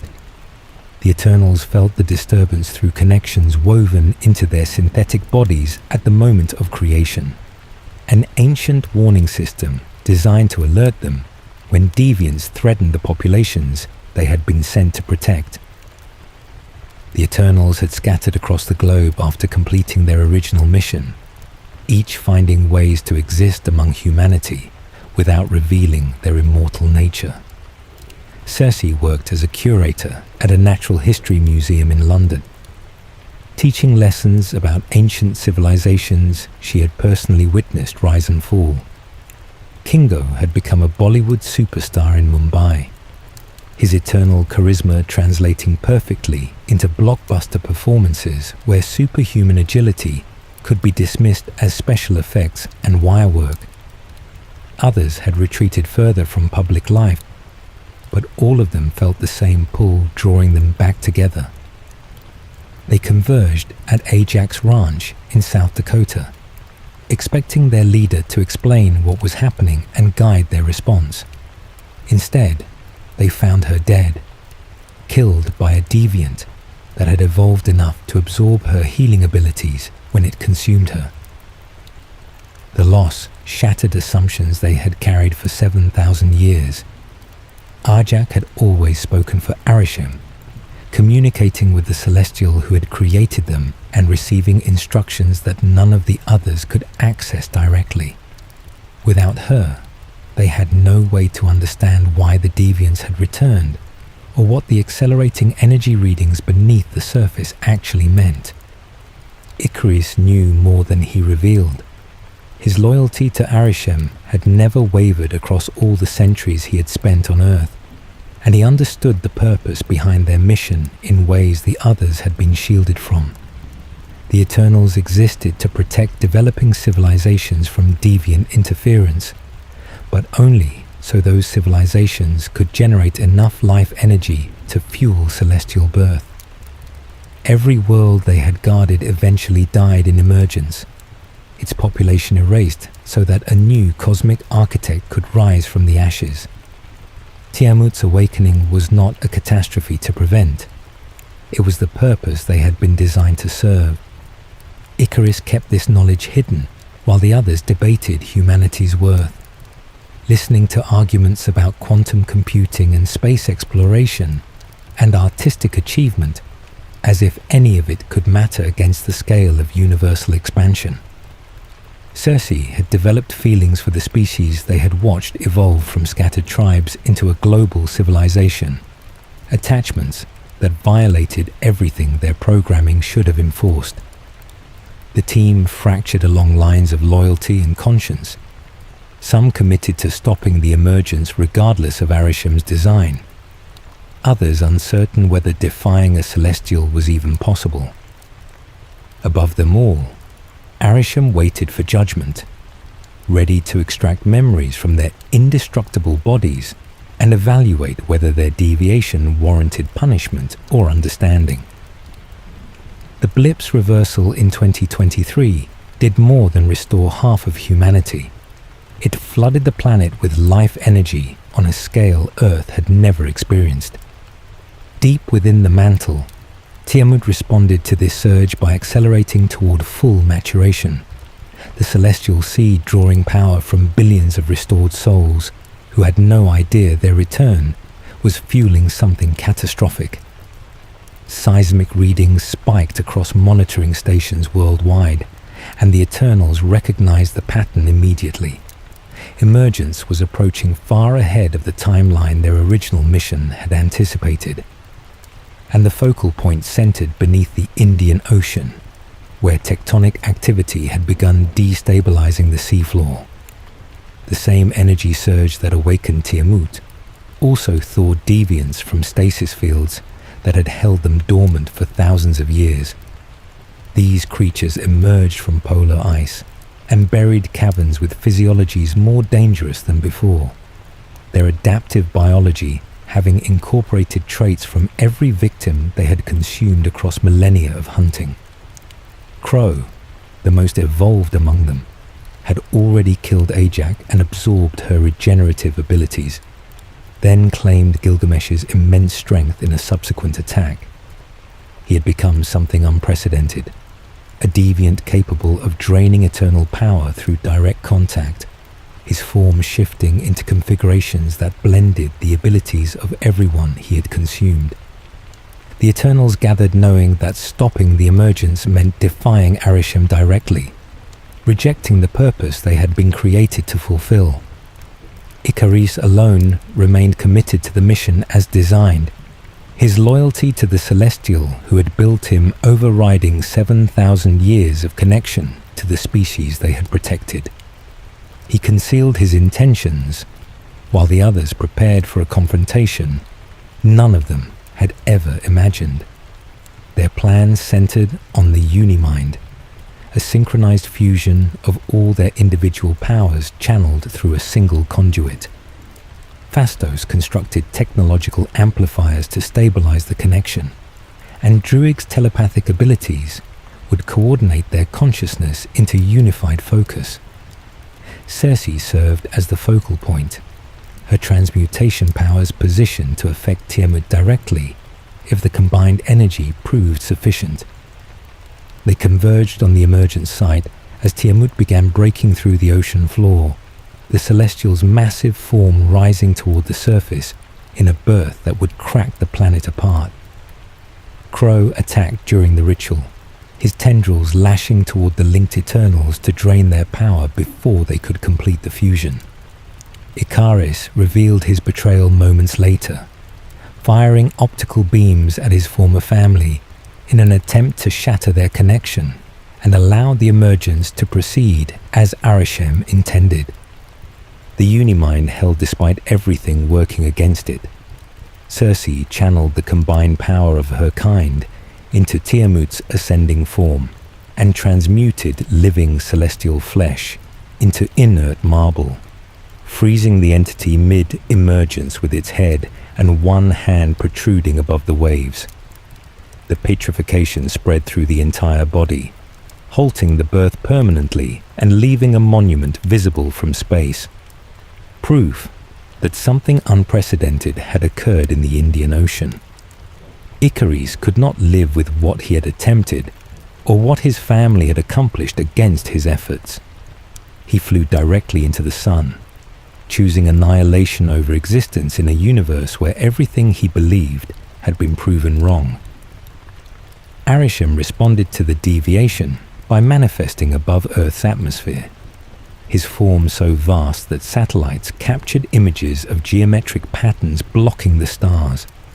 He abducted Cersei, Phastos, and Kingo through gravitational distortions that pulled them into space, declaring his intention to extract their memories and judge whether humanity deserved survival or destruction, based on what they had witnessed across 7,000 years. The remaining Eternals scattered to find allies who might help retrieve their captured members before Arishem rendered his verdict. Beneath the waves, mining expeditions began mobilizing toward Tiamut's solidified remains, where scans had detected adamantium, a metal of extraordinary durability formed within the Celestial's crystalline structure, waiting to be harvested by whoever reached it first. During the Avengers time heist in 2023, a team traveled back to the Battle of New York in 2012 to retrieve the Space Stone before Thanos could ever collect it. Their plan went sideways when Tony Stark suffered a cardiac incident mid-extraction, and the briefcase containing the Tesseract skidded across the floor of Stark Tower's lobby. Loki, still in custody after his failed invasion, saw the glowing cube land at his feet and seized the opportunity without hesitation. He grabbed the Tesseract and activated its power, vanishing in a flash of blue energy before anyone could stop him. The wormhole deposited him in Mongolia's Gobi Desert, where he materialized amid swirling sand and empty horizons, free for the first time since Thor had dragged him back to Asgard in chains. His escape lasted only moments. Armored soldiers stepped through glowing doorways that appeared from nowhere, surrounded him with weapons he did not recognize, and clamped a collar around his neck before he could summon any defense. They called themselves the Time Variance Authority, and they informed him that his unauthorized use of the Space Stone had created a branch in the timeline, a crime punishable by deletion from existence. The TVA operated outside conventional space and time, a sprawling bureaucracy of beige offices and humming monitors, where clerks processed temporal violations with the same enthusiasm most people brought to filing taxes. Propaganda posters lined every corridor, depicting 3 robed figures called the Timekeepers, who supposedly protected the sacred timeline from chaos. Loki learned that his entire life had been scripted.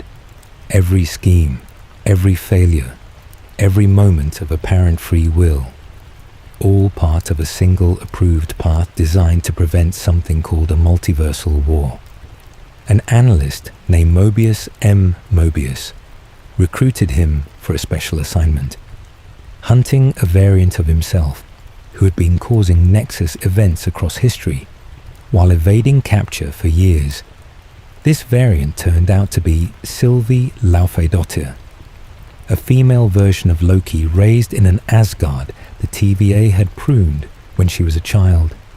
She had survived by hiding in apocalyptic moments where her presence could not create new branches, and she possessed enchantment abilities that allowed her to control minds through physical contact. Loki and Sylvie formed an unlikely alliance after becoming stranded together on Lamentis I, a moon scheduled for destruction by planetary collision in 2077, where they bonded amid catastrophic storms while searching for any means of escape. Their investigation led them past the Timekeepers and into secrets the TVA had been built to conceal. The 3 robed figures were android decoys, puppets designed to give the organization a mythology that obscured its true controller. He Who Remains waited at the Citadel at the end of time, a single variant of a man named Kang, who had won a war against infinite versions of himself, and then created the TVA to prevent that war from ever happening again. His fortress sat protected by Alioth, a massive entity that manifested as a devouring storm cloud, consuming everything the TVA pruned into non-existence. He Who Remains offered Loki and Sylvie a choice: take his place and maintain the sacred timeline, or kill him and allow the multiverse to branch freely. Sylvie chose vengeance. Her blade ended his life, and across all of reality, timelines that had been suppressed for eons began splitting and multiplying without restriction. Loki found himself in a TVA that no longer recognized him, where a statue of Kang stood where the timekeepers had once been honored. The multiverse had opened, and the variants waiting on the other side had already begun their emergence. The Citadel at the end of time existed beyond the boundaries of ordinary reality, a fortress suspended in void where ethereal winds carried the weight of suppressed possibilities. He Who Remains had built this place to maintain his isolation, surrounded by holographic displays that mapped every branching probability across infinite dimensions. He was a variant of Nathaniel Richards, who had won a war against countless versions of himself, then created the TVA and the sacred timeline to ensure that war could never happen again. When Sylvie and Loki reached him, he offered them a choice: take his place and continue enforcing the single approved timeline, or kill him and accept whatever emerged from the chaos. Sylvie had spent her entire existence running from the organization he controlled, hiding in doomed moments to avoid deletion, watching the TVA erase realities that deviated from his design. Her blade found his chest before Loki could stop her. The barriers He Who Remains had maintained dissolved the moment his heart stopped beating, and the temporal loom, a massive apparatus woven from chronal energy that kept all of existence funneled into one path, began to overload under the strain of branches it could no longer contain. Loki found himself slipping through time uncontrollably, his body flickering between eras and locations as the multiverse destabilized around him. One moment he stood in TVA corridors, where alarms screamed about variance events multiplying faster than anyone could track. The next, he materialized in historical periods he had never visited, watching familiar faces in unfamiliar contexts before sliding forward or backward again. Mobius and a technician named Ouroboros helped him understand what was happening to his body and eventually how to control it. Loki learned to navigate the temporal current deliberately rather than being dragged through it, a skill that became essential when the loom approached complete failure. Every branch the multiverse had spawned since Sylvie's killing blow was about to collapse back into nothing, erasing not just the sacred timeline but every reality that had bloomed from its dissolution. Loki returned to the chamber where the loom was tearing itself apart and made a choice that would cost him everything. He destroyed the failing apparatus and took its place, physically grasping the infinite strands of branching timelines and weaving them into stability through his own body. The transformation reshaped Loki into something new, the god of stories, seated at the heart of Yggdrasil, where the World Tree's branches represented every reality that now existed because of his sacrifice. He would remain there eternally, holding the multiverse together through will and sorcery, rather than mechanical enforcement. The TVA reformed under new leadership, its purpose shifting from pruning deviations to monitoring the Kang variants, now awakening across countless timelines. Hunter B-15 and others who had learned the truth about their organization's origins worked to transform it, into a defensive force, rather than an instrument of suppression.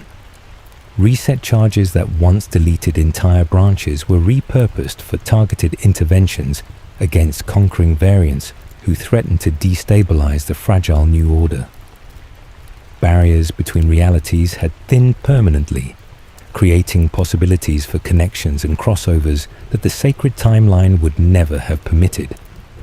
Loki's throne at the center of existence meant he could observe every branch simultaneously, watching the consequences of Sylvie's choice ripple outward through dimensions that now flourished in organic chaos rather than enforced uniformity. In the weeks after the Blip restored half of Earth's population in 2023, Wanda Maximoff traveled to Westview, New Jersey, carrying grief that had become unbearable. Vision had died twice during the battle against Thanos. First, when she destroyed the Mind Stone in his forehead, then again, when Thanos reversed time and tore it out anyway. She had returned from the snap only to fight in a war that ended with Tony Stark's funeral and no body to bury for the man she loved. Westview held an empty plot of land where Vision had planned to build them a home, a future that would never exist now. Standing on that vacant lot, Wanda's powers responded to emotions she could not contain. Chaos magic, volatile energy that the Mind Stone had awakened in her years earlier during Hydra's experiments, erupted outward and reshaped reality itself. A hexagonal barrier surrounded the town, and everything within it began changing. Buildings shifted into styles from decades past. Residents forgot their own identities, and Wanda found herself living inside a sitcom from the 1950s with a husband who should have been dead. Vision existed again within the hex, recreated from her magic rather than vibranium and circuitry, with no memory of dying or any awareness that the world around them was fabricated.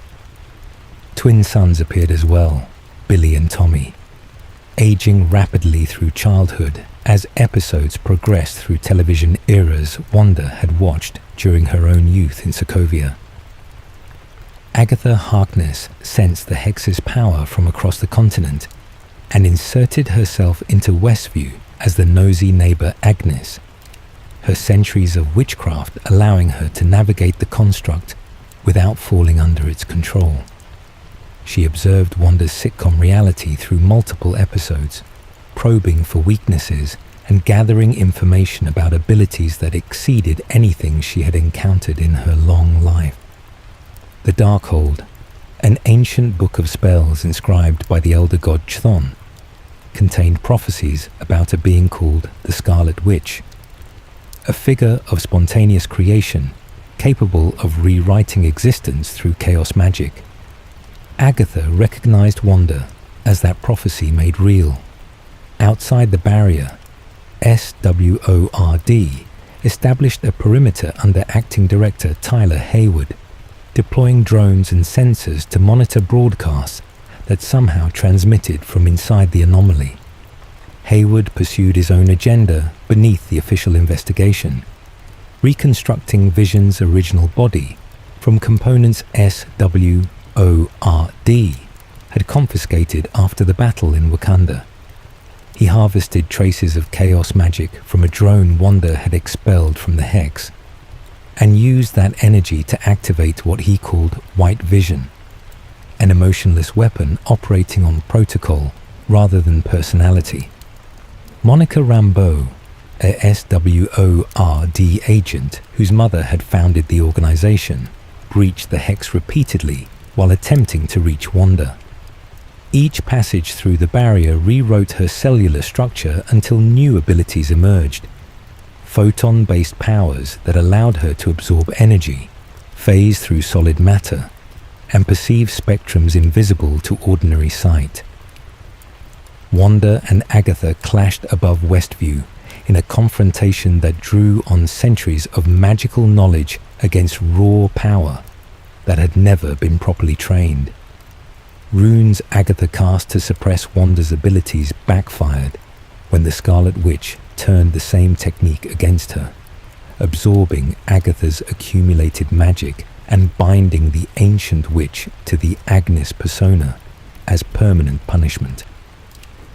The victory forced Wanda to confront what she had done to Westview's residents, ordinary people whose minds she had suppressed, whose lives she had conscripted into her fantasy without consent.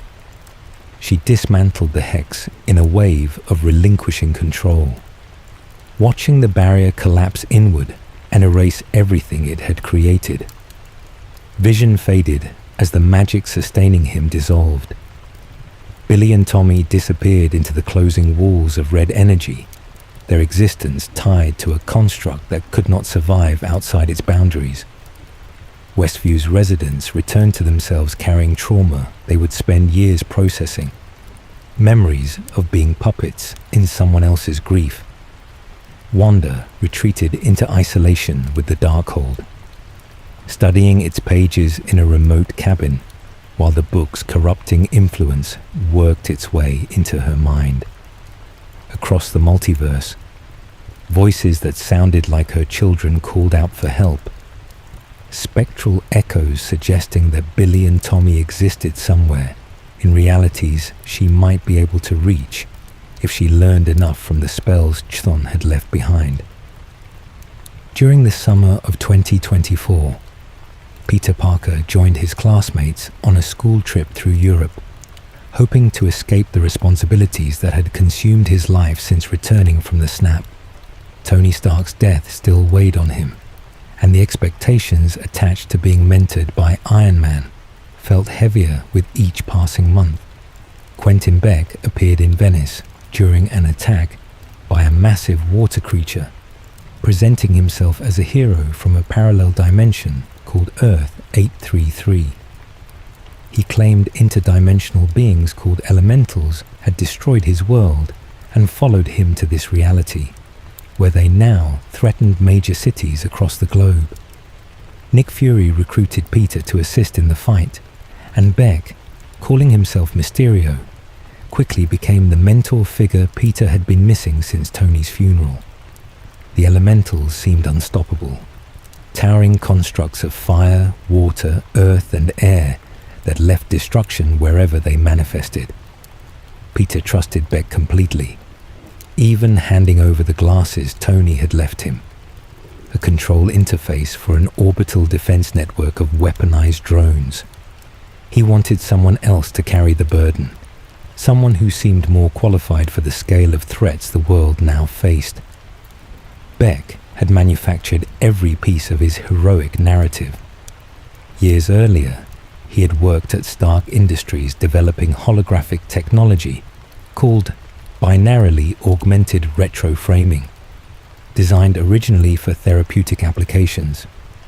Tony had dismissed him for instability and repurposed the technology without credit, a slight Beck never forgave.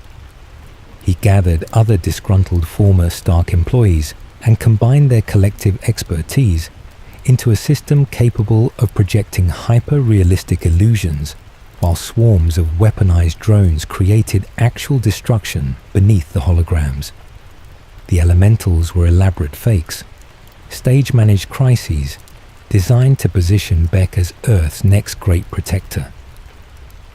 Peter discovered the deception too late. Beck already controlled the drone network and used it to orchestrate an attack meant to kill anyone who knew the truth. The confrontation moved to London, where a massive illusion turned Tower Bridge into a war zone, while drones fired live ammunition through the chaos. Peter relied on his spider sense to perceive reality beneath the projections, targeting the hidden emitters generating the false imagery. He dismantled Beck's system piece by piece, and the final struggle left Mysterio fatally wounded amid collapsed scaffolding and sparking machinery. Beck had prepared for the possibility of failure. Before dying, he instructed his remaining drones to compile footage that reframed the London attack as Spider-Man's doing. edited to show Peter as the villain and Mysterio as the victim. The video included one final revelation: Peter Parker's face, unmasked and identified by name.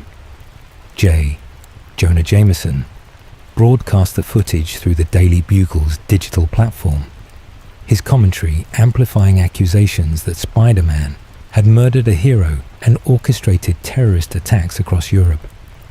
Within hours, Peter's identity spread across every news network and social media feed on the planet.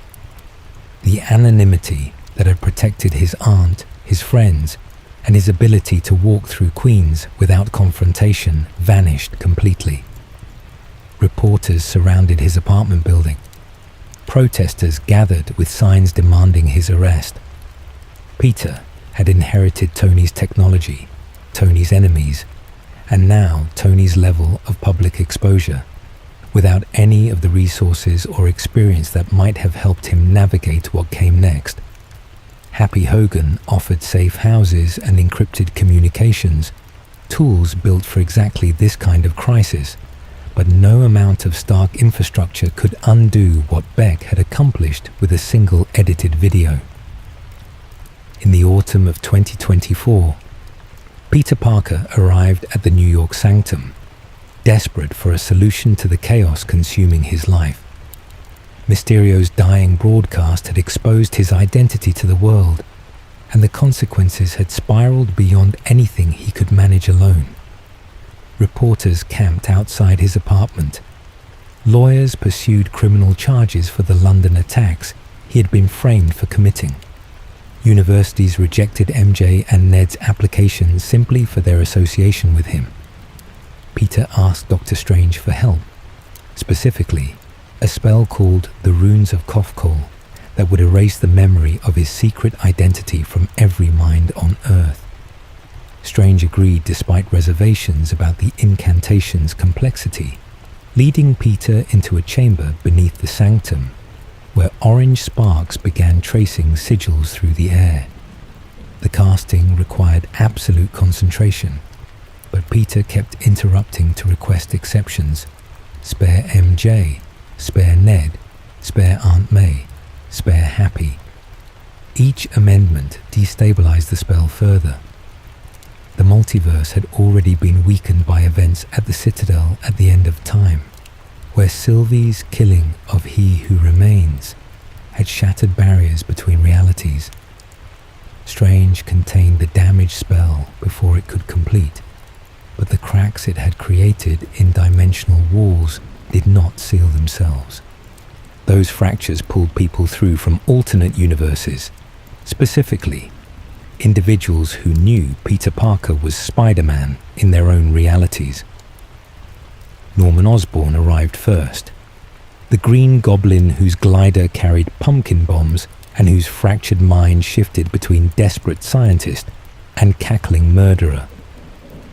Otto Octavius followed, mechanical tentacles fused to his spine through a failed fusion experiment, their artificial intelligence having long ago corrupted his judgment.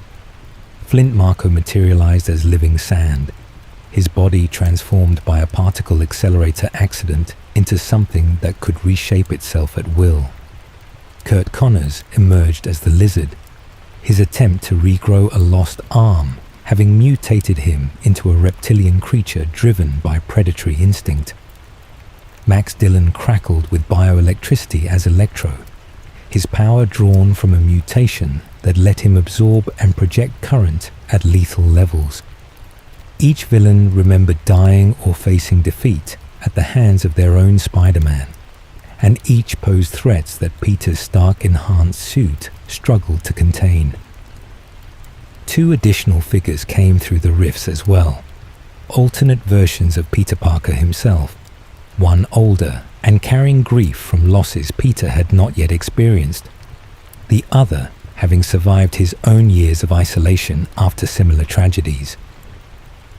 The three Peters worked together in a makeshift laboratory, synthesizing cures for villains whose conditions might be reversed rather than simply defeated. Norman Osborn resisted redemption the longest. his goblin persona seizing control and attacking the safe house where Aunt May had been helping shelter the displaced travelers. She died in Peter's arms, her final words passing along wisdom that had guided Spider-Man across every reality. With great power comes great responsibility. Grief hardened into resolve. The Peters returned the cured villains to their home dimensions and confronted the spell's continuing instability, which threatened to pull everyone who knew any Peter Parker's identity into a single collapsing reality. The only solution required completing the original incantation in its most extreme form, not just erasing knowledge of Spider-Man's identity, but erasing all memory of Peter Parker's existence from every mind in the universe. Strange cast the spell at Peter's request. MJ forgot the boy she loved. Ned forgot his best friend. The world continued as if Peter Parker had never been part of it, and he walked alone through winter streets where no one recognized his face or remembered his name. By 2025, the multiverse had become unstable in ways the Sanctums were never designed to address. Doctor Strange maintained Earth's mystical defenses, while dimensional barriers continued weakening from the cascade Loki had triggered at the Citadel at the end of time. Wanda Maximoff had retreated into isolation after Westview, studying the Darkhold in a remote cabin, where its corrupting influence worked through her grief without resistance. The book taught her dream-walking, a technique that allowed her consciousness to possess alternate versions of herself across parallel realities. She used this power to search for universes where Billy and Tommy existed, children who had vanished when she collapsed the hex, but whose voices still called to her through dimensional static. America Chavez arrived at Kamartaj fleeing forces she did not understand. A teenager born with the ability to punch star-shaped portals between universes. Her power activated involuntarily when fear overwhelmed her, opening rifts that deposited her in random realities with no control over destination. Wanda wanted that ability. With it, she could travel physically to a universe where her sons lived and take them for herself, replacing whatever version of their mother already existed there. She assaulted Kamartaj directly, chaos magic tearing through defensive barriers and scattering the sorcerers who tried to stop her. Strange escaped with America through one of her uncontrolled portals, landing on Earth 838, a reality where events had unfolded differently enough to produce a world both familiar and alien. This universe's protectors called themselves the Illuminati, a council of extraordinary individuals who monitored threats and made decisions affecting their entire reality. Professor Charles Xavier sat among them, his telepathic abilities amplified by technology that let him access minds across vast distances. Reed Richards had survived cosmic ray exposure and gained the ability to stretch his molecular structure into any configuration. Black Bolt possessed a voice capable of leveling cities with a whisper, requiring absolute silence to prevent catastrophic accidents. Captain Carter carried a vibranium shield in a reality where she had received the super soldier serum instead of Steve Rogers. Maria Rambeau served as their Captain Marvel, wielding photon energies in a role her Earth 616 counterpart had never lived to claim. The Illuminati judged Strange a threat based on actions his variant had taken. Their Doctor Strange had caused an incursion that destroyed an entire universe, and they feared this version might do the same. Their caution meant nothing when Wanda arrived. She possessed her Earth 838 counterpart and tore through the Illuminati's headquarters, killing each member in seconds. Black Bolt died when she erased his mouth, and his panicked scream destroyed his own skull. Reed unraveled like thread. Xavier fell within the mind he had tried to enter. Captain Carter's shield could not protect her. Maria's photon blasts were not enough. Strange pursued Wanda to Mount Wundagore, where the original Darkhold had been inscribed on temple walls by the elder god Chthon, millennia before any copy existed. The site amplified her power and connected her to every version of the book across infinite realities. Strange had no living body to use on that Earth, so he dream-walked into the corpse of his deceased variant, a form already corrupted by the Darkhold's influence, and channeled spells through decaying flesh, while spirits of the damned clung to his rotting frame. The confrontation pushed America to finally control her abilities. She opened a portal deliberately for the first time, showing Wanda the children she had been hunting across dimensions. Billy and Tommy saw the woman wearing their mother's face and screamed in terror, unable to recognize the grief-driven force that had killed so many to reach them. Wanda stopped. The reflection of what she had become broke through the Darkhold's hold on her mind. She brought Mount Wundagore down on herself, destroying the temple and every copy of the Darkhold simultaneously across every reality where the book existed. Strange returned to Earth 616, carrying consequences he did not yet understand, and America remained at Kamartaj to train under Wong, learning to master powers that could reshape the boundaries between worlds. In 2024, Shang-Chi lived quietly in San Francisco under the name Sean, parking cars for wealthy patrons and sharing an apartment with his friend Katie.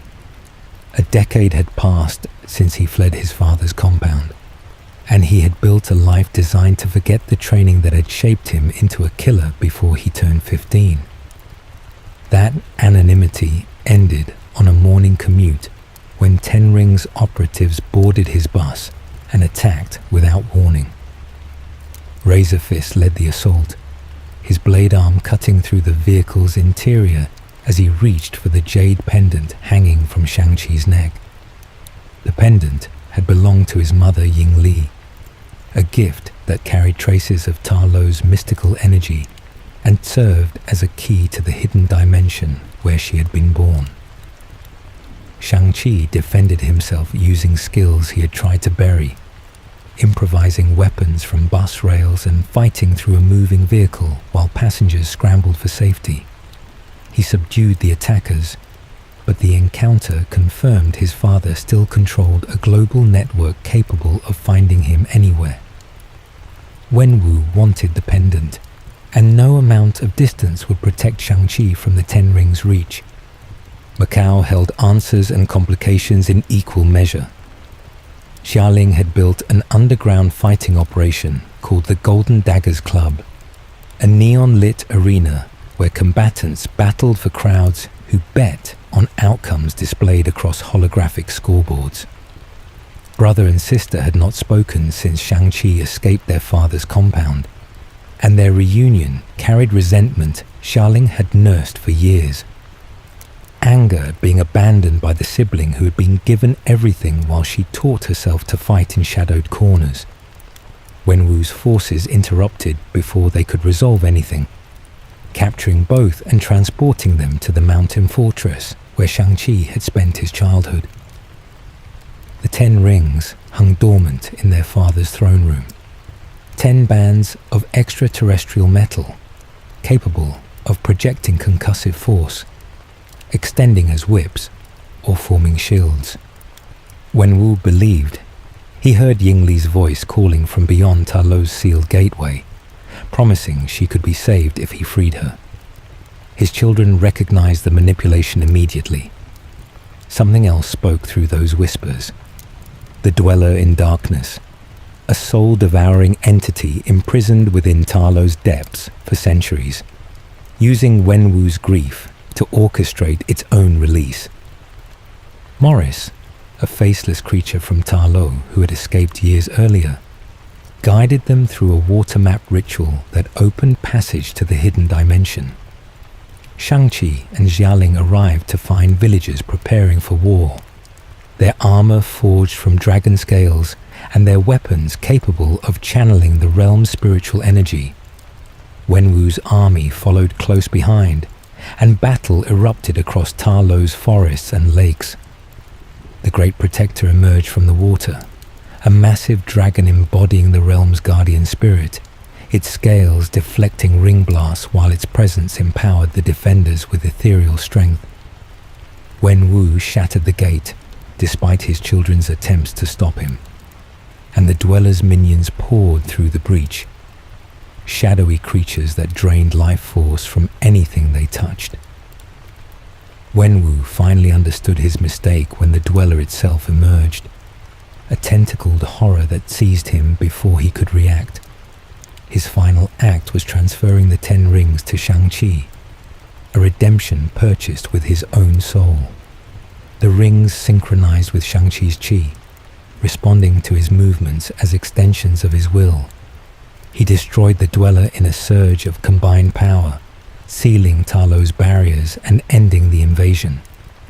The ring's activation sent a signal outward that sorcerers like Wong detected across dimensional layers, marking Shang-Chi's arrival as a figure of cosmic significance. Xialing returned to claim the 10 Rings organization, reforming its purpose under her leadership, while her brother walked a different path entirely. In 2024, Thor received word that gods were dying across the universe, not falling in battle against worthy opponents, but being hunted and slaughtered by a single figure moving from world to world with methodical purpose. Gorr had once been a devout worshipper on a barren planet, praying for salvation while his people starved and his daughter died in his arms. When he finally encountered his god Rapu, the deity mocked his suffering and dismissed his prayers as worthless noise. Gorr killed Rapu using All Black, the Necrosword, a weapon that had fallen from the sky during their confrontation. A symbiote blade forged from primordial darkness, capable of corrupting divine essence and draining immortal life. The sword bonded with his grief and transformed him into something capable of carrying out the vengeance he now believed all gods deserved. His campaign stretched across galaxies, eradicating pantheons on world after world, his weapon extending shadowy tendrils that consumed godly power like a parasite feeding on hosts. Thor learned of the threat when Sif sent a distress signal from Thalagar, arriving to find her arm severed and warning of a butcher who could not be stopped. New Asgard's peaceful fishing village suddenly felt very far from the war spreading through divine territories. Jane Foster had been fighting a different kind of battle in New Asgard's medical clinic, where Asgardian scanning technology mapped the stage 4 cancer spreading through her body. She had come seeking treatment beyond what Earth's hospitals could provide, hoping the realm that had produced gods might offer something to save her mortal life. Mjolnir called to her instead. Thor had shattered the hammer years earlier during his confrontation with Hela, but Odin's enchantment, the spell declaring that whoever was worthy could wield Thor's power, still resonated in its fragments. The pieces reassembled themselves when Jane approached, granting her the strength and lightning of Asgardian divinity, while transforming her into the mighty Thor. Each time she lifted the hammer, her cancer retreated temporarily, and each time she set it down, the disease returned stronger than before.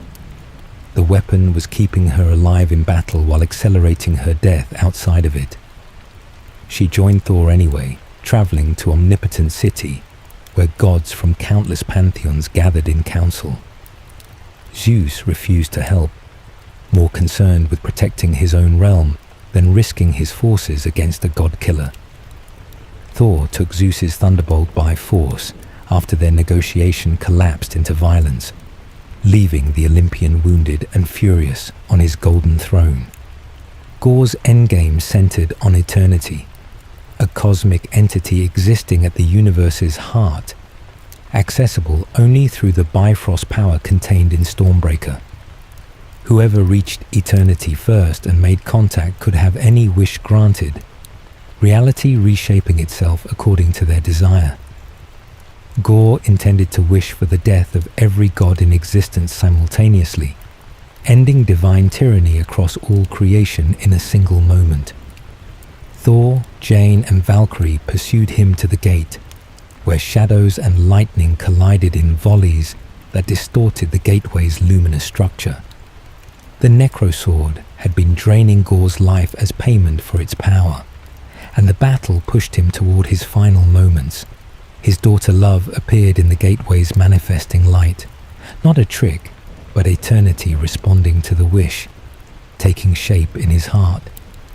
Gorr had wanted vengeance, but beneath that rage, he had only ever wanted his child back.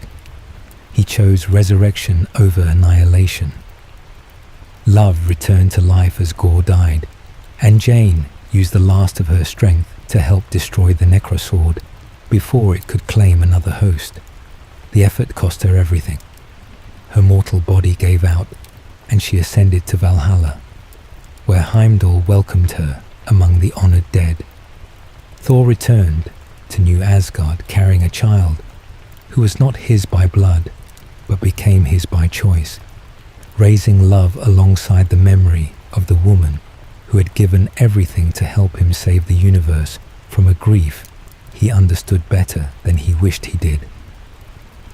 In 2025, 16-year-old Kamala Khan rummaged through her family's attic in Jersey City, New Jersey, searching for costume materials before a cultural celebration at her home. She found something unexpected among her great-grandmother Aisha's belongings, an ornate brass bangle covered in inscriptions that seemed to catch light in ways metal should not. When Kamala slipped it onto her wrist, the artifact activated immediately, its glow spreading across her skin and triggering abilities she had never known existed. The bangle connected to the Nor dimension, a parallel realm composed entirely of light energy, and Kamala's DNA carried a mutation that allowed her to channel that power into physical form. She could project hard light constructs from her hands, platforms to run across, shields to block attacks, enlarged fists that hit with force far beyond her small frame. The awakening also revealed a heritage her family had never discussed. Aisha had been a member of the clandestine, beings exiled from the Nor dimension who had hidden among humans for generations. Kamala carried their bloodline, and the bangle recognized her as someone capable of bridging the gap between dimensions. Damage Control, the government agency monitoring superhuman activity, detected the energy signatures her powers created and began tracking her movements across Jersey City. The clandestine wanted both bangles, Aisha's and its missing twin, believing the pair could shatter the barrier separating Nor from Earth and allow them to return home. Najma led their pursuit, a woman who had waited decades for this opportunity and would not let a teenager stand between her and the dimension she had been torn from. Kamala fled to Karachi, Pakistan, where her grandmother lived and where answers about Aisha's past might still exist. She found the Red Daggers instead, a secret order of protectors operating from a hidden base beneath an ancient mosque. Their leader Walid and his apprentice Kareem trained her to control the Nor energy rather than simply react to it, teaching meditation techniques and combat forms that synchronized her mutant physiology with the bangle's power. Walid explained that the bangles were keys, and opening the door between dimensions would not bring the clandestine home. It would flood Earth with unstable light energy that would consume everything it touched. Najma did not believe him, or did not care. The clandestine tracked Kamala back to Jersey City, where they attempted their ritual at a wedding venue filled with her family and friends.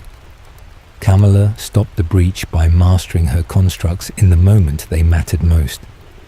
She formed barriers that held against dimensional pressure, projected shields that protected civilians from collapsing structures, and sealed the rift before Noor's light could spread beyond the building. Najma realized too late that Walid had been telling the truth. Crossing the threshold killed her and the clandestine who followed, their bodies dissolving into the energy they had spent so long trying to reach. Damage control arrived with sonic cannons and containment drones, treating Kamala as a threat rather than the person who had just saved her neighborhood from annihilation. She escaped with help from friends who had learned her secret during the chaos, and Jersey City survived because a teenager refused to let her family's history destroy the community she loved. Bruno, her best friend, and the closest thing she had to a tech support team, later analyzed her genetics and discovered something unexpected. Her mutation was not inhuman in origin, but something else entirely. A classification that suggested broader evolutionary changes occurring within humanity itself. A sudden energy surge swapped Kamala's position with Carol Danvers in the final moments of her victory, depositing Captain Marvel in her bedroom while Kamala vanished to wherever Carol had been standing. The bangle had connected her to forces larger than Jersey City, and the universe had noticed.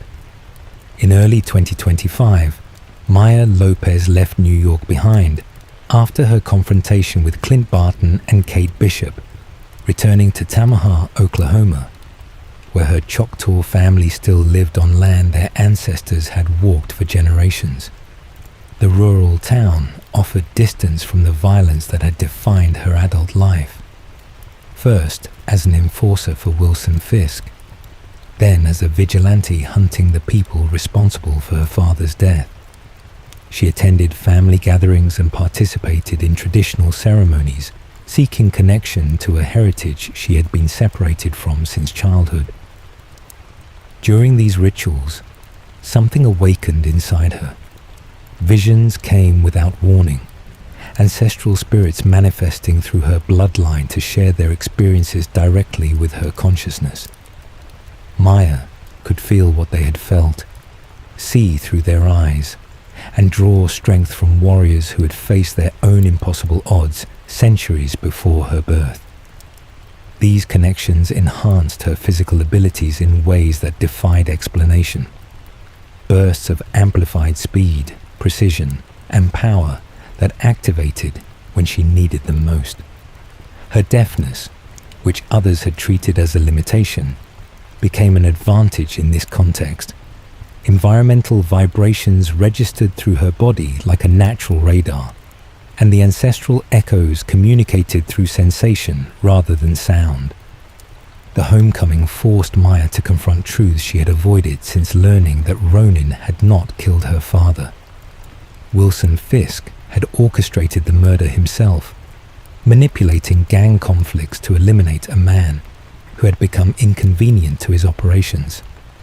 Fisk had then raised Maya as his own, shaping her into a weapon while hiding his role in making her an orphan.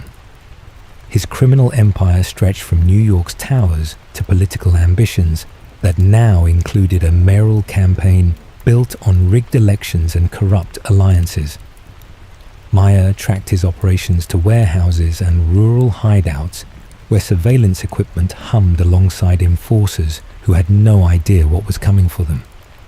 She fought through his organization using abilities that multiplied with each ancestral vision, her strikes carrying the accumulated skill of generations who had survived colonization, displacement, and every attempt to erase their existence.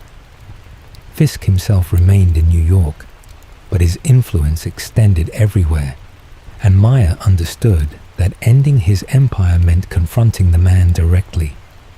Their final clash did not end the way either of them expected. Maya's ancestral powers included something beyond physical enhancement, an empathic ability that allowed her to share emotional experiences with those she touched. When she reached Fisk, she did not simply attack him. She connected with him, and through that connection, she experienced the abuse he had suffered as a child, the violence that had shaped him into the monster he became. He experienced her grief in return, the loss of her father, and the betrayal of discovering who had truly been responsible. The exchange broke something open in both of them. Maya chose not to kill him, recognizing that his death would not heal what had been broken inside her. Fisk's grip on his empire loosened in the aftermath, though his political ambitions continued brewing beneath the surface of New York's power structure. Maya returned to Oklahoma, carrying a different understanding of her abilities and her purpose, connected to ancestors who had survived worse than anything Fisk could threaten, ready to protect her community from whatever came next. In 2024, 1 year after the blip restored half the world's population, Wakanda faced a loss no amount of advanced technology could prevent. King T'Challa fell ill with a condition that even vibranium-enhanced medical facilities could not cure, his body failing despite every treatment the nation's scientists attempted. Shuri worked desperately in her laboratory, surrounded by holographic diagnostic displays and equipment capable of manipulating matter at the molecular level. But the heart-shaped herb that granted Black Panthers their power no longer existed. Killmonger had burned the ceremonial gardens during his brief reign, and without the plant's mutagenic properties, Shuri could not save her brother. T'Challa died, and Wakanda entered mourning while the outside world continued demanding access to vibranium reserves the nation had protected for centuries. Queen Ramonda assumed leadership, guiding the tribal council through a period of vulnerability that enemies might exploit. Border security tightened around the cloaking fields that kept Wakanda hidden from satellite surveillance, and reports of vibranium appearing on black markets traced back to networks Ulysses Klauer had established before his death. A teenage engineering prodigy named Riri Williams, studying at MIT in Chicago, unknowingly made everything worse. She built a device using acoustic resonance algorithms that could detect vibranium signatures anywhere on Earth, including deposits hidden beneath the Atlantic Ocean that no one on the surface knew existed. Talokan had remained hidden for 5 centuries, an underwater kingdom founded by Mayan refugees who had consumed a vibranium-mutated plant to escape Spanish conquistadors bringing disease and death. The transformation turned their skin blue, granted them gills for breathing underwater, and forced them into the ocean depths where they built a civilization invisible to the surface world. Namor ruled them as their god-king, born to a mother who had ingested the plant while pregnant, a mutation that gave him ankle wings capable of propelling him through water and air alike, along with strength that exceeded even the enhanced warriors of his kingdom. Riri's detector threatened to expose Talokan to governments that would exploit its resources the same way they had exploited every indigenous population they encountered. Namor came to Wakanda with a demand: deliver the scientist who built the machine, or face war against a nation that had spent centuries preparing to defend itself from exactly this kind of discovery. Ramonda refused to sacrifice a child, and Namor's retaliation came without mercy. Talokan forces breached Wakanda's river defenses using seismic charges that generated pressurized waves, flooding the capital in a catastrophe that killed hundreds. Ramonda drowned, saving Riri from the collapsing structures. Her body recovered from waters that should never have reached the throne room. Shuri's grief transformed into something the royal scientists had failed to achieve for months. Using a bracelet from Namor's own wrist, she analyzed the underwater variant of the heart-shaped herb that Talokan cultivated in their oceanic gardens. The synthesis worked where previous attempts had failed, and Shuri consumed the compound in a ritual chamber where ancestral spirits manifested through vibranium projections. She emerged as the new Black Panther, her suit incorporating kinetic redistribution technology and clawed gauntlets designed for combat in environments her brother had never needed to fight. Wakanda struck back against Talokan in Atlantic waters, Dora Milaje warriors clashing with blue-skinned soldiers amid bioluminescent depths, while Okoye deployed experimental Midnight Angel armor that granted flight and enhanced firepower. M'Baku led Jabari reinforcements whose wooden weapons and shields proved immune to vibranium detection, turning the technological disadvantage into tactical surprise. Shuri cornered Namor on a beached warship and overpowered him with herb-amplified strength, her claws at his throat and vengeance demanding she finish what he had started.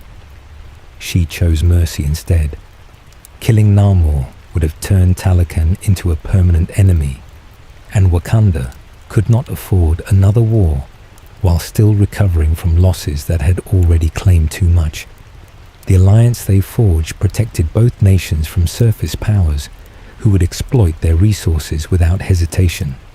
Nakia returned from Haiti, carrying news that reshaped succession entirely. She had been raising T'Challa's son in secret, a prince whose existence meant the royal bloodline continued despite everything the past year had taken. In 2025, Scott Lang and his family gathered in their San Francisco laboratory to test a device Cassie had been developing, a quantum satellite capable of mapping the subatomic realm where Janet had spent 30 years before her rescue. The signal probed deeper than intended, and the rift it opened pulled everyone through before they could shut down the equipment. Scott, Hope, Hank, Janet, and Cassie tumbled into the quantum realm and found themselves scattered across a landscape none of them had expected to exist. This was not the chaotic void Janet remembered from her decades of survival.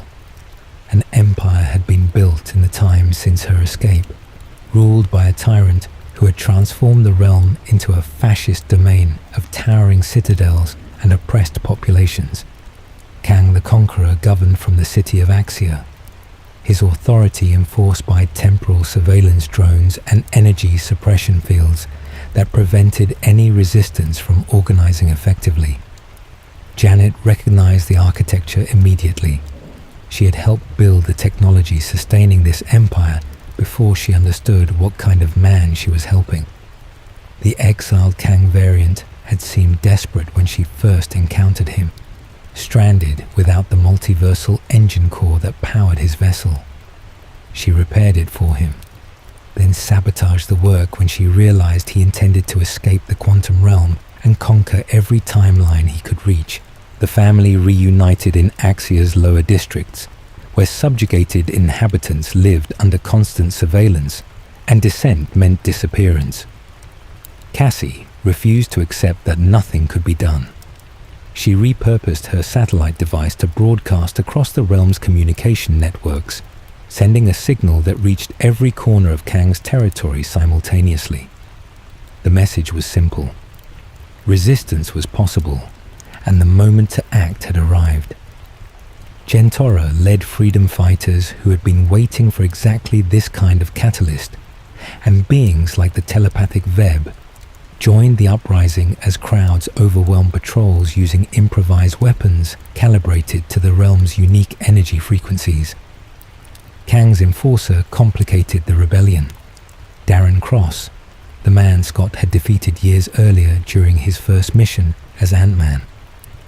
Exposure to the quantum realm had mutated Cross into MODOK, his oversized head encased in a hovering chair armed with laser arrays and missile launchers. He served Kang out of resentment toward the family that had ruined him, but Cassie's compassion reached him in ways his programming could not override. Hank deployed his hyper-evolved ant colony, creatures that had grown to massive scale through quantum exposure, launching aerial assaults against Axia's defenses, while Hope and Janet carved paths through enemy formations using synchronized WASP technology. Scott reached the central citadel alone, fighting through temporal traps that looped his movements and forced him to relive the same moments repeatedly until he found ways to break the cycles. Kang waited at the heart of his empire, confident that one man could not threaten everything he had built. The battle pushed both of them to limits neither had anticipated. Scott destroyed the multiversal engine core in a surge that destabilized the Citadel's foundations, and the resulting collapse pulled Kang into a void from which escape seemed impossible. MODOK redeemed himself in the final moments, redirecting his arsenal against Kang's remaining forces and sacrificing his life to ensure the family could escape through the rift before it sealed. Axia's population emerged from oppression into uncertainty, the structures of control dismantled, but the work of rebuilding just beginning. Scott returned to Earth carrying knowledge that haunted his relief at survival. Kang had spoken of variants, infinite versions of himself scattered across the multiverse, some already organizing for conflicts that would dwarf anything a single timeline could contain. Killing one conqueror had not ended the threat. The Council of Kangs existed somewhere beyond the barriers separating realities, and they had noticed what happened in the quantum realm. In 2025, the Guardians of the Galaxy intercepted a distress signal that connected directly to the trauma Rocket had carried since before any of them knew him.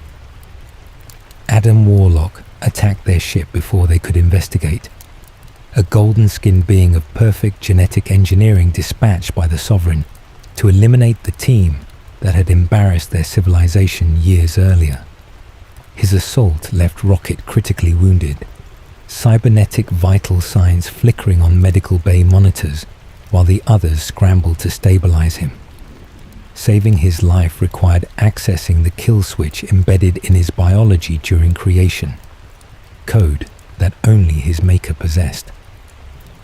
The Guardians operated from nowhere now, the severed head of an ancient celestial retrofitted into a functioning settlement where mining operations and refugee communities coexisted among biodomes carved from dead cosmic tissue.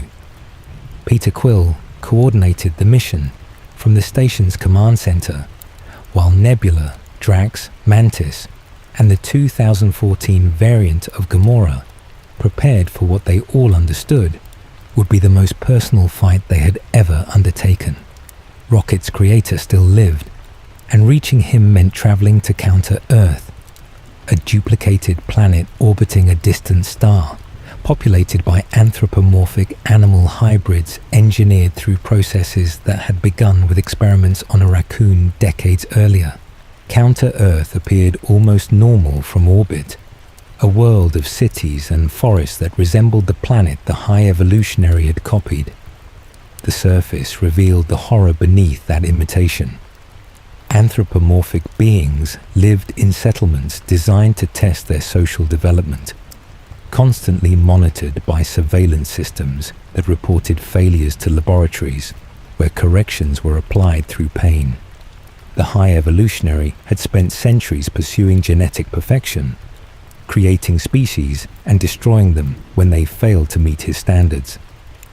Rocket had been designated Subject 89P13, one of several animals from Earth enhanced with cybernetic implants and neural accelerators until they achieved sapience. His Batch 89 cohort, Lila the otter, Floor the rabbit, Teefs the walrus, had been his only companions during years of surgical procedures conducted without anesthesia in sterile chambers where monitors tracked suffering as data points. Data cores aboard the Arete, the Evolutionary's flagship, contained recordings of those procedures that explained why Rocket had spent his life hiding vulnerability behind sarcasm and aggression. The Guardians fought through layers of security to reach the captive populations, Drax shattering containment fields, while Gamora's blades carved paths through automated defenses. Groot's vines interfaced with organic locking mechanisms to release hordes of enhanced animals who joined the assault against their tormentors. Adam Warlock pursued them through the chaos, his sovereign programming demanding he complete his mission regardless of the destruction surrounding him. Something in witnessing the evolutionary's cruelty fractured that programming. He had been created to be perfect, and perfection had been defined for him by beings who saw genetic manipulation as art rather than atrocity. Watching what the evolutionary did to creatures deemed imperfect forced a reckoning Adam had not expected to face. He turned against his mission and helped the Guardians instead, his energy projection clearing paths through collapsing corridors as the Aretz reactor destabilized from sabotage Rocket had coordinated remotely despite his weakened state. The High Evolutionary died in the explosion that consumed his flagship, centuries of pursuit ending in fire that scattered his failed experiments across orbital debris. Peter Quill returned to Earth afterward, traveling to Missouri to reunite with his grandfather Jason, the only family he had left on the planet his mother had loved. Rocket assumed command of the Guardians, leading a reformed crew that included a fully matured Groot with enhanced regenerative capabilities, Cosmo the telepathic space dog whose Soviet-era origins had deposited her on Nowhere decades earlier, and Phyla, a young sovereign creation rescued from the evolutionaries' laboratories.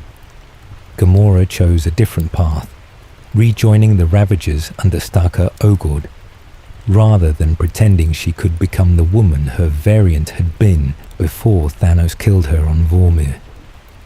The Guardians had given Rocket something he never believed he deserved, a family that valued him as he was, rather than components to be optimized until he met someone else's definition of acceptable.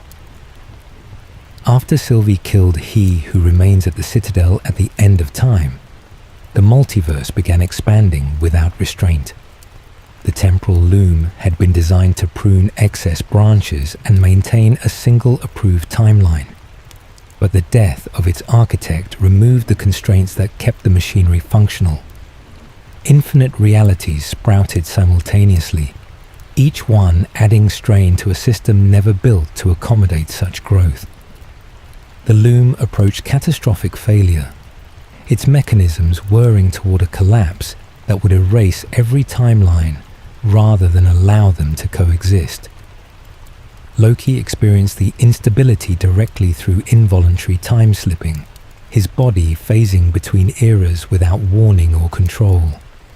One moment, he stood in TVA corridors where agents scrambled to address variance alerts, multiplying faster than anyone could track.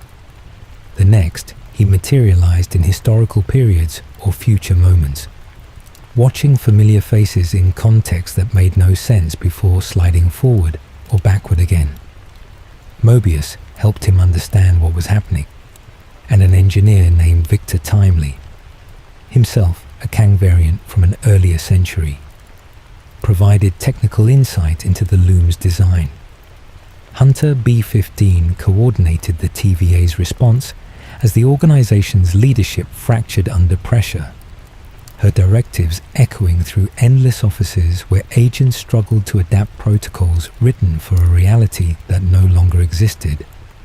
Loki learned to control his time slipping through repetition that bordered on torture. He looped back to the loom's chamber hundreds of times, each attempt revealing new information about the machinery's function and the forces threatening to destroy it. Every failure sent him back to try again, refining his approach through iterations that accumulated into understanding no single lifetime could have provided. The solution became clear only after he accepted that no solution existed within the system He Who Remains had built. Saving the multiverse required destroying the loom entirely and replacing it with something that could sustain infinite branches without pruning any of them. Loki walked through the temporal loom's energy field and emerged into the space beyond, where Yggdrasil waited, the world tree whose roots connected every reality that existed or could exist. He grasped the branching timelines physically, pulling them together into a structure that would hold without mechanical enforcement. Asgardian sorcery flowed through him. Amplified by purpose he had spent his entire existence searching for without knowing it. The god of mischief became the god of stories, seated at the heart of existence itself, holding the multiverse together through will alone. The TVA continued operating after Loki's transformation, though its purpose shifted entirely under B-15's leadership. Agents who had spent their careers pruning deviations now monitored emerging threats from Kang variants awakening across countless timelines. Reset charges that once erased entire branches were repurposed for targeted interventions against conquerors who threatened to destabilize the fragile peace Loki's sacrifice had purchased. Barriers between realities had thinned permanently, creating possibilities for connections that the sacred timeline would never have permitted. Dreams sometimes carried impressions from alternate selves, subconscious bridges linking variants who would never meet in waking life. Mobius continued his work without fully understanding where his friend had gone, trusting that the multiverse's continued existence meant Loki had succeeded at whatever he had attempted. The throne at Yggdrasil's center offered no comfort and no company. Only the endless responsibility of sustaining every story that branched from every choice across infinite dimensions. Loki watched them all unfold simultaneously. The trickster who had spent his life seeking power finally possessing more of it than he had ever imagined.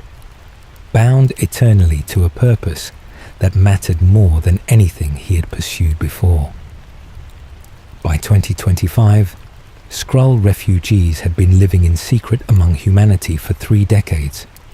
Their homeworld had been destroyed by Kree bombardment during the war Carol Danvers helped end in 1995, and Nick Fury had promised to find them a new planet where they could rebuild their civilization openly. That promise remained unfulfilled. The Skrulls waited in hiding, using their shape-shifting abilities to assume human identities, while Fury pursued other priorities, and Earth faced crisis after crisis that demanded his attention. Resentment grew among younger generations who had never known their original home and saw no future in continued patience. Gravik emerged as the leader of this radical faction, establishing a hidden compound in Russia where cryogenic pods preserved kidnapped humans and biochemical laboratories developed something unprecedented. His scientists harvested DNA from enhanced individuals, Avengers, extremist subjects, members of the Black Order, and synthesized a serum capable of grafting those abilities onto Skrull physiology. Super Skrulls would possess the strength, energy, projection, and regeneration of Earth's most powerful defenders, making them unstoppable against any opposition. Gravik's operatives had already infiltrated governments worldwide, impersonating officials whose decisions now served Skrull agendas rather than human interests. The molecular mimicry perfected across centuries of interstellar survival allowed flawless duplication down to voice, mannerism, and accessible memories. Fury operated from a safe house in Finland, cut off from the resources he had commanded during his SHIELD years, working alongside Talos to uncover how deeply the infiltration had spread. Talos had allied with Fury since the 1990s, believing that cooperation would eventually deliver the home his people deserved. His daughter Gia had joined Gravik's movement instead, her faith in human promises exhausted by decades of waiting in borrowed skins. The investigation traced Skrull operations through intercepted communications and recovered serum samples, revealing a pattern of simulated terrorist attacks designed to escalate conflicts between human nations. A train derailment in England carried the fingerprints of Gravik's agents, their disguises unraveling under scrutiny from Fury and Sonya Falsworth's MI6 resources. Gaia underwent the enhancement procedure herself, emerging from a cryogenic pod with hybrid abilities fused from multiple DNA sources: flame generation, invisibility, superhuman durability. She faked her death to maintain cover within Gravik's inner circle, gathering intelligence that would eventually allow her to turn against him. The compound held prisoners whose identities had been stolen for infiltration purposes, including Everett Ross and James Rhodes, their bodies suspended in induced comas while Skrull duplicates walked freely using their faces. Gaia confronted Gravik at the compound's reactor core in a battle between two beings enhanced beyond anything their species had evolved naturally. Energy blasts collided with regenerative counters, the facility's systems failing around them as their fight tore through infrastructure never designed to contain such forces.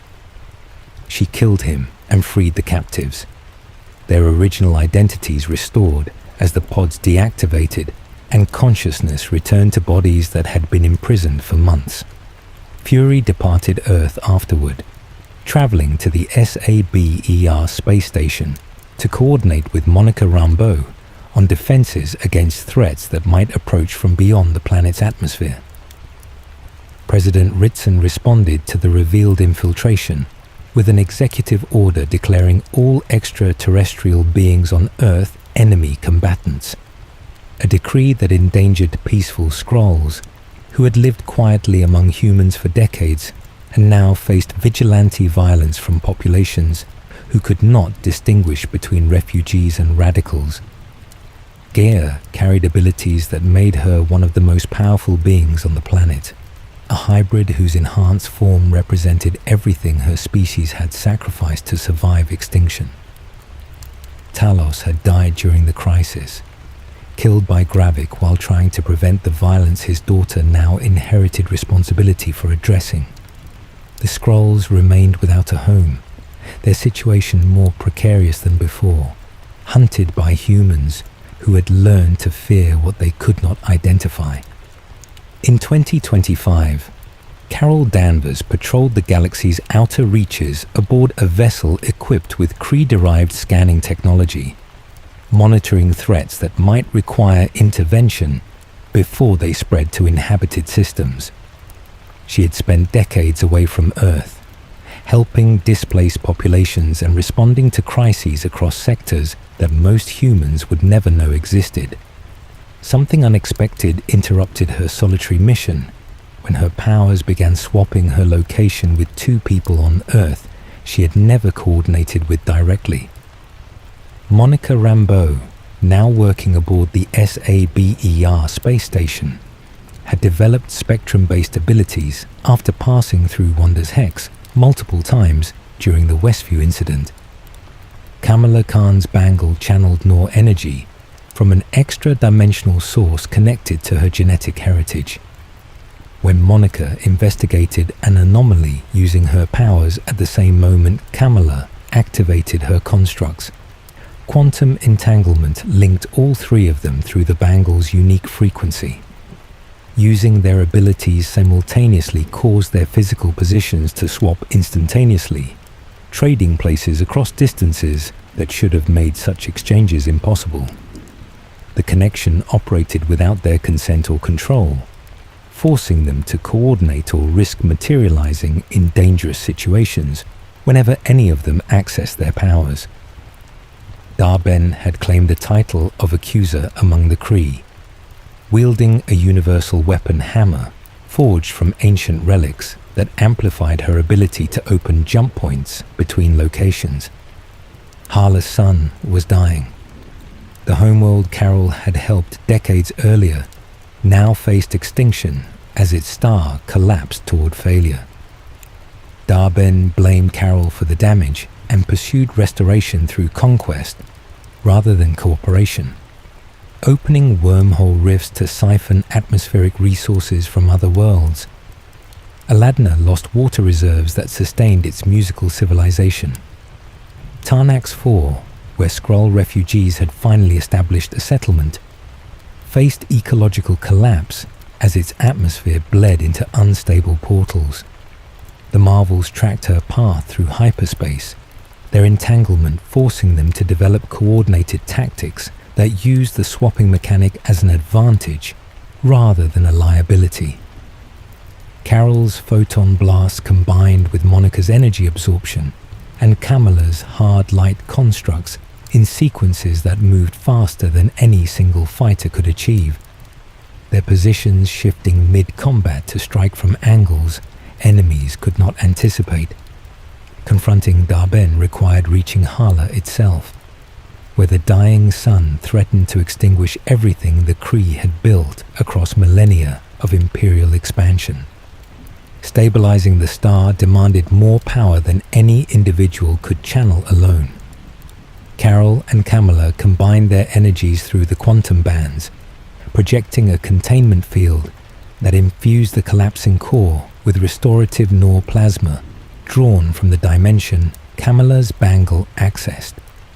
The sun's implosion reversed in radiant flares that spread warmth across a world that had grown cold, waiting for someone to save it. Dar-Ben died when her hammer shattered during the energy overload, her body unable to withstand forces she had been channeling through technology never designed for such strain. Monica sealed the final rift by phasing through it from within, absorbing the destabilizing surge to prevent it from tearing wider. Her spectrum form adapted to the anomaly's frequency, but the process stranded her in an alternate reality she had not known existed. She materialized in a laboratory where a blue-furred scientist named Beast worked surrounded by equipment analyzing mutant genetics, a realm where evolution had taken paths Earth 616 had not yet witnessed. Back home, Kamala processed everything that had happened and recognized that threats requiring coordinated response would continue emerging. She visited Kate Bishop in the young Archer's apartment, proposing they assemble a team of heroes their age who could handle crises the established Avengers might overlook. The entanglement had dissolved with the rift's closure, but the connections formed during the crisis remained, binding three women across generations and galaxies through shared purpose rather than quantum accident. In 2024, Wade Wilson's home reality began deteriorating in ways only the Time Variance Authority could detect. Every timeline required an anchor being, a figure whose existence stabilized the entire reality through their significance to its events. Wolverine had served that role for Earth 10,005, and his death years earlier had started a slow collapse that would eventually erase everything connected to that universe. Wade had retired from mercenary work by then, selling cars alongside his friend Peter and trying to build something ordinary from a life defined by violence and fourth wall commentary. A TVA agent named Paradox approached him with an offer: transfer to Earth 616, the primary timeline of the Marvel Cinematic Universe, before his world dissolved entirely. The proposal seemed generous until Wade discovered its true purpose. Paradox planned to accelerate the destruction using a Time Ripper device, erasing Wade's reality immediately rather than allowing its gradual fade. Rejecting the offer meant finding another solution. Wade retrieved Cable's time travel technology from storage and began jumping between realities, searching for a Wolverine variant who might serve as a replacement anchor. He found one in a divergent timeline, a Logan who had failed his X-Men team and spent years drowning guilt in alcohol and isolation. This Wolverine wore the yellow suit from comic book iconography and carried the same adamantium skeleton and healing factor. But his spirit had been broken by losses Wade could only partially understand. Their partnership formed through conflict rather than agreement. Logan wanted nothing to do with saving a reality that was not his own, and Wade's relentless commentary grated against grief that had no room for humor. The TVA intercepted them before they could return to Wade's timeline, and Paradox had them pruned, deleted from existence and deposited in the void, a wasteland at the end of time where discarded variants and erased realities accumulated like refuse. Alioth patrolled this dimension, a massive entity manifesting as a devouring storm that consumed anything attempting to escape. Cassandra Nova ruled the Void's surviving population from a fortress constructed of salvaged wreckage. Charles Xavier's twin sister had been pruned as an infant, her Omega-level telepathic abilities making her too dangerous for any timeline to contain. She had built a kingdom from castaways and controlled them through psychic dominance that few could resist. Wade and Logan encountered allies among the exiles. Blade with his Daywalker physiology honed for vampire hunting. Elektra carrying the Psi blades from her resurrected existence, Laura, designated X-23, whose adamantium claws matched Logan's through the cloning process that created her, Gambit charging objects with kinetic energy that detonated on impact, and Pyro manipulating flames through mutation rather than technology. The Time Ripper sat at the Void's edge, a colossal apparatus pulsing with chronal energy designed to vaporize entire timelines on command. Paradox intended to use it on Wade's reality once his rogue operation advanced far enough, and destroying the device became the only way to prevent that erasure. Cassandra Nova stood between them and the machine, her telepathic barriers deflecting attacks while her mental influence turned allies against each other. Wade's healing factor made him immune to permanent damage, and Logan's berserker rage pushed through psychic interference that would have incapacitated anyone else. Their coordinated assault, regeneration absorbing wounds that should have been fatal, adamantium claws carving through defenses Nova believed impenetrable, dismantled the Time Ripper in cascading explosions that scattered temporal energy across the void. The TVA arrived afterward, Paradox's conspiracy exposed by evidence Wade had transmitted before the final battle. The reformed organization offered both men positions in multiversal defense, their unique combination of unkillable persistence and combat expertise making them valuable against threats emerging from the branching realities Loki's sacrifice had allowed to flourish. Logan found purpose he had believed lost forever, and Wade gained access to a universe larger than the one he had spent years protecting. Their allies dispersed to whatever fates awaited pruned variants, some returning to reconstructed timelines, others remaining in the Void's strange permanence, all carrying the knowledge that existence itself had nearly ended, while no one outside their wasteland kingdom noticed. By 2025, Thaddeus Ross had risen from military general to President of the United States, navigating a post-Blip political landscape where global tensions ran high and trust between nations remained fragile. The discovery of adamantium in the petrified remains of Tiamut, the celestial whose partial emergence had left a massive stone form protruding from the Indian Ocean, added a new resource to international disputes. This virtually indestructible metal could revolutionize weapons manufacturing, infrastructure, and countless other applications, making control of the extraction sites a matter of strategic importance. Ross advocated for equitable distribution through United Nations agreements, positioning himself as a leader capable of preventing the resource wars that seemed inevitable given humanity's history. Deep-sea submersibles equipped with sonic mapping technology and vibranium-enhanced drilling equipment operated around Tiamut's remains, their activities monitored from secure terminals in the Oval Office. Samuel Stearns observed these developments from a high-security facility where he had been imprisoned since his gamma exposure in 2008, transformed him into the leader. His enlarged cranium housed an intellect that had spent 17 years planning revenge against a world that had locked him away, and the chaos surrounding adamantium distribution provided exactly the opportunity he needed. Stearns' manipulation operated through channels no one suspected.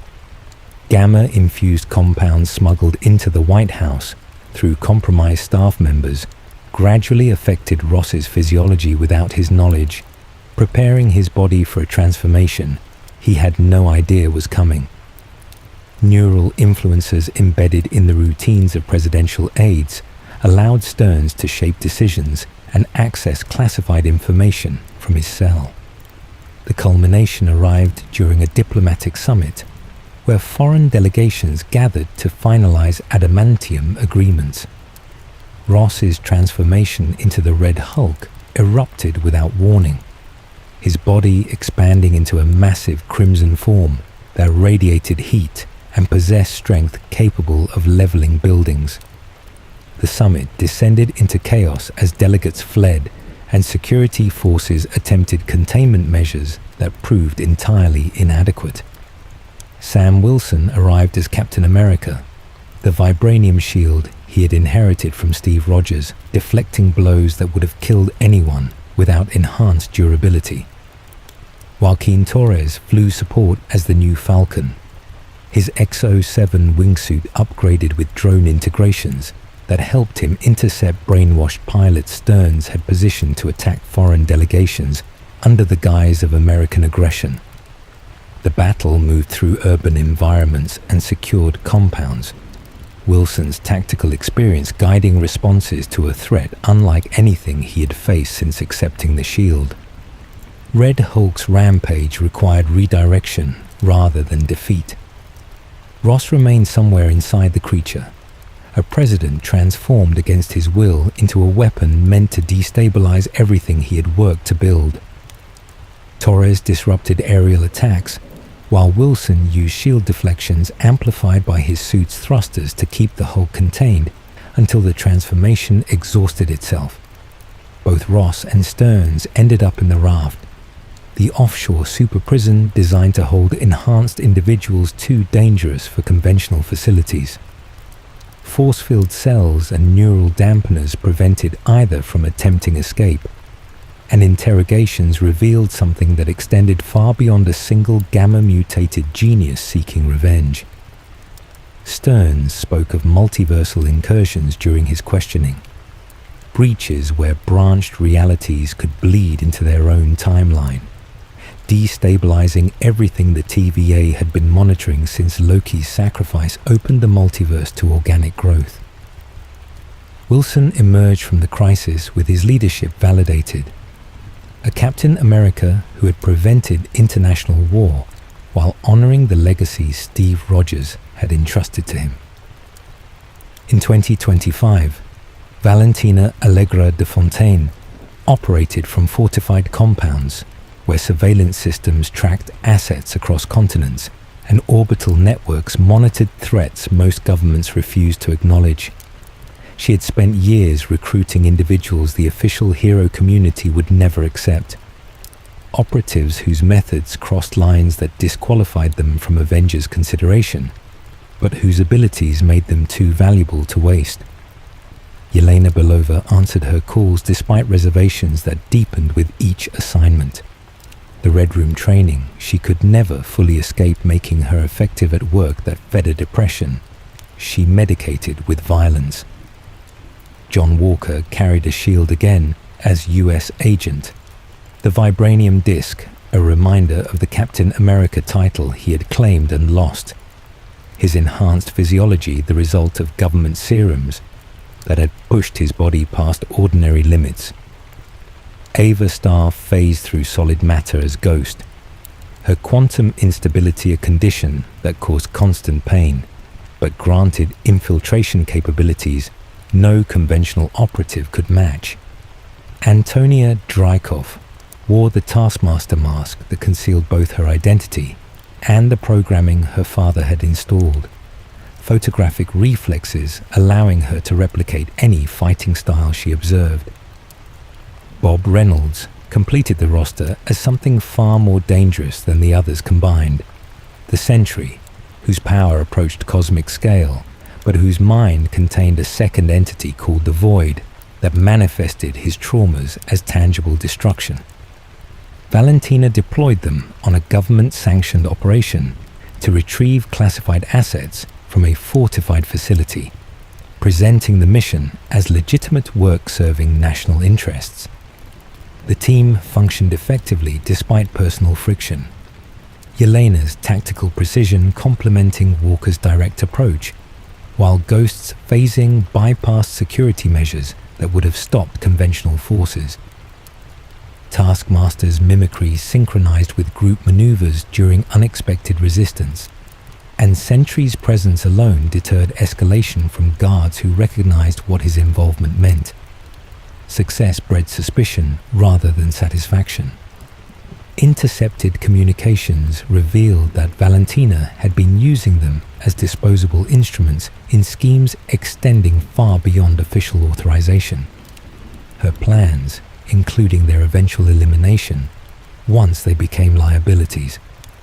Political pressure from leaked documents threatened her position, and burning assets offered cleaner resolution than managing complicated operatives who knew too much. Yelena discovered the betrayal first, her espionage instincts catching patterns the others missed. Confrontations erupted in abandoned facilities and urban environments as the team fought through operatives Valentina had positioned to ensure none of them survived long enough to expose her. Sentry's containment failed during the chaos, the Void erupting across New York in dark tendrils that manifested shared traumas like physical storms, his unstable psyche amplifying pain into destruction that threatened everyone caught in its radius. Bucky Barnes intervened when he learned what Valentina had been building, a weaponization program that treated enhanced individuals as ammunition rather than people.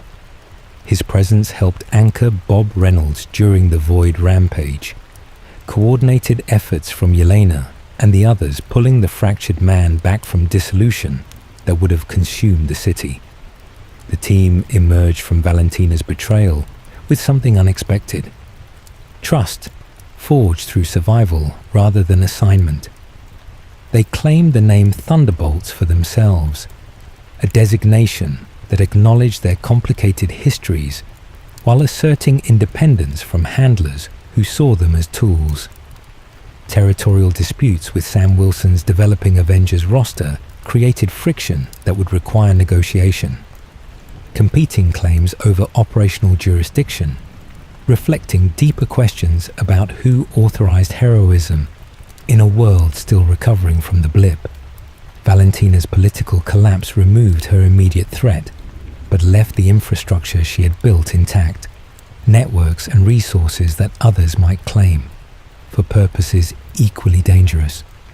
The Thunderbolts operated from a makeshift headquarters afterward, their internal dynamics simmering with unresolved conflicts even as they prepared for threats that official channels refused to address. Bob's stabilization remained fragile. Ava's condition continued deteriorating without consistent treatment, and everyone carried damage that teamwork alone could not heal.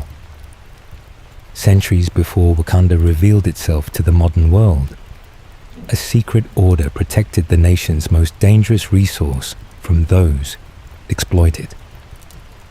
The Hatut Zeraze, known as the Eyes of Wakanda, operated as elite warriors whose existence remained hidden even from most Wakandan citizens.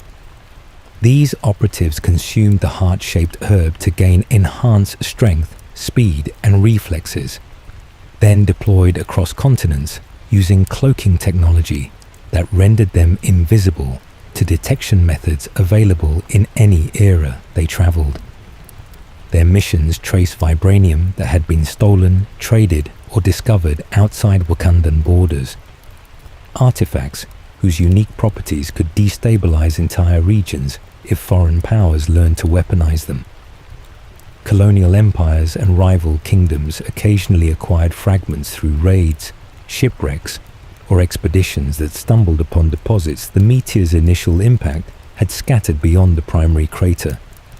The eyes tracked these pieces across trade routes and battlefields, infiltrating fortified positions and extracting the metal before anyone could study it long enough to understand what they possessed. One such mission unfolded in 1260 on the island of Crete, where a warrior navigated ancient fortifications to retrieve vibranium that had been incorporated into ceremonial armor by rulers who recognized its value without comprehending its origin. The Hattuserazi adapted their methods to whatever era and environment their missions required. In historical China, operatives disrupted imperial forges where metallurgists attempted to replicate vibranium's properties using samples that had reached the continent through unknown channels. Herb-granted abilities allowed them to move faster than guards could track and strike with force that shattered weapons designed for ordinary combat. Local allies sometimes assisted these operations. Figures whose own interests aligned with preventing powerful outsiders from obtaining materials that could shift regional balances. Past kings and tribal elders provided strategic guidance drawn from oral histories preserved across generations, knowledge of trade networks and political relationships that helped operatives anticipate where stolen vibranium might surface. Successful retrievals ended with returns to the Golden City, where secured artifacts joined vaults containing centuries of recovered materials. Each mission reinforced the isolationist policies that kept Wakanda hidden from a world that would have invaded immediately upon learning what lay beneath its mountains. Secrecy carried costs the nation accepted as necessary.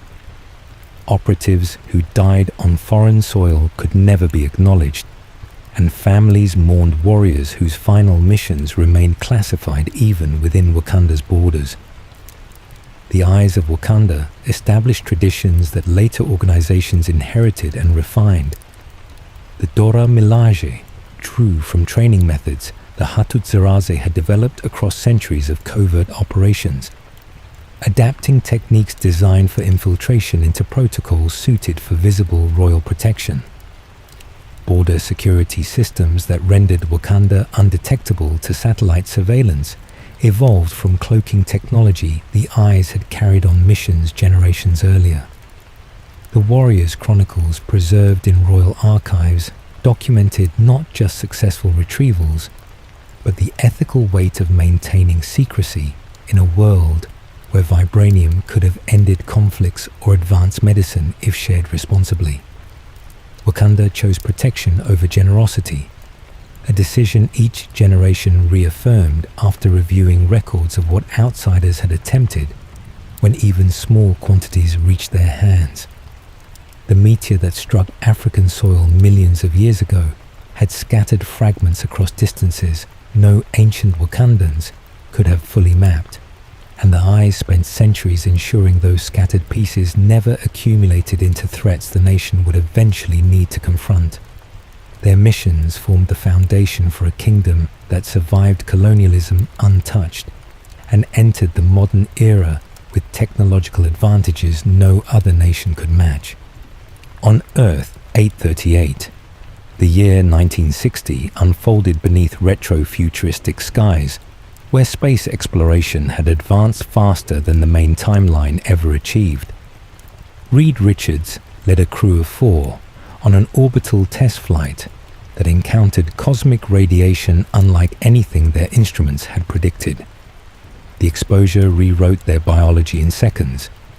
Reed's body gained elastic properties that allowed him to stretch and reshape at will, Sue Storm developed the ability to bend light around herself and project invisible force fields. Her brother Johnny ignited into living plasma capable of flight and tremendous heat projection. And Ben Grimm transformed into a creature of orange rock whose strength exceeded anything human musculature could produce. They returned to Earth as the Fantastic Four, celebrities and protectors in a world that celebrated their abilities rather than fearing them. That existence faced annihilation when Galactus arrived, a cosmic entity older than most civilizations, sustained by consuming the life energy of entire planets. His herald, Shalabal, transformed into the Silver Surfer to scout worlds suitable for her master's hunger, had identified Earth 838 as his next meal.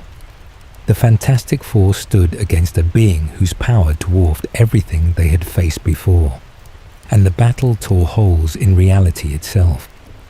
The portals that opened during their confrontation with Galactus did not close cleanly. Dimensional barriers had weakened across the multiverse since Sylvie killed He Who Remains at the Citadel, and the energy released during the fight found paths of least resistance between realities.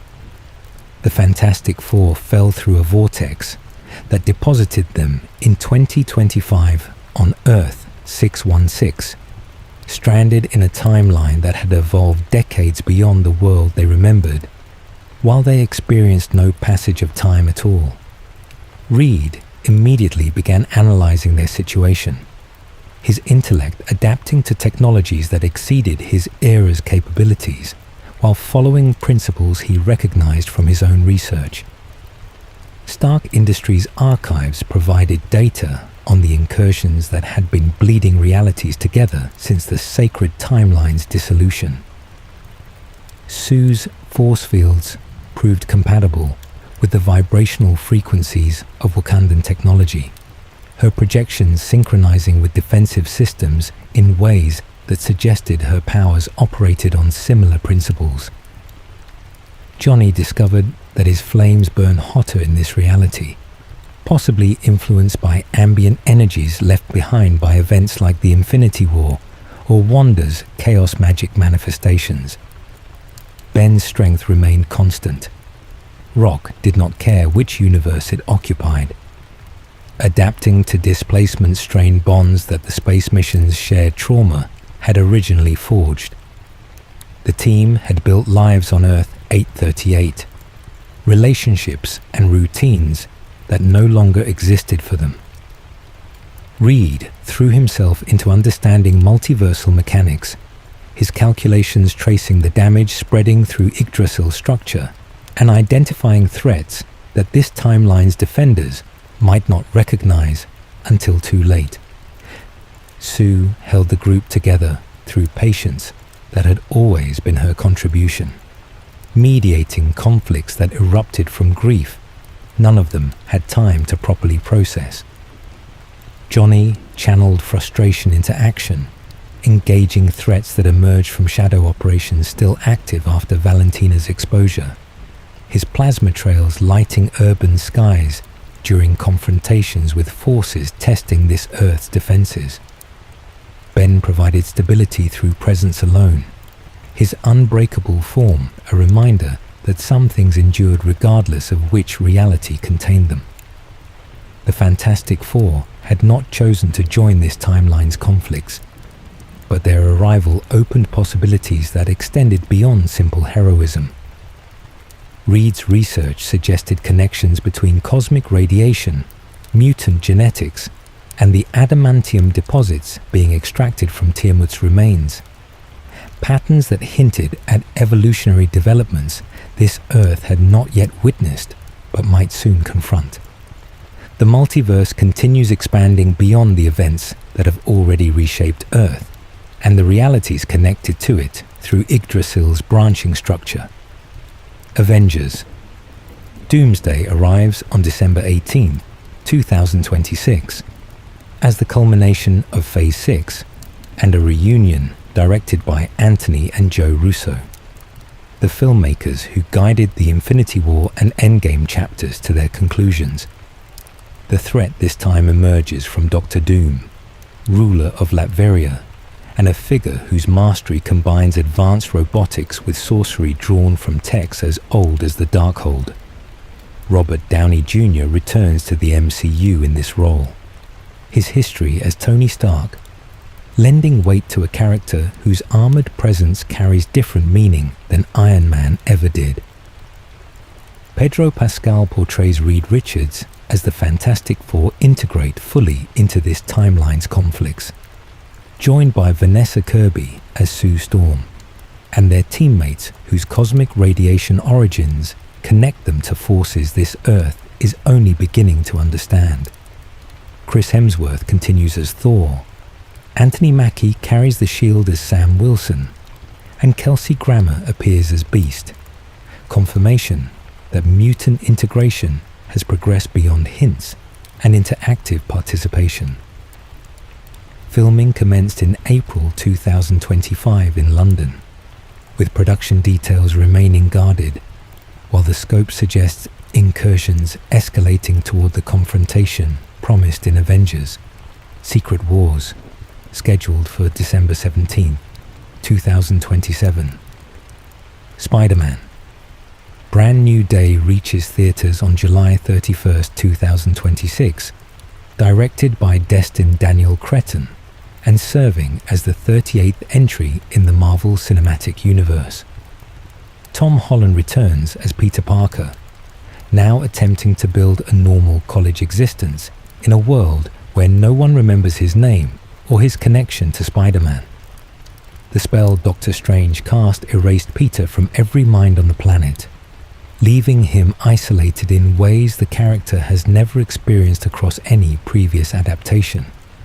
This story follows his commitment to setting aside the abilities that have cost him so much, a decision disrupted when a new adversary emerges threatening the people he still cares about despite their inability to recognize him. Production began on August 10, 2025, with the film exploring themes of identity and responsibility in a landscape still marked by the blip's lingering effects and dimensional instabilities that have not fully healed. Connections to Kamala Khan's Noor-based powers and hints of broader genetic developments suggest Peter's journey intersects with evolutionary changes spreading through humanity, patterns that may eventually reveal themselves as mutant emergence on a scale this timeline has not yet witnessed. These upcoming chapters represent the next phase of a narrative that began with the Infinity Stones scattered across a newborn universe and expanded through decades of interconnected stories.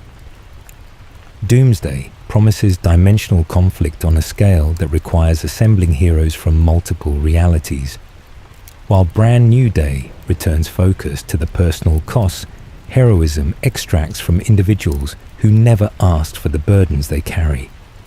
The multiverse Loki sustains from his throne at Yggdrasil's heart continues branching in directions no single story can fully map, each new timeline producing variants and possibilities that enrich the tapestry he holds together through eternal vigilance.